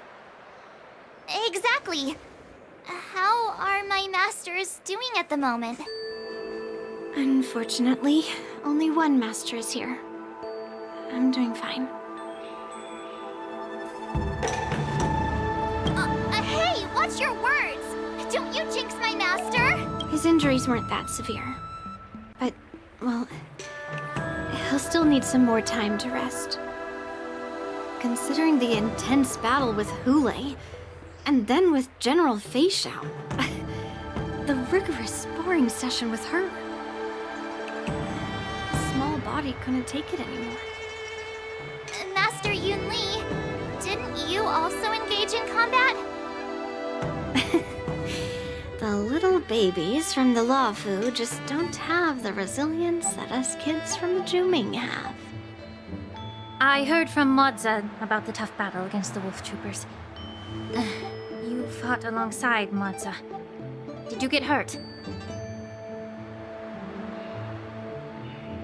I heard a few versions of the story from the Cloud Knights who were there.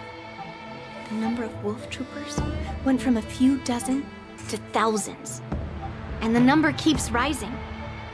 It's becoming more absurd by the minute. Yunli, go and lie down. Got it, Lingsha. What about that smiley fox healer? And the guy with the hood? Thank goodness you and the others found Yaoqiu. He lost a lot of blood and needs to rest properly. He and Maoza are seriously wounded. I've had to forcibly confine them to the Alchemy Commission. All 3 from the Yaoqing are critically injured. But fortunately, the Xianzhou Laofu has a miraculous healer lady. It's a silver lining in this misfortune. It looks like the entire delegation from the Xianzhou Yaoqing is gathered at the Alchemy Commission. Why don't we go see General Fei Xiao and bring her some fruit? I would normally say no, because they need to rest. But alas, what can you do when the 2 of them have a leader who is just as restless? General Fei Xiao just slipped out of the recovery room. She thinks she's so sneaky, but I know everything that happens in the Alchemy Commission. If you're looking to meet her, the luminescent depths might be your best bet. I spotted her heading that way earlier. The sound of those footsteps. They must belong to General Fei Xiao. Out and about, despite the doctor's orders. What a coincidence. Someone else who refuses to listen to the doctor's orders. Well, being a doctor myself, I don't think my knowledge of my own body is inferior to the Dragon Lady's. The healer does not heal himself. Don't try to act tough in front of me. I'm sorry, Yaoqiu. I didn't expect you to use poison that way. What a miscalculation. If only I'd found you sooner. If only I hadn't sent you to the shackling prison. The way you're speaking, is this really the Fei Xiao I know? Or could it be a Borisin assassin, imitating your voice to take my life?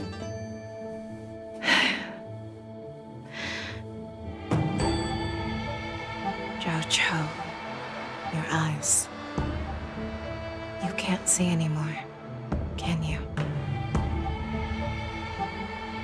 I can still clearly hear the sound of the waves. That's enough for me. Don't blame yourself. You know what I'm more concerned about? Has your body had any changes since you swallowed the Crimson Moon? I'm not sure. There don't appear to be any changes. However, the many doubts that once plagued me have dissipated. I never thought I'd live to hear you discuss your health again. But thanks to Moza and that child, the price I've paid seems trivial compared to what we've achieved. I hold no grievances, Fei Xiao. I am content.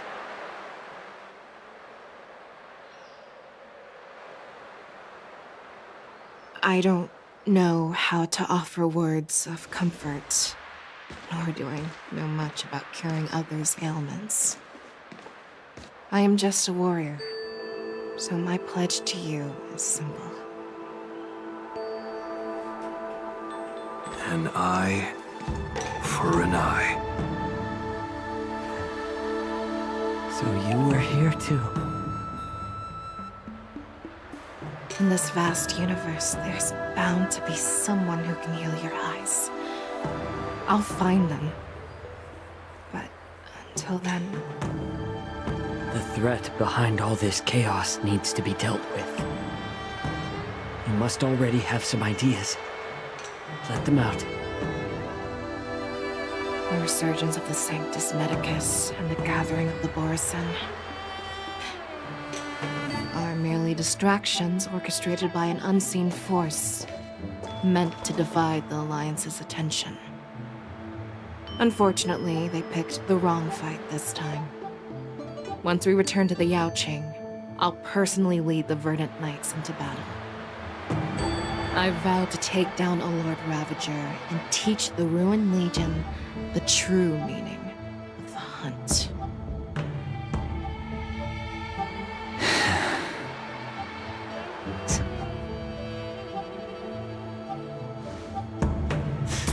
I knew it. You've always been so impatient.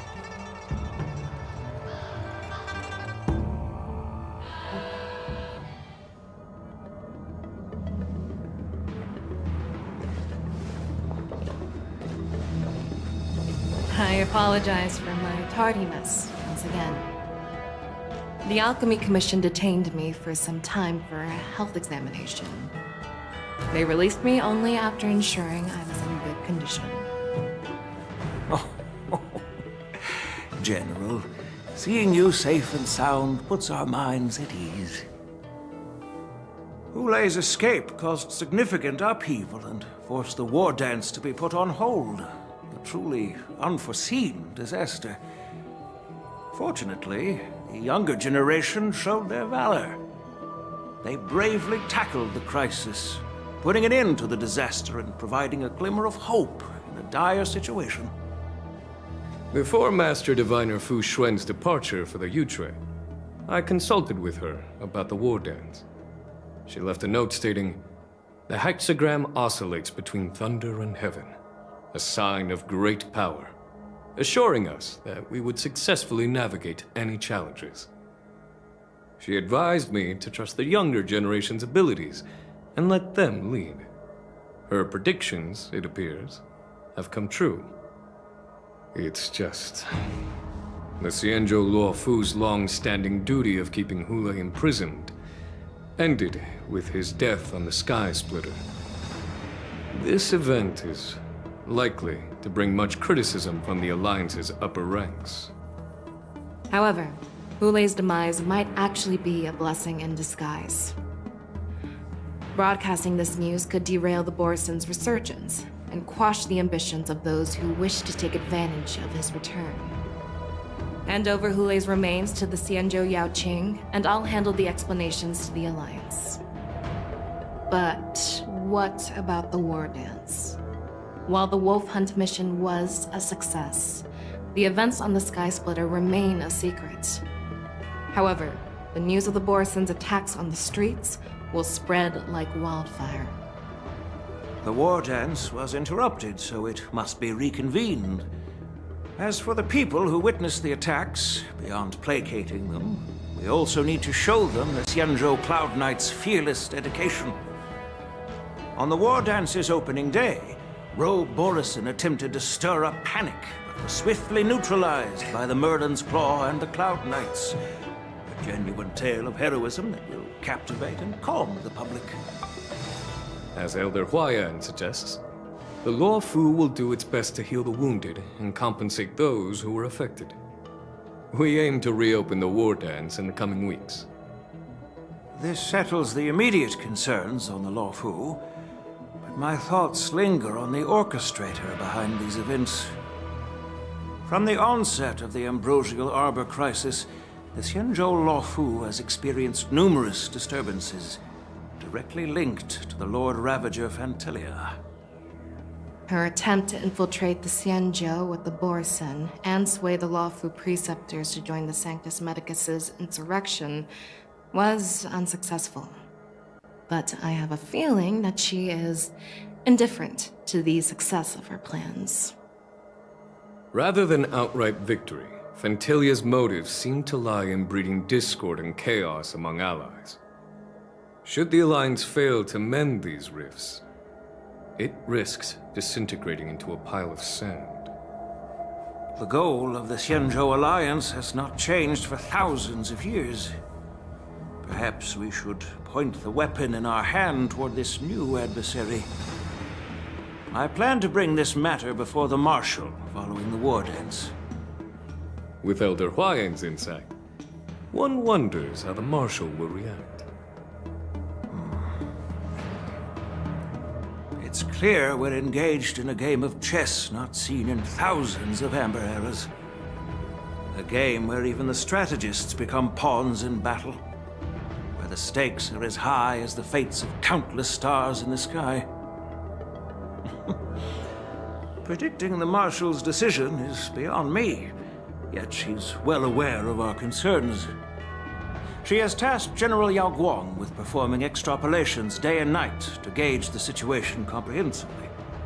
We gathered today not just to tackle the Luofu's predicaments, but also to address a matter requiring our collective presence. Yao Guang has sent a message from the Xianzhou Yuchui, informing us that she wishes to share the results of recent calculations she made within the Matrix. Jing Yuan, I'd like to borrow the seat of Divine Foresight's chessboard for this purpose.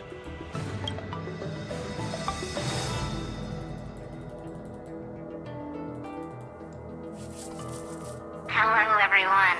It's been a long time. Over 3 decades have passed since we last convened. And I've dearly missed each of you generals during this time. Was the seer strategist thinking of us, or thinking of the fates we're destined for? The Merlin's Claw. As blunt as always. Though, not everyone's cup of tea, huh? You once told Jing Yuan, "You're lucky that I'm the one who came this time. If it were the seer strategist, this conversation might not be so friendly." I'm intrigued. Did the conversation really come to pass?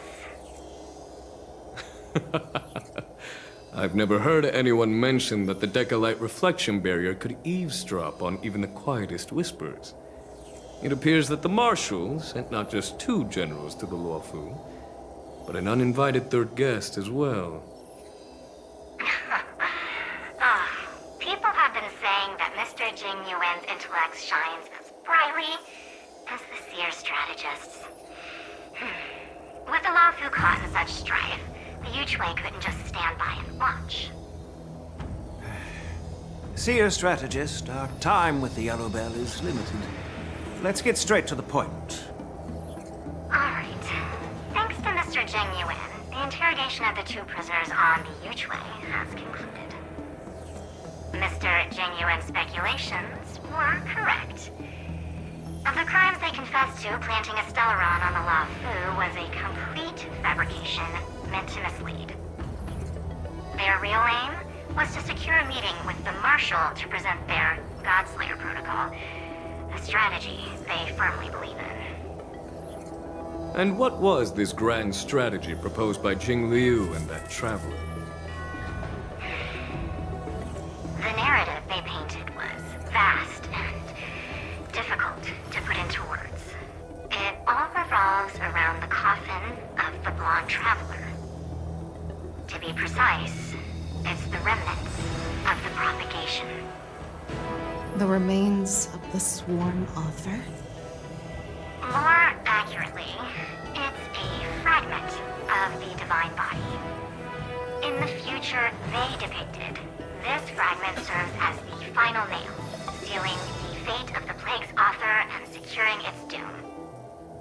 Before reaching that point, battling the gods necessitates a larger alliance. Hence, they sought out an ally for the Xianzhou. I assume you've all heard of the famed Genius Society member number 81, Ron Mei, haven't you? The Eye of the Yuchui has just seen this uninvited guest arrive on the Xianzhou Luofu. 3, 2, 1. Right on time. Now, as for the best way to receive our distinguished guest, I'll leave that in your capable hands. Do you remember your name? My name is Ting Yun. I serve as an ambassador of the Whistling Flames Merchant Guild on the Xianzhou Luofu.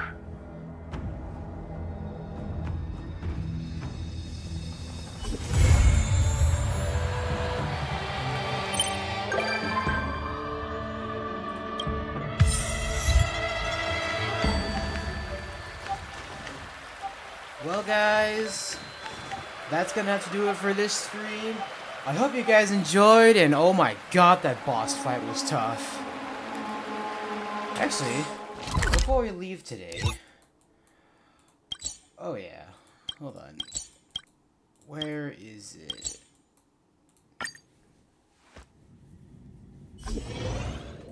All visitors are requested to prepare.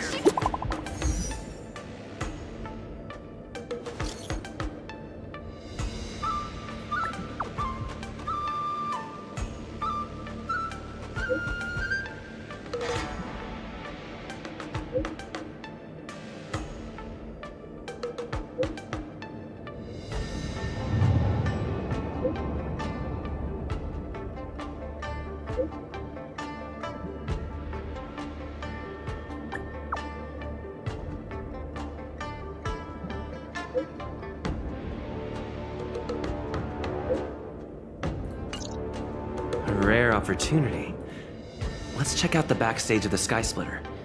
Maybe there's something exciting going on backstage that you won't be able to see from the spectator seats.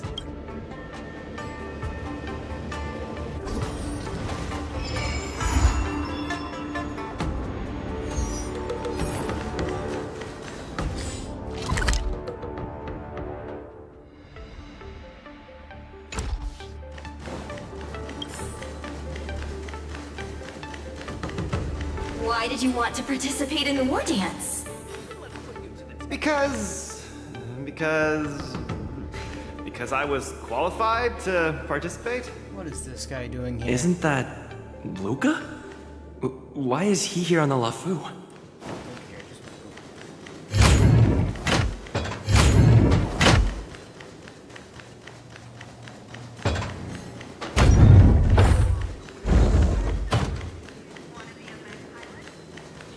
Don't spread it around.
Oh, do you think combining Kung Fu